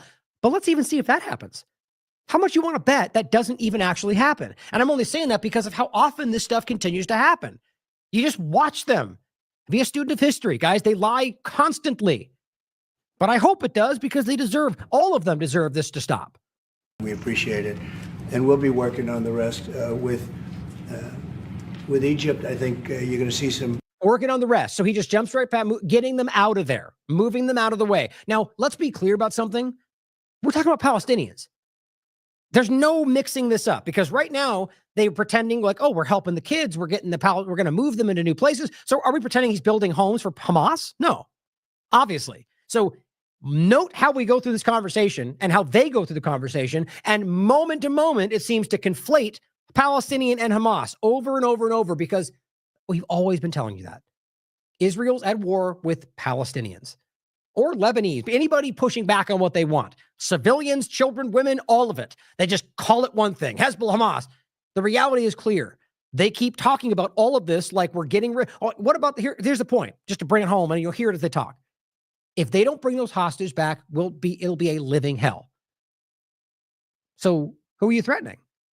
So you just told us we don't know where the hostages are, we don't know where everybody is, but if you don't bring them back, we're going to destroy everything. How does that possibly line up for honest people? You just said you're going to kill, so you're going to kill everybody if they don't give you what you want. That means you're a monster, right? So just listen as we go through it, as they pretend we're helping the Palestinians, but then go on to make an argument that if they don't do this, we're going to hurt them all, showing you that they're collective punishment and they're focusing on all of them. So either it is everybody move the hell out of our area or we're going to kill you all. That's the real argument being had here. Great progress. I think with Jordan, you're going to see some great progress. Three of us, and we'll have some others helping, and we're going to have some others at a very high level helping, and the whole thing will come. It's not a complex thing to do. And with the United States being in control of that piece of land, a fairly large piece of land, control. Is that how that works? U.S. is gonna. I thought that was a ploy, right? Maybe it is. Maybe it's still a bargaining ploy. But just like Greenland or just like Hezbollah, and it's a game until it's not anymore. And we just don't even miss a beat, right? You were getting laughed at for falling for his troll. And at the end of that sentence is suddenly like, how are you not supporting this? It's going to save the country. Like, what? It's jarring. It's whiplash. You're like, how the hell? The point is they don't care. Those people, minority, don't care about the facts. It's about supporting the current thing. They are the left of the right. We have stability in the Middle East for the first time. And the Palestinians, or the people that live now in Gaza, will be living beautifully in another location. They're going to be living safely. They're not going to be killed, murdered, and having to leave every 10 years. Because why is it happening again, Trump? They love to scream Hamas, but it's not true. The only time this happens is when Israel bombs them all. So if you want to say it's Hamas, wouldn't they be dying every moment of every year you look back? They're not. So Israel continues to murder them, make them life hell on earth, and we're going to pretend like that's not obvious every moment you're talking. We're going to move them into places that they don't want to go to, that the UN and everybody else in any position of standing has been clear that's not even legally allowed. But we're going to do it anyway because Israel paid me. I've been watching this for so many years. It's nothing but trouble. Everyone's being killed. They're being robbed. It's by Israel. Yeah. Very easily proven over and over and over. Every single claim they've made from the moment this started post October 7th has been roundly shown to be false. I mean, damn near everything. They were even just again caught using human shields on their side, calling it the mosquito procedure. Haaretz covered that. I think it was the Washington Post as well, openly. I guess we're just past even caring about these things anymore because, well, they have power now. So who cares? Shut up. Technocracy. Go to bed. It's like living in hell. And they're going to end up having a great home, great families that don't have to get mugged and killed and beaten up and harassed by Hamas and everybody else. Ah, right. That's it. So we're just going to make sure that the people, it's the same point. It's just frustrating. Do you think he doesn't know any of this? And if he doesn't, how do you want this person in power? And I know we'll be. I think that's our choice anyway. By the way, able to work something. And what you just said about the 2000 is fantastic. It's so beautiful. It's music to my ears. Yeah. But we're going to be able to work something, and I know we'll be able to work something also. We're going to be able to work something. I know we're going to work something also. Yeah, gibberish. Nothing, no substance. It is rambling narrative about how we're going to accomplish whatever. And then whatever happens will be what he promised, even though none of it was actually expressed. With I believe, not 100%, but 99%, we're going to work out something with Egypt. Mr. President, during your election campaign, Mr. President, how is the U.S. going to own Gaza? Your White House has made clear taxpayer dollars won't be used for this. So what money are you going to use to buy Gaza? We're not going to buy anything. We're going to have it. Oh, okay. We're not going to buy it. We're going to have it. Don't these statements worry anybody? Acquiring Greenland, we're just going to have it. Well, that's because Israel's taking it. There's no confusion there. So and as we'll get to, Israel's going to be in charge of controlling it. So basically, it's all a bunch of narrative, and you're letting Israel take control of Gaza. Yeah. Surprise, surprise. We're going to keep it, and we're going to make sure that there's going to be peace, and there's not going to be any problem, and nobody. Of course. So, because if we destroy everybody we don't like and let Israel take it over and make a bunch of Jewish settlements, there'll be peace. Hooray! But there won't be, actually, because this will not go away. Because Palestinians, unless they completely destroy them to the man, will continue to have a problem with this, and other countries will too. Because we're not talking about the Jordans and, Sisi and King Jordan governments here. We're talking about the peoples of these countries and the groups within them that rise up when they recognize that they're being taken advantage of. It's like anything else, right? The idea simply is that if you believe, like in this country right now, how about if we came to a point where we could if you could prove it, whatever you think that means, prove it, that Israel put Trump in this position. Or let's just say China put Biden in that position to make it easier for you to wrap your mind around. Okay? And we can prove it. What do you think Republican militias would do? Do you think they would sit back and just go, well, I don't want to be a criminal? No, you would go, our country's been stolen from us. So we have a legal right to take it back. Now, just because we don't look at it like that when other countries do it or because they're a different color than us, it doesn't mean it's not the same thing. Now, obviously, we don't know there could be different dynamics. The point is, that's something you always have to consider. Same with Hamas, same with any other location that's illegally occupied. Whether it's Syria by the United States and now Israel, or Iraq by the United States and now Israel, or anywhere else we're talking about, or Israel and Lebanon, or Israel and Gaza. These are occupied illegally according to literally everybody with legal standing. So same point applies. These groups will still see this as their territory. It will never go away. The only way it will go away if Israel stops being the illegal occupier. That's it. And agrees to something that actually resolves it instead of pretending to and then funding Hamas so it doesn't ever happen, which we'll show again today in a minute. The reality of them claiming that Hamas is so evil, the Hamas that Israel funds right up until October 7th. It's amazing that they can't have an honest conversation about it, which shows you what they know it's there. Not the corporate media, not even the human rights group. Nobody can talk about it. It's one of the most publicly stated things that we have Ehud Barak, former prime minister. You've got the former head of Shin Bet. You've got Haaretz make multiple Israeli articles quoting what he said in a meeting in the Likud party. We funded Hamas. That's our strategy. It's public. And yet we can't have an honest conversation about it. So when he's talking about Hamas, remember, that's Israel funded, is U.S. funded. Nobody's going to question it. And we're going to... How is the U.S. going to own Gaza? Your White House has made clear taxpayer dollars won't be used for this. So what money are you going to use to buy Gaza? We're not going to buy anything. We're going to have it, and we're going to keep it, and we're going to make sure that there's going to be peace, and there's not going to be any problem, and nobody's going to question it. And we're going to run it very properly, and eventually we'll have economic development at a very large scale, maybe the largest scale on that site, and we'll have... And that's going to get all the people out there that see money signs, right?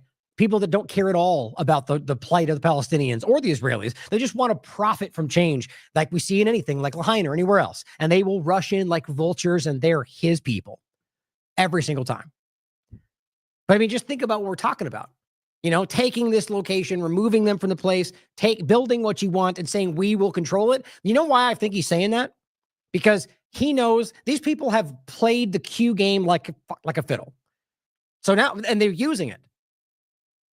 For all we know, it's even them. The point is that ultimately that narrative is they're saving Israel for last. They're still pretending that. It's embarrassing. So if he pretends that somehow he's going to neuter them by taking control of this and that, and we're going to blah, blah, blah. Even though that doesn't even line up if you really think about it. It's working for some of them. When in reality, as we'll play, he's going to let Israel control it, and they won't even be in... I guarantee this is something they're jointly working at. So there's still, like, we have U.S. troops on the ground right now in Gaza, like we've already shown well before this new USG Solutions part of it. They will continue to work there, but Israel is getting what it wants. And if you don't think these Zionist maniacs are going to take what they want, regardless of what Trump says, or that you can see how much they're influencing what he does anyway, you're just not paying attention. Lots of good things built there, including hotels and office buildings and housing and other things. Or we could have just not destroyed all of theirs. But too late now, so now we got to fix it, right?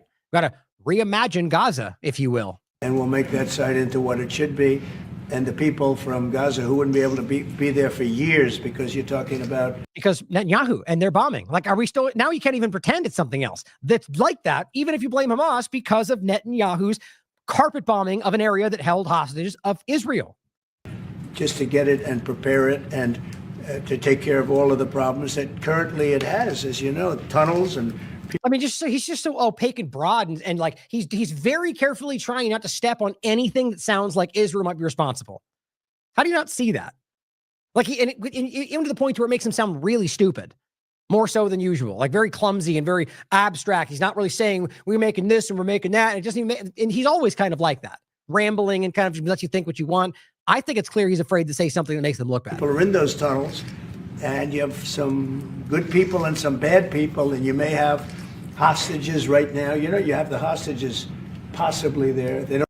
Yeah. Oh, oops. Now that's bad, because we know Israel's been bombing the entire area, but no one's confused about that. Even Israelis know that they've been killing their own people. Hannibal Directive has been admitted by even the Israeli media, but he doesn't know about that, though. Oh, look into that. I don't know where they are, and you know, I have a Saturday deadline, and I don't think they're going to make the deadline. Personally, I think they want to play tough guy. We'll see how tough they are. But it's going to be a wonderful thing. It's going to be wonderful for the Middle East, I think. So he's talking about Hamas, right? See how tough they are. Okay. So what are we talking about? We have a Saturday deadline for the hostages to be returned. We'll get to that next. These are two different conversations, really, even though they're kind of this overlapping. That's the whether they return the hostages. And the point was, we'll get to next, Israel has violated the ceasefire, which is what they stated. And now they're using that to claim they violated it, which is, by the way, like verbatim what I said would happen. Did I not? And right at the second phase, I'm not psychic. It's what we knew because we're paying attention. It's amazing how far ahead you could be of the story if you just watch a show that's not partisan and willing to lie to you for different reasons. But the overarching, the point here, as he's saying, but it's going to be a wonderful thing. It's going to be wonderful for the Middle East. I think it'll turn the Middle East. I think you're going to have peace in the Middle East. You're going to eventually have peace in the Middle East. Couldn't this deadline risk undermining the talks that you're having with the king today, and risk the kind of wider peace that you're trying to? So the deadlines are what I wanted to hear. So the deadline point is you're giving them by Saturday. We have to have all those people back. Otherwise, what? We're going to rain down hell on all the people that you pretend you're trying to save. So you can't just pretend those two things line up, that you either want to save these people or think it's your objective to not hurt civilians, or you kill them all if they don't get out of the way. So it shows clearly what the game is. Israel wants them all out of the way, or we're going to kill them all. There's no way around that. That's what they've been doing the entire time. It takes a child to not see that. And here, he's just laying it out. We're going to do that. Even though he just went on about how, what about the 2,000 cancer kids? Because realize if we don't make the deal, that doesn't happen. So we'll kill them all, I guess, because Israel said. Because we're not talking about a big situation. We're talking about something that can go very quickly. We're talking about it's going to go quickly. It's not going to take a long time. Yeah, it's only taken 76 years to figure it out. It's just like that. We'll take it real quick. And if not, we'll do what we want anyway. Okay. That's not going to take a long time. You know bullies? You know what a bully is, right? You know the bully, I've always, and I found it throughout my life, a bully is the weakest person. Sounds like he's watching our show. Sounds like what we say about them. You know why? Because that's literally what they're doing. This is what Elon and Trump do so well. I mean, honestly, kind of clumsy, but they do this because I guess people fall for it in their groups. But they, like Elon posted a meme about how, the resistance is, was not the one today that was similar, but like how you supported the resistance on the Star Wars, but now you're on this. It's like, that's you. You're literally pointing to the thing that you're doing. Or Elon talking about unelected bureaucrats, and I'm like, hello, you're literally an elected bureaucrat. It's just so stupid. And my point is that when they do that, they're just trying to make it seem like they're not the thing. So what they are, and this is what I very clearly think, and you've heard me say this so many times, I've never heard him say this, are the people that need to pound their chest. We're big and tough, which usually indicates, not always, but that they're not big and tough. Then they have some power, but they're insecure. And I see that with everything this guy does. He needs to constantly bolster himself. He needs to puff his chest out and say, I did better than anybody. That's not what strong people do. I've always said that. That's what Elon Musk and the rest of them, they strike me as very insecure people. That doesn't mean that they're not strong and powerful and educated. The point, and you can decide for yourself on those things. But it does show that they have a weakness when it comes to needing to be the person, like they need to project the strength. And, strong people tend to not do that. Like genuinely strong and secure and mentally sound people, the whole like walk softly, carry a big stick kind of thing, or however that saying goes. I think that's backward. Anyway, the point is simply that if you're out there pounding your chest and screaming, I'm the strongest, I'll beat up anybody. Usually you're the one that's most weak, at least in some way. And I've said that recently a lot. I just think it's funny that he suddenly says this. I'll leave it at that. And they're bullies. Oh, and again, the last point is obviously, what do you see them doing? What do you see them doing? Do you see them simply standing back and responding? No, you see them screaming. Every single time and Israel and Trump and them projecting into the world about what we're doing and what you're doing wrong and what is the other side doing? Very little of that. And that's not always recipe. It's just an overarching point, but that's what they do. So when he sits here and acts like they're the bully, it's the same point. He's just projecting as they then act in exactly that way against everyone they're talking about. Hamas is bullies. By the way, Hamas is bullies, by the way. Make sure you write that down. The weakest people are bullies. You know that, right? All right, go ahead. Mr. President, you were saying... That was out of nowhere. I'm telling you, I swear to God, this guy, I find it funny. I often wonder if there are things we do that somehow make it into these circles. I don't know. Maybe we're too small for that, but I find that funny. Saying that Palestinians will live somewhere else safe. Where exactly do you want them to live? Well, it's not where I want them to live. It's going to be where we ultimately choose as a group. Oh, okay. So it's no longer their choice? Is anybody missing that right now? So they no longer decide their own future. Why is that? Are we just pretending like, because they voted in Hamas last time? Well, that's not your responsibility. You don't get to revoke their ability for their own self-determination, whether it's this location or not. If they're going to move, let them vote for it. They're not going to do that because they don't care about these people. These people are in the way of their agenda, and they just need to make you think they care. If you actually have the brain to put this together, you can already see they don't care in every possible way.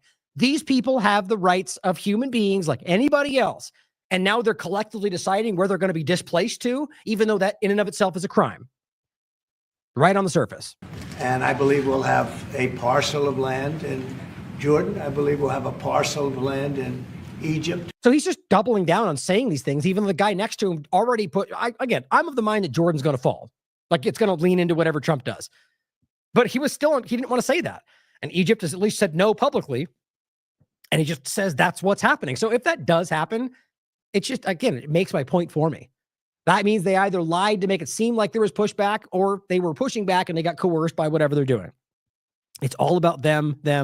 We may have someplace else, but I think when we finish our talks, we'll have a place where they're going to live very happily and very safely. Regardless if they want, though, by the way. We'll decide amongst Egypt, Jordan, and Israel what the people that Israel's been killing want. And, don't forget, they only want to be on the Gaza Strip because they don't know anything else. They never. Oh, is that why they're too dumb to know what else goes on in the world? No, it's their territory. This is the most insulting, ignorant thing that he said today. They don't know anything else. They don't know what else to do. Guys, you know why that is, if that's even the truth? Because they've never been allowed to leave. How long have I said that, and how long have I been called racist for pretending, it's not real, it's not an open-air prison? Oops. Well, he just admitted that it was, because they've never been able to go anywhere else. You see, you can't walk through this. Like, how long have I said that too? If you lie about everything, eventually you're going to step on a previous lie. You're going to have a new agenda that's going to end up covering something else. There you go. Either they were allowed to leave and Israel's allowed to them and then they're just terrorists, or they were never allowed to leave. You can't make it both ways. Had an alternative, and they don't want to be on the Gaza Strip. Not true. One of the easiest things in this conversation to see is that they definitely want to stay there. I mean, let's be clear about this. Most of these people have been publicly saying this the entire time. They've been standing up and making statements and making public declares and writing things on walls. And if they really did want to leave, there'd be much more of a movement to make that happen. If you listen to people there or the journalists that are covering it, I don't see anybody, especially if they've lasted this long. I mean, they are determined. It's again, one of the most inspiring things about these people is how resilient they are in the face of such horrific atrocities. But they have no choice. They have to be. And they're being killed there at levels that nobody's ever seen. No place in the world is like as dangerous as the Gaza Strip. Oh, yeah, because it's just there must be tigers and lions in there, right? No, it's because Israel's bombing them all and murdering and raping and torturing. No place in the world is like, but they have no choice. They have to be. And they're being killed there at levels that nobody's ever seen. They don't have to. I want to remember. So what he's trying to say is that Hamas is keeping them there, and they're actually revitalizing that lie. They're literally, I mean, this is the thing. If they're being stuck there, then why are they going to be allowed to leave? Wouldn't that still be Hamas stopping them? I mean, their lies are transparent.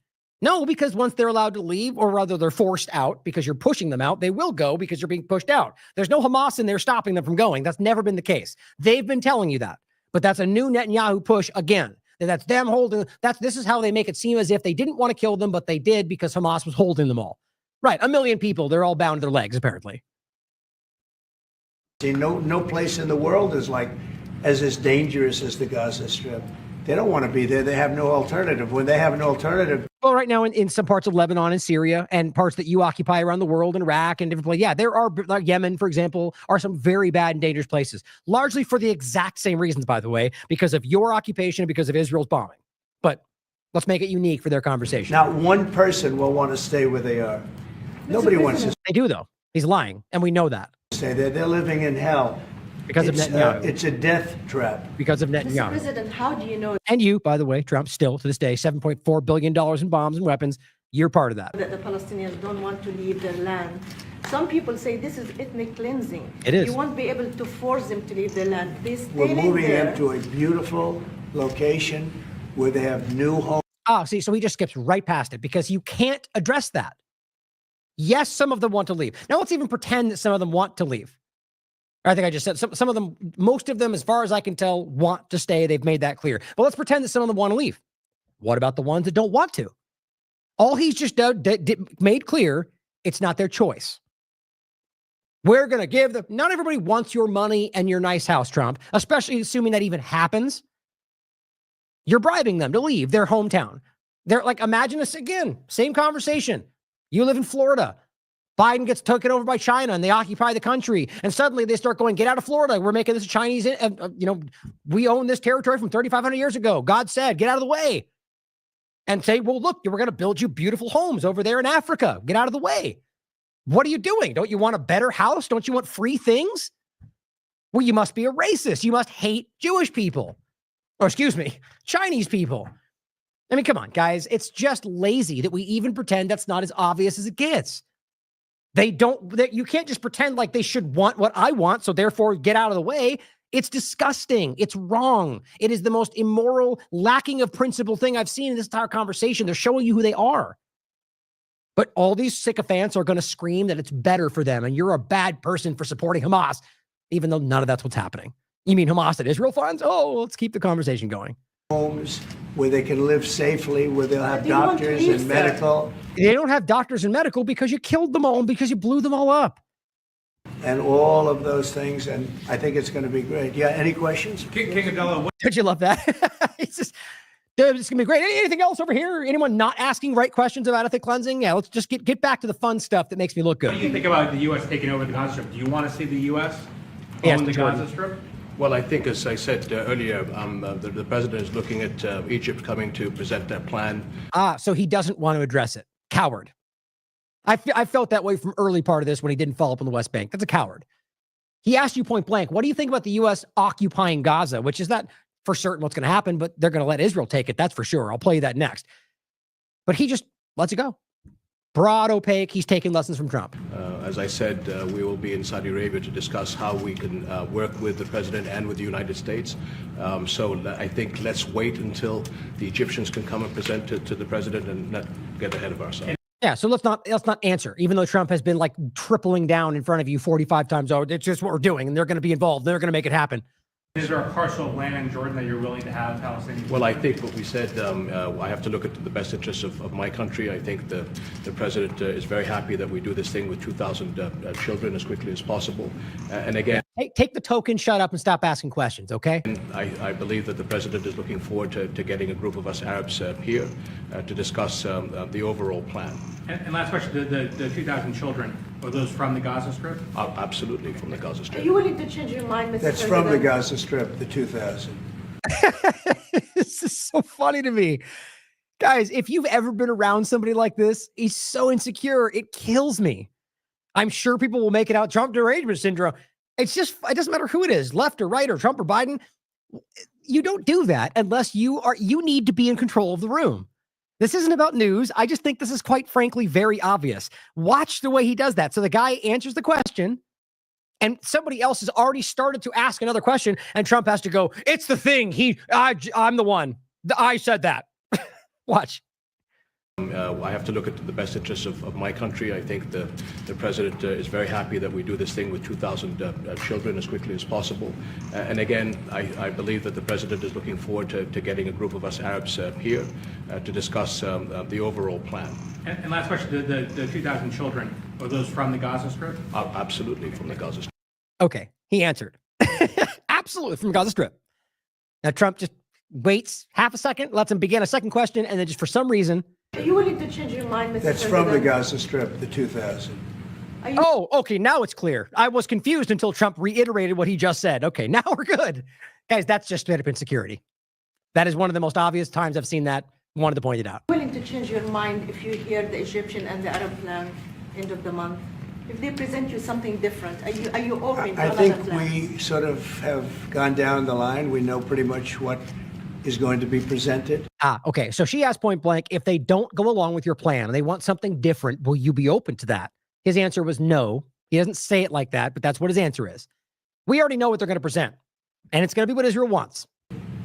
And I think it's going to be something that's going to be magnificent for the Palestinians. They're going to be in love with it. Okay, so what he means is the same thing I just said. We're going to pretend we're building them new places, which I'd wait to see that even happen. I doubt it will, quite frankly. It's going to be some half measure of like everything else they do because they don't care about you or anybody else. But the claim is we'll move them over there with money and stuff. That's not what they want. They're not going to be happy about it because they already tell you that. He's just claiming the lie yet again.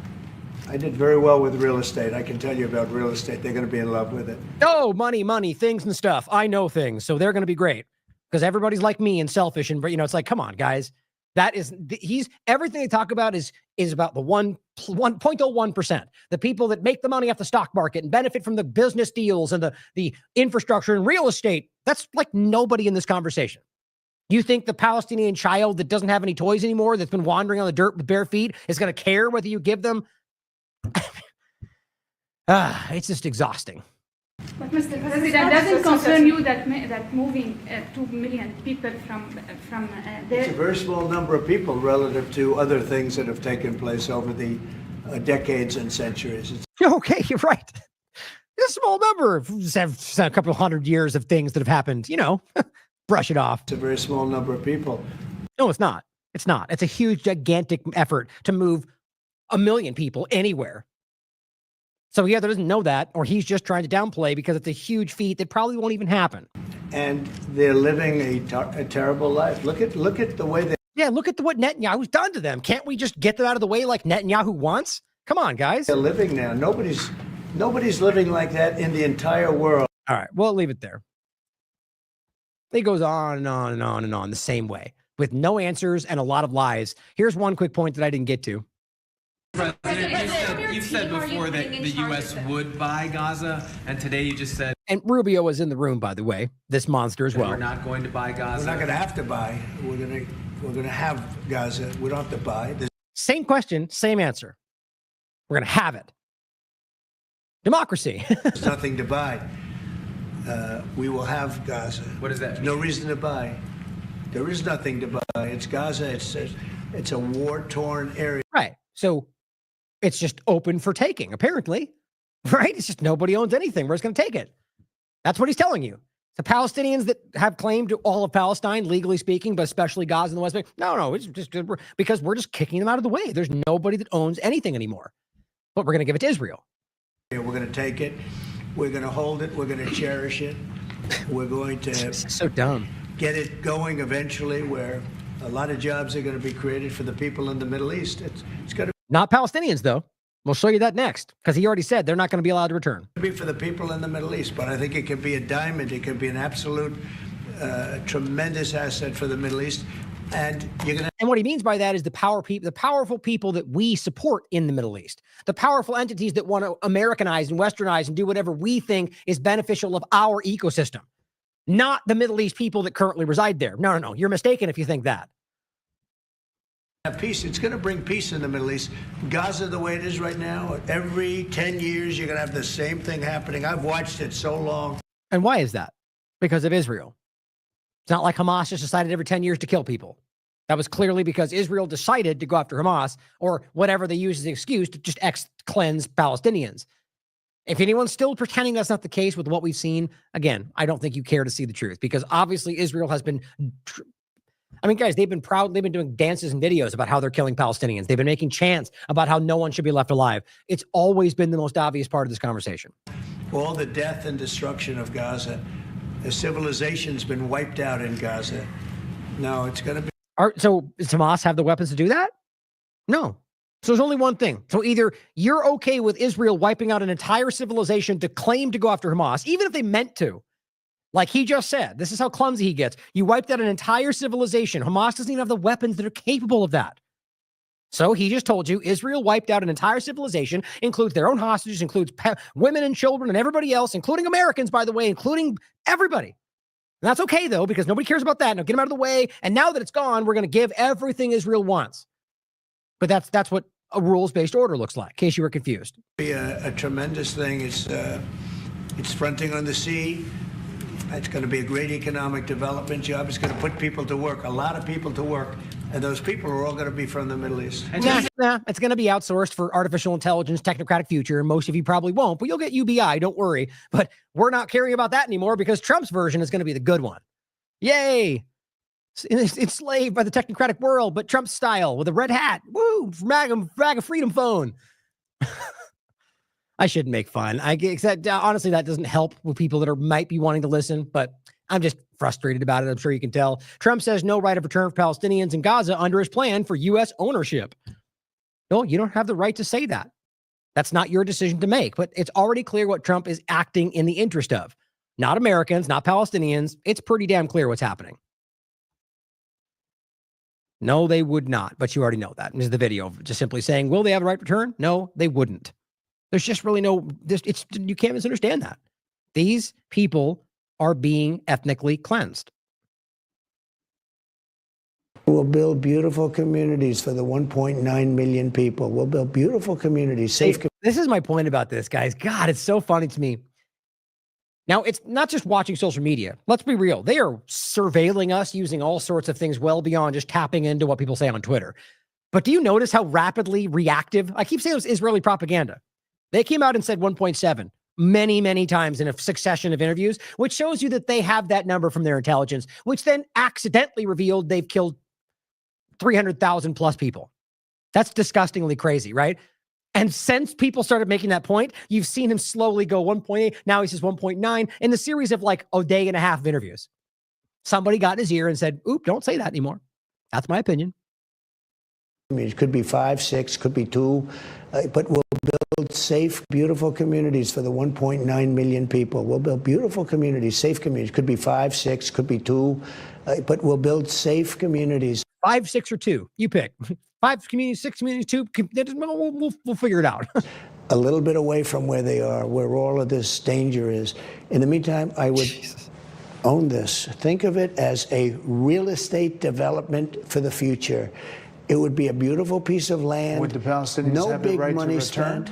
Spent. No, they wouldn't, because they're going to have much better housing, much better. See, you see how gross that is? If you're giving them better locations, some of them will they would prefer to stay in their home territory. You're simply going, no, they don't have that right because we're giving them. That's not how you frame that. The point would be we're giving them beautiful places, so they're not going to want to come back. But you just said they don't have the right to come back. And even the Fox News guy has the nerve, can ask that. Because it's a legal reality that no one can deny. They have been denied the right to return that has been on the table since Israel agreed to the cessation of violence, and they never stopped doing that. Or the 67 borders, the different accords they've made. Every time you can prove they deliberately sabotage it, like we're going to finish with today in the recent version. And they're proudly telling you that now. They know they violated and they don't care because they think they're well beyond accountability at this point. I'd like to believe they're wrong, but I'm concerned with where it seems to be going. But he asked, do they have a right term? No, they don't, because we'll build something nice. Like, that makes my skin crawl. Like, not just, like I've said every time we talk about this, not just the bad thing, but doing the bad thing while acting like you deserve praise for it. Like what you're doing is some humanitarian effort while you're committing genocide. That is like the thing that keeps me up at night, because those people are everywhere. In other words, I'm talking about building a permanent place for them, because if they have to return now, that's called Palestine, Trump. Now it'll be years before you could ever. It's not habitable. That's their choice, and it's only that way because of you and Israel. And I mean, you being the United States government. It will be years before it could happen. I'm talking about. And by the way, you know why that's happening? Because Israel has continued to sabotage efforts to allow things in that can help them rebuild, and have deliberately been destroying it, like rolling through the streets and tearing up the streets with those machines, just to make it that much more impossible for them to rebuild. Because they knew this point would come where they would rationalize, well, they're not going to be able to because of what we did. So let him go out of the. It's disgusting how clearly they've mapped this out. This is the most mapped out planned genocide I've ever seen in my life. Starting to build, and I think I could make a deal with Jordan. I think I could make a deal with Egypt. You know, we give them billions and billions of dollars a year. Yes, you see, because we're going to force them using our economic manipulation. Not the same thing. But Egypt has at least stated that he's rejected the plan. We'll see what happens. Oh, actually, you know what? I'm believing. Oh, that's the foreign minister. Anyway, Egypt has said that's not going to happen, which has been pretty clear. Now, David Icke highlighting him speaking, the king of Jordan basically ending by saying, I believe that, this is going to bring prosperity to all of us, what Trump's doing. And he says, Jordan and Egypt are caving to the Israel-owned bully. It's funny how he calls him bully. There's a reason he did that. And what do Palestinians think? None of these psychopaths could give an SHIT in regard to Egypt, Jordan, Trump. I tell you what, MAGA, he says, let's all cheer at ethnic cleansing, made possible by Israel dropping state-of-the-art weapons supplied by America on defenseless civilians and kids. This turns Gaza into a demolition site, which is now used as hiccups all of a sudden, as the excuse for the ethnic cleansing that has been the plan all along. Excuse me. I tried to talk through hiccup right there. It sounded funny. Gosh, it happens all the time for me. I think it's the talking for this long. It happened during the show toward the end. But defenseless kids turning Gaza into a demolition site, being the plan all along, quote, we're winning, right? They keep trying to say that. You are shameless and caught in mass psychosis. Like the one you accused others of being in during COVID. Now it's you, but you can't see it or you don't care. I added that last part. You have allowed professional liars and con men, Trump and Musk, to seize control of your minds. Wake the hell up. But you won't hold my breath. Now, I'm still of the mind he's speaking to the minority of the conversation that's being represented as the majority. I really do believe that. It's something I just say. But I really do think that we're seeing that in a lot of ways. But overall, his point is accurate. The same thing with the woke right and all these different things, guys. It's the same thing in reverse. They've just designed this to be, this is your version of it. And you're lockstep in this agenda with people that are rolling you into exactly what we've been calling out. That's what I believe. Drop Site News highlights what Hamas said in regard to all this. This was on the 11th. It says, this is in regard to the U.S. president's statements regarding the displacement. It says, we reiterate our rejection of the statements of U.S.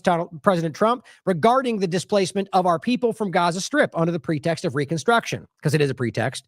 And they're only going to reconstruct for the Israeli settlement they're going to build. Trump's statements are racist and a call for ethnic cleansing with the aim of liquidating the Palestinian cause. That's the right of return, and denying the established national rights of our people. The plan, and really, truthfully, the Palestinian cause, I mean, what would Palestinian identity be after that? Because I guarantee you what they're going to do is put them in places that already exist as a nation. So you're going to carve out territory from somebody else's nation? No, you're going to give them places inside Jordan and Egypt where they can live in settlements. So they're going to be refugees for the rest of their lives, which is, by the way, what Israel's already done to them. The plan to deport our people from Gaza will not succeed, they say, and we will be confronted with a unified Palestinian, Arab, and Islamic position that rejects all displacement plans. I hope so. Our great people in Gaza have stood firm in the face of the bombing and aggression and will remain steadfast in their land and will thwart all plans to displace and force deportation. What the occupation failed to achieve through aggression and massacres, if it will not succeed in achieving through liquidation and displacement plans. Hamas is committed to the ceasefire agreement. If the occupation is committed to the agreement, which they're not, that's very clear. They've broken it every single day since it started. We can prove it. Which was sponsored and guaranteed by the mediators, Egypt, Qatar, and the United States, which really don't care about holding Israel accountable, and witnessed by the international community, which many have spoken up about, but doesn't seem to make a difference. We confirm that the occupation is the party that did not abide by the commitments, and it bears responsibility for any complications or delays, which is what we promised was going to happen because they told you it would happen. Now, here's Orwell highlighting what Trump let out of the bag. And she simply shows you the meme where it says, they told me I could be anything I wanted, so I became Israel's BITCH. She says, sums it up. Here is what he said. Again, the Fox interview. I just want you to hear this part of it. All the big talk and bluster about the U.S. involved, and it seems like it turns out, at least so far, to be what people expected. The narrative about taking over Gaza, when all you really do is just allow it. So that's just the construct when all you're doing is letting Israel take control. Here's what he says right out of his own mouth. Pushback from the Middle East, what do you think? I don't hear that much pushback. A lot of people thought it was a great idea. Really? He's talking about the displacement plan. No, they didn't, guys. Only people who are Zionist maniacs and people invested in this agenda. Seems like everyone in the world was like aghast about how horrible that was. A lot of people. And I'm not talking about big money for I just think it will be stabilized if the United States owns the Gaza Strip. If people aren't living in the Gaza Strip and Hamas isn't there because nobody's there, people aren't there, nobody's going to be there. And later on it can be developed. You'll give some to Saudi Arabia. So you're not saying U.S. troops? No, you don't need no, Israel will watch it because it's right next to Israel. What's the time frame? You have a time frame? I would say let it start almost immediately. Right. Israel can take it all. Almost exactly like they've been trying to do for 76 years. But it's just a coincidence, though. We'll own it. Well, you owning it at this point seems like Israel. That's what I would argue. But either way, I doubt that's even what happens. You're just going to let Israel roll in like with Syria. Like, didn't U.S. occupy Syria? What happens now? Is the U.S. in control of Syria, or did Israel sweep in, build bases, deploy military, and allow that terrorist force they've both been funding to take control? Israel's in control of Syria. Whether or not the U.S. has bases, it's obvious what's going on. So in this case, he just told you Israel will control it. Maybe they'll pretend to own it, or they'll both jointly be in the same agenda, because I think we're dealing with the same thing here, guys.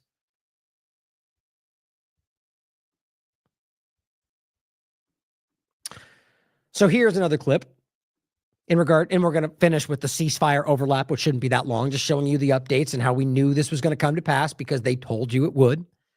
Here's Trump playing the game. This was on the 9th of February, okay, where he comes out and goes, oh my God, did you see the people that were released? They're emaciated. He says emaciated. Well, you know why he's saying that? Because that's what Israel's propaganda narrative became. You can't miss this, guys. So either he's only uniquely looking at specifically Israeli propaganda, which I could wrap my mind around, which, again, you don't think he's got access to intelligence where they know all of this stuff, all of the procession of dead and emaciated, tortured and raped and beaten people coming out of their 10,000 strong administrative detention prison for children and women alike, whether or not they were ever charged with a crime. Some people coming out after 20 years with not a single charge. A kid arrested while a child comes out a grown man. That's not enough for Trump. Emaciated, burn holes in his legs that go in 2 inches. No, that's okay. But these people come out and don't look emaciated. That's a lie. The 3 we showed you, they look less fed. Even though every other one before them have not been more fed, they were completely fed. That one actually gained weight. And they told you it's because they were fed and treated nice. So did these 3 people, by the way. They said they were treated kindly. And we also know that Israel deliberately starved everybody in the West Bank, or well, that too now, but in Gaza. And all he has the nerve to say is what Israel clearly told him to say. Those 3 people look like the Holocaust. We can't allow that. So I guess it only matters when specifically Israelis look like that, or you pretend they look like that. Not American hostages in Gaza, not Palestinians in Gaza, not Palestinians in Israel where they have lots of food. No. Those don't matter. It's so obvious. Hamas has been a disaster. And by the way, I have to tell you that Hamas, the Israel funds and supports up until October 7th. Or we still pretend that's not true. I watched the hostages come back today, and they look like Holocaust survivors. They were in horrible condition. It almost, to me, it almost kind of sounds like, you know how Trump speaks and the way he acts? It sounds to me like he's repeating something he was told to say. Just my opinion. They were emaciated. It looked like many years ago, the Holocaust survivors. And I don't know how much longer we can take that when I watch that. I know we have a deal where we're supposed to they dribble in and keep dribbling in, but they are in really bad shape. They have been treated brutally. No, they haven't, in fact, as they told you. And he knows, I guarantee it. They were not. They were treated kindly. They were able to play games. They were given food, unlike the people in Gaza, by the way, in many cases where children have starved to death, where 1 million+ people are currently at famine level, according to the IPC. That's because they wouldn't allow food in, even though they're doing it now. The point is that Israel has lots of food, and still they're starving people deliberately and raping and torturing them, according to everybody with a brain and eyes. But Trump apparently was, no, I don't know about that. We're going to make a point about what Israel told me to make a point about. Horribly. Even the ones that came out earlier, they were in a little bit better shape. But No, they weren't in a little bit better shape. They were completely fed and taken care of. And even some of them were taken shopping. Some of them were literally, they told you themselves that the idea or the Hamas were covering them with their bodies while the IDF bombed them. How do you make sense of that with what they're saying? You know they're lying. And you could back it up with what the hostages still to this moment say. This is, again, why it's so frustrating to have this conversation. How do you actually hear all that and then look at it and see it for yourself and still pretend like they're not just liars? Because they are. The people saying those things, not all Jews or Israelis, but the liars are saying them. It's incredible. Or that they pretend they're not doing X, Y, and Z, and then you watch a video of the IDF members dancing and making a video about how they do X, Y, and Z. And we just go, you're racist. I'm telling you guys, the effing world across the board sees this, and we are being led by maniacs and psychopaths that have clearly taken control of our government. mentally, they were treated so badly. Who could take that? Nope, that's also not true. So I'll play that for last part. Badly. Who ones that came out earlier, they were in a little bit better shape, but Nope. mentally they were treated so badly. Nope, they weren't. They weren't mentally treated badly. They told you they were treated kindly. They told you they were fed. The first one, Lip Shifts, that came out, even followed up again and told you that they were treated kindly, they took care of them, and that they know that they even refused the bodies of the Bibas family. They're still pretending aren't there. All this is public. He is a liar, or I guess you could argue he's being threatened. But he's not. I think he knows that's not true. Who could take that? At some point, we're going to lose our patience. When I see that scene, sounds like a bully. That I saw today with people coming out of helicopters and airplanes that are emaciated. Nope. That look like they haven't had a meal in a month. And if that was the case, why would that be, Donald Trump? I'm sure you could piece it together. No reason for that, and I don't know how much longer we can take it.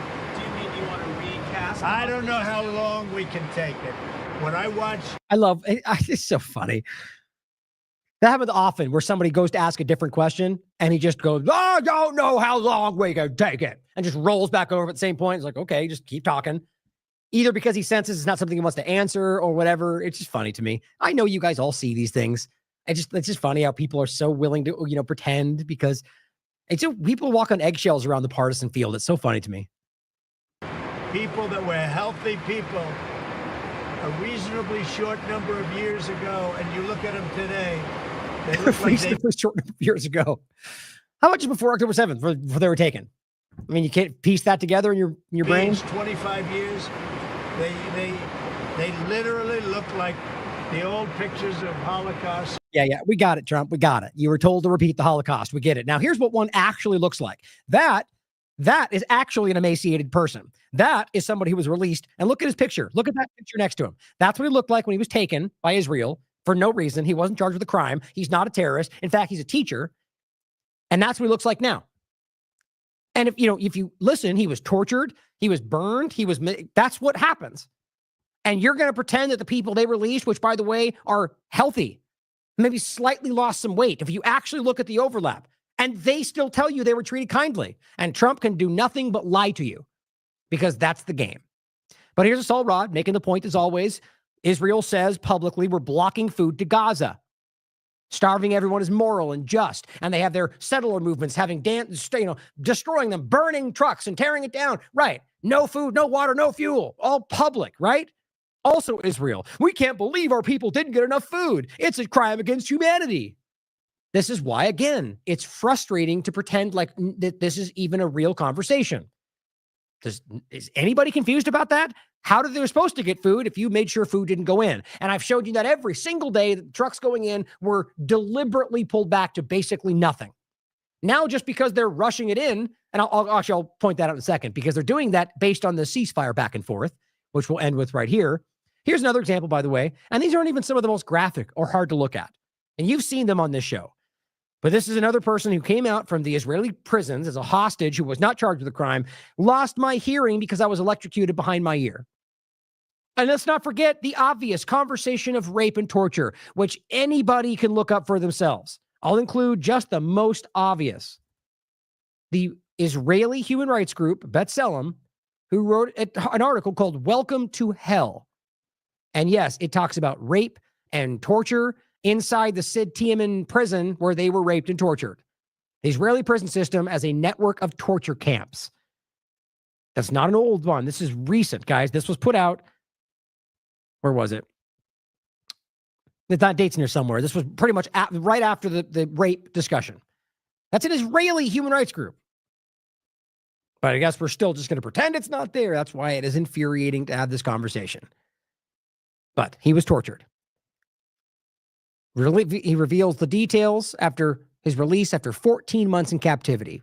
No crime, no charge, just picked you up because you're there and Palestinian, and we torture you just because. Now, this was 2 days ago. Hamas spoke up and said, we're postponing, not stopping, but just postponing the next hostage release because Israel keeps breaking the deal. And they had been since the moment this started. Anybody with the brain can see that. And now, again, what's funny is, had I not jumped ahead, you'd people in the chat, there'd be people in the chat right now or in the conversation going, that's not true, you're a racist. It's Hamas that did everything. And there's probably still them doing that now, despite the fact that Israel's people have already admitted that this was accurate. We'll get there. But let's make sure we remember that on May 7th, this is just one of the this goes back to the first week of this, that even Times of Israel admitted on the 9th and the 10th after October 7th, Israel refused two full exchanges because they were not focused on, they made it clear. Actually, I'm not even be able to bring that up. One of them anyway. There it is. It's one of the videos anyway. This is CBC News. What's the date? About 1 year ago, right? So pretty much October. This was right after October. Like this was the first month. Defeating Hamas is priority. Everything else is secondary, says Israel. I'll include it. Watch it for yourself. And they got really, their own people rightly got mad at them. And so they walked that back and pretended like the hostages are the focus, even though they never were. And you can easily prove that. They did not care. They refused the full exchange because they didn't want it. They needed this dynamic to use it for what's currently happening. This really does need to speak more and more to whether this was all planned from the start, which we've always considered because of how obviously there was, guys, it was 9/11 style holes in the story. But on May 7th was one of the many after that. Hamas agreed to the ceasefire, right? They did after Blinken went on a tour claiming that all they had to do was accept and it'd be over. They accept and Israel attacks Rafah because they never wanted it to end. Then June 2nd, Israel once again refuses their own ceasefire deal after Hamas accepts. All very easy to prove because the same things happened. Then January 15th, before this last ceasefire went into place. And what did we title it? The new ceasefire agreement Israel already plans to break. Now, remember, why? We weren't guessing because Netanyahu even suggested, didn't say it explicitly that we have the right to break the deal, but he said that they could if Hamas does X, Y, and Z. But then you listen to the people in the Knesset, which is usually how clumsy they are because they like projecting that they can control and do whatever they want, or we can legislate anywhere in the world. I just did a show about that. They believe that. International law does not apply to them. They've said it more than once. My point is that in the Knesset, in the Congress of Israel, they were saying, Trump told us we could break the deal in the second phase, which is where we are now. I told you that then. I proved it to you then. Multiple Israeli articles covered that. This is why this conversation is so stupid. So they're telling you, we're going to do this. And then we go, okay, well, here's what they said. Let's wait and see. And here we are. Boom, they break it. And what they do, the same thing they said they could say. Hamas did it, even though we can prove they didn't do that. Even though Israel's not presented any evidence to show that they broke anything. They're, in fact, using Hamas pausing based on their violations to claim that's the violation. How stupid is all this? But we went through it, and it was clear that they made a deal. They could annex the West Bank as long as Trump got this momentary victory to pretend he's the peace president by ushering in a ceasefire, which was designed to fail. It's as simple as that. Then we followed up, of course, on January 16th, and this was the Roberts article about this, the Gaza ceasefire, a U.S.-Israel defeat or another trick? Well, we know now. And then I followed up on the 21st after it had started, and I simply highlighted Israel had already repeatedly violated the ceasefire. And of course, the AI technocracy bait and switch, Doge deception. All these are in the show notes. Now, here is February 11th, Jeremy Scahill and Dropsite News. Hamas has shared a report, which you can verify for yourself. You're never going to get something like this from Israel because it doesn't exist, on the key Israeli violations of the ceasefire, many of which you have on video, guys. They list 22 different violations, and these are things you can document and prove. There's a lot more than that. Jeremy Scahill simply says, as it has been for 15 months, the narrative about who is obstructing a Gaza ceasefire is upside down. Don't forget, Ben-Gvir came out and publicly made a huge thing about how he is determined and he made sure that these things were sabotaged. And Netanyahu has also been clear about that they got caught doing it. It's, again, I say that right now 45 times a second because it's that stupid. If they're telling you that they made sure, then why are we debating that with idiots in the United States? Because we're either lying for it or you're lost in some propaganda narrative. Because, the same thing we talk about all day today. But he says, since the ceasefire officially went into effect January 19th, Israel has repeatedly violated it by shooting and killing Palestinians. By the way, just like it did in Lebanon, that Craig Murray documented from day one, and nobody called out because the Lebanese government's lockstep with Israel and the U.S. government is too. Same with the media, apparently. No, I don't think anybody even reported that. And now they never pulled back like they're supposed to, and no one even cares. Now they're overtaking the West Bank. Syria's gone. Freedom, apparently. And says Israel, and what about elections and all that? Aren't we supposed to scream democracy? I guess Haiti doesn't get one because we like that situation. Syria can't have one because we got our power there. We'll only scream for democracy when it's in places we don't like, the people that don't do what we tell them to do. It says Israel repeatedly violated it by shooting and killing them and withholding aid. They have been. Now, here's the important part. Up until the last so many days, or the very first day, they did. They were pulling back aid like they've been doing the entire time, and they were calling it out. But they started by dumping a bunch in there by see, which all that showed you was that they were the only reason it was never going in. Because if Hamas was going to stop it, they would have stopped it then too, right? No, because Israel had been holding it back, and we all know that. And now they did last few days, they were dumping a lot of aid in there to cover the story. But we'll get there. But he goes through a lot of it. Qassam Brigades announced it would postpone the next release of 3 Israeli captives in the protest of these violations. Hamas said it gave advance warning so the mediators could compel Israel to abide by the terms. Israel doesn't care. They act like they don't know, so they can go, whoa, we're outraged. This was all planned out. Hamas said that it has documented Israeli violations, which he gave you the link to, in issuing his threats to cancel the ceasefire and unleash hell on Gaza. Donald Trump did not acknowledge any of Israel's repeated violations of the ceasefire. Instead, he continued the Blinken-Biden practice of unilaterally blaming Hamas. See? Because they're the same thing. And there's the article from Dropsite News, which you should check out for yourself. Dr. Ishmael al-Twabata, spokesperson for Gaza's government media office, said that the Israeli occupation committed more than 265 violations. Of course, people that want to ignore it will pretend that means Hamas, and they're lying, which you could argue whatever you want. The facts are always pretty clear. And that would be you just choosing to ignore it without looking into it, which shows you that you've made your mind up, which shows you they're not honest. He explained the violations include ground incursions, shootings, and killings. Again, guys, IDF members posted videos of some of this stuff. They really are laughing. They think they're unaccountable. Maybe they're right. I certainly hope we're going to prove them wrong.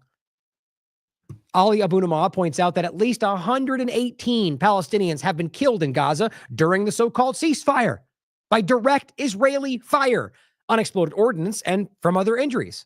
Palestinian lives have zero value to the sponsors of the genocide regime. Here's an article. You check it out for yourself.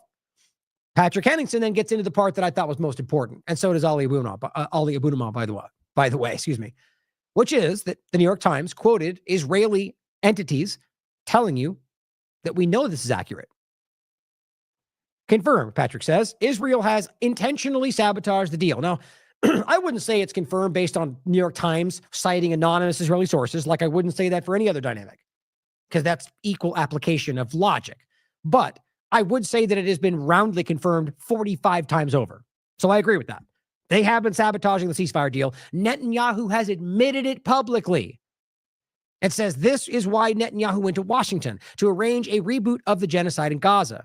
Trump himself said he will now unleash hell on the Palestinian population. That's what I was saying earlier, by the way. That's not Hamas, guys. He's talking about the Palestinians. So how do you pretend that's not the same thing? And here's Mohammed Shihada. That's what his name was. I remember that off the cuff the other day. And the point is what it says right here in the article. And I'll show you next. Ali Abunimah pointing out the same thing. Israeli officials briefing New York Times that Hamas's charges that Israel violated the ceasefire are accurate. In other words, Israel continues to commit crimes. Here's the article. Trump to meet Jordan's king. That's what happened. We just reported on it today. Here's the actual point. It says the current standoff stems in part from Hamas's accusation that Israel has not upheld its promises. So you get the idea that New York Times is not capable of looking at all the same data we are, all the same videos, the IDF members posting how they did these things. You know, it's just sad. It shows you that they also are dishonest, even if they show things like this.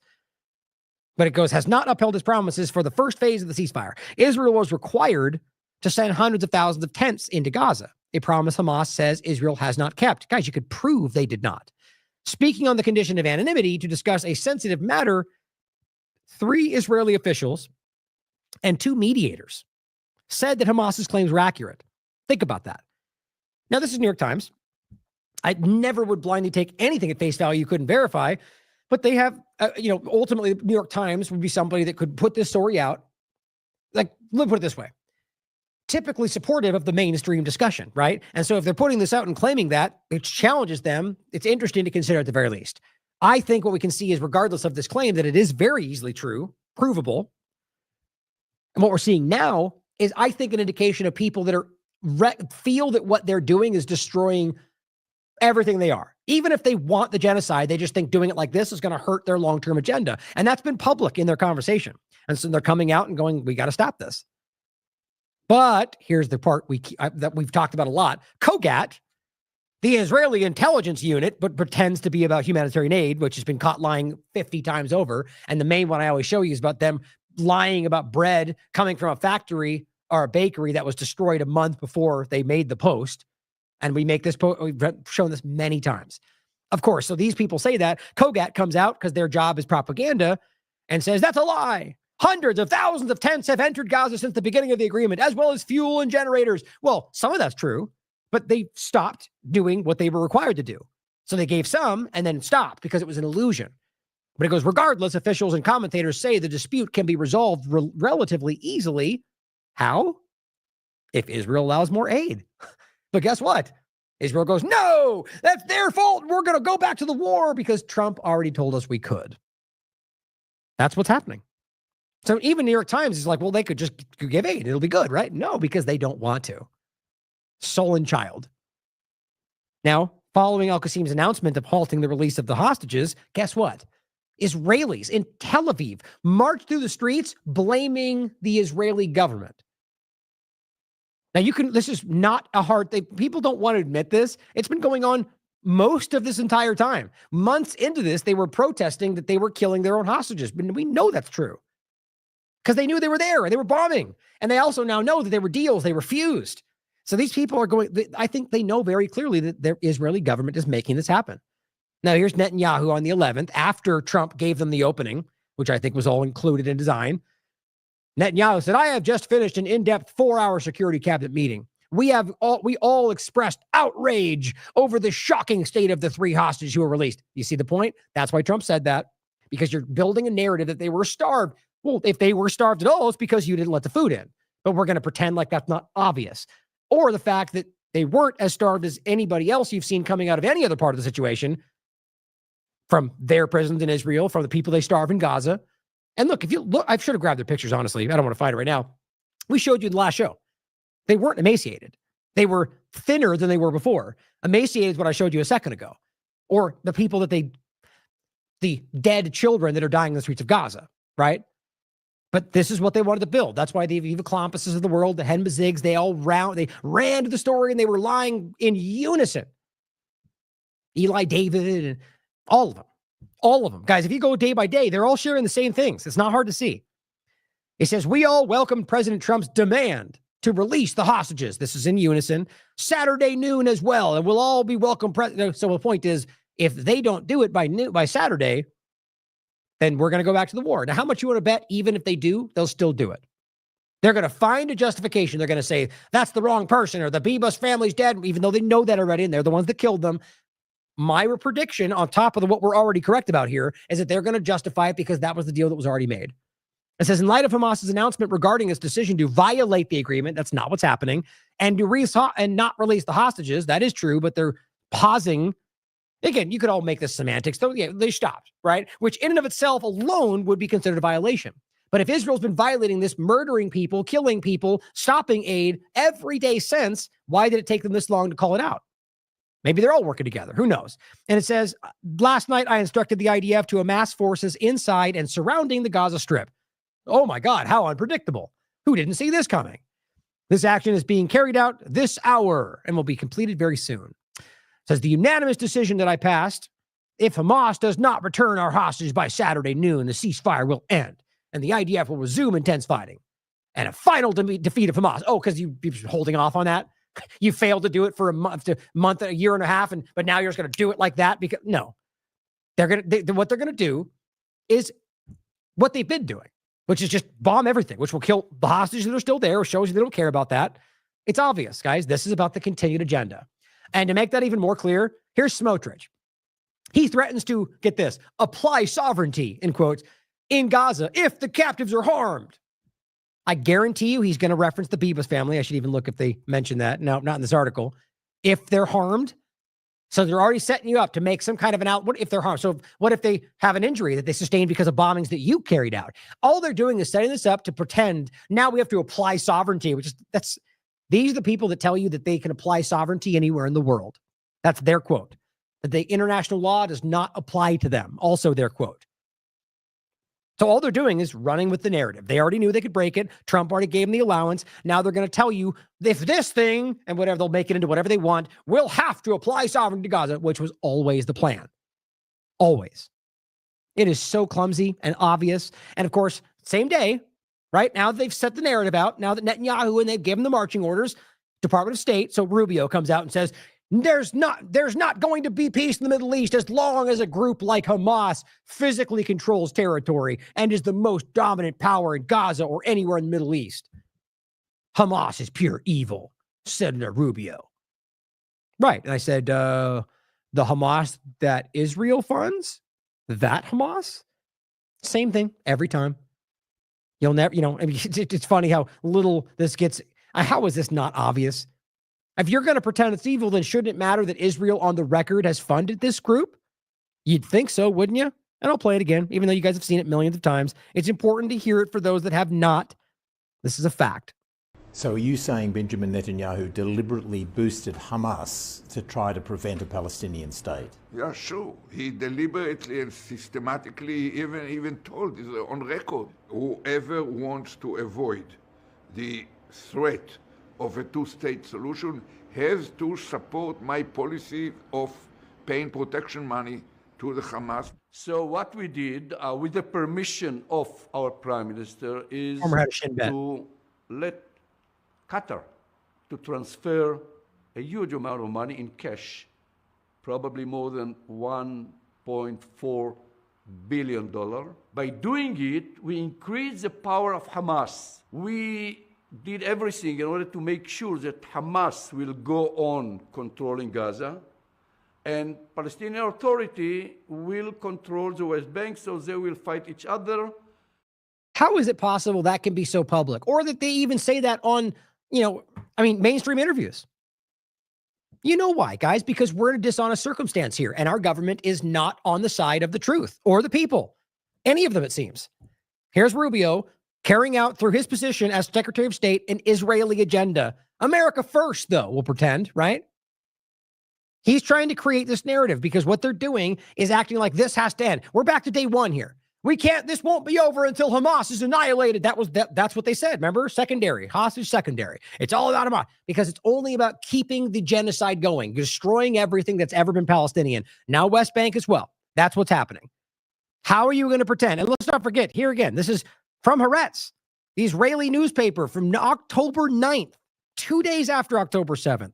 Anyone who wants to thwart the establishment of a Palestinian state has to support bolstering Hamas and transferring money to Hamas.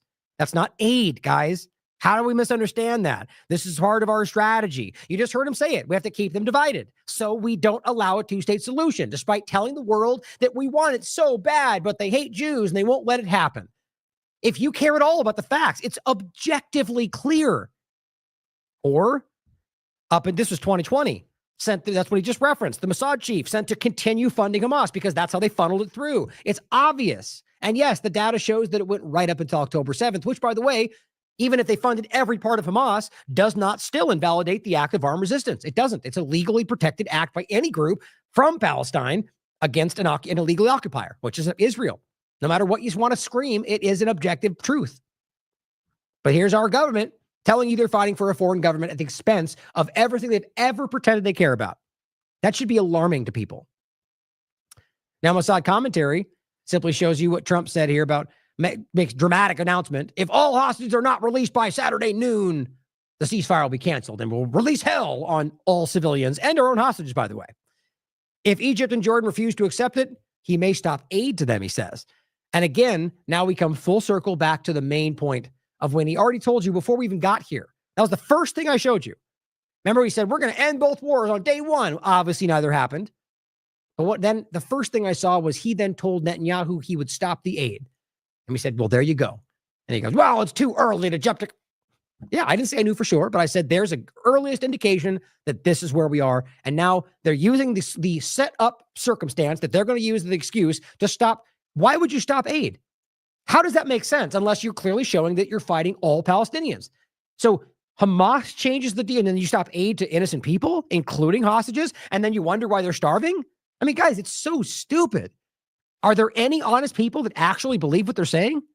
I find that hard to believe. Oval Office, President Trump said if all Gaza hostages are not returned to Israel by Saturday at noon, he would cancel the ceasefire, and adding it is up to Israel. Now, how exactly does he cancel the ceasefire? Why does Donald Trump have the unilateral power to cancel the ceasefire? It shows you that we're being lied to. It's an illusion.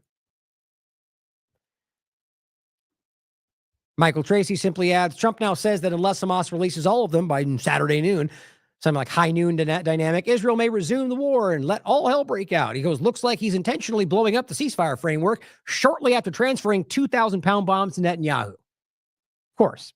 Now, just overlapping to wrap up here with West Bank and everything else, it's not going away. And this is what your government, the U.S. government, and wherever you are in the world, if your government supports this, is what they're allowing.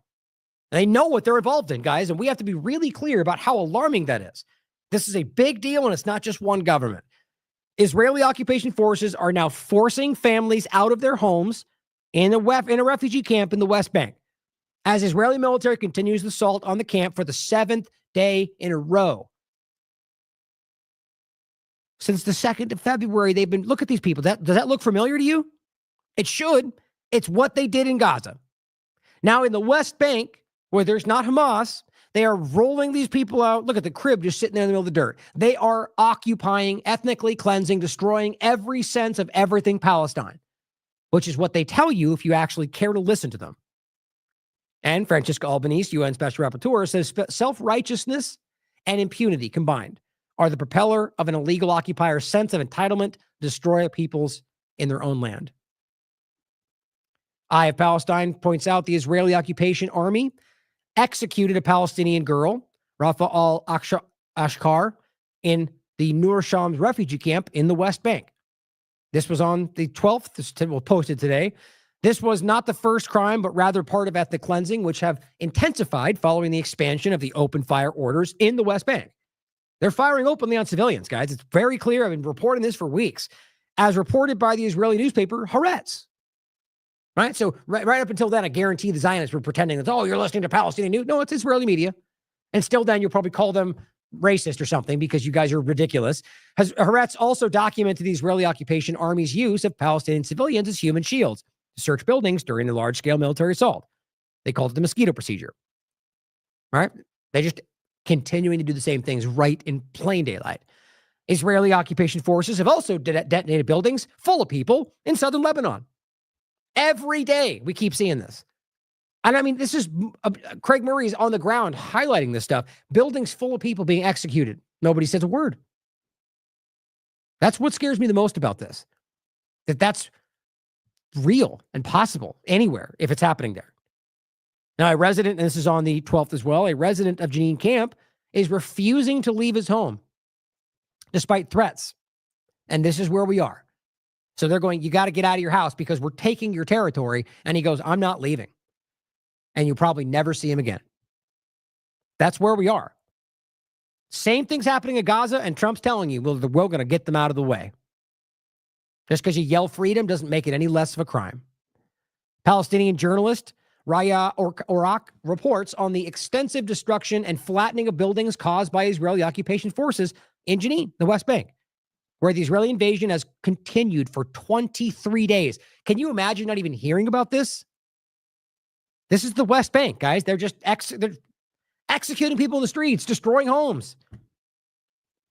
Probably not even shocking anymore, is it? Makes me sick. Now, let's not forget why this is happening. You just can't misunderstand this. So they've made a deal, which they're now following through with, that Trump allowed them to violate this because they said that publicly. And part of it was allowing what they've already agreed to, which is the annexation of the West Bank, which Miriam Adelson paid him handsomely for. This is Haaretz. Trump is desperate for Miriam Adelson's cash. Her condition, West Bank annexation, which is a crime. No way around it. But so too was the embassy move. So too was the Golan Heights. These people are not what you think they are. I'm speaking to Americans right now. If you believe these people are somehow ushering in some new golden era of freedom and democracy or whatever you think is good, none of that's happening. I hope I'm wrong. But if all you're banking on is a bunch of words they say, well, you can literally see them acting in authoritarian, colonial, imperialistic action, giving people weapons to continue murdering children. Like, how do we not see what's going on? Please, please have the courage to call it out. Thank you for tuning in today, guys.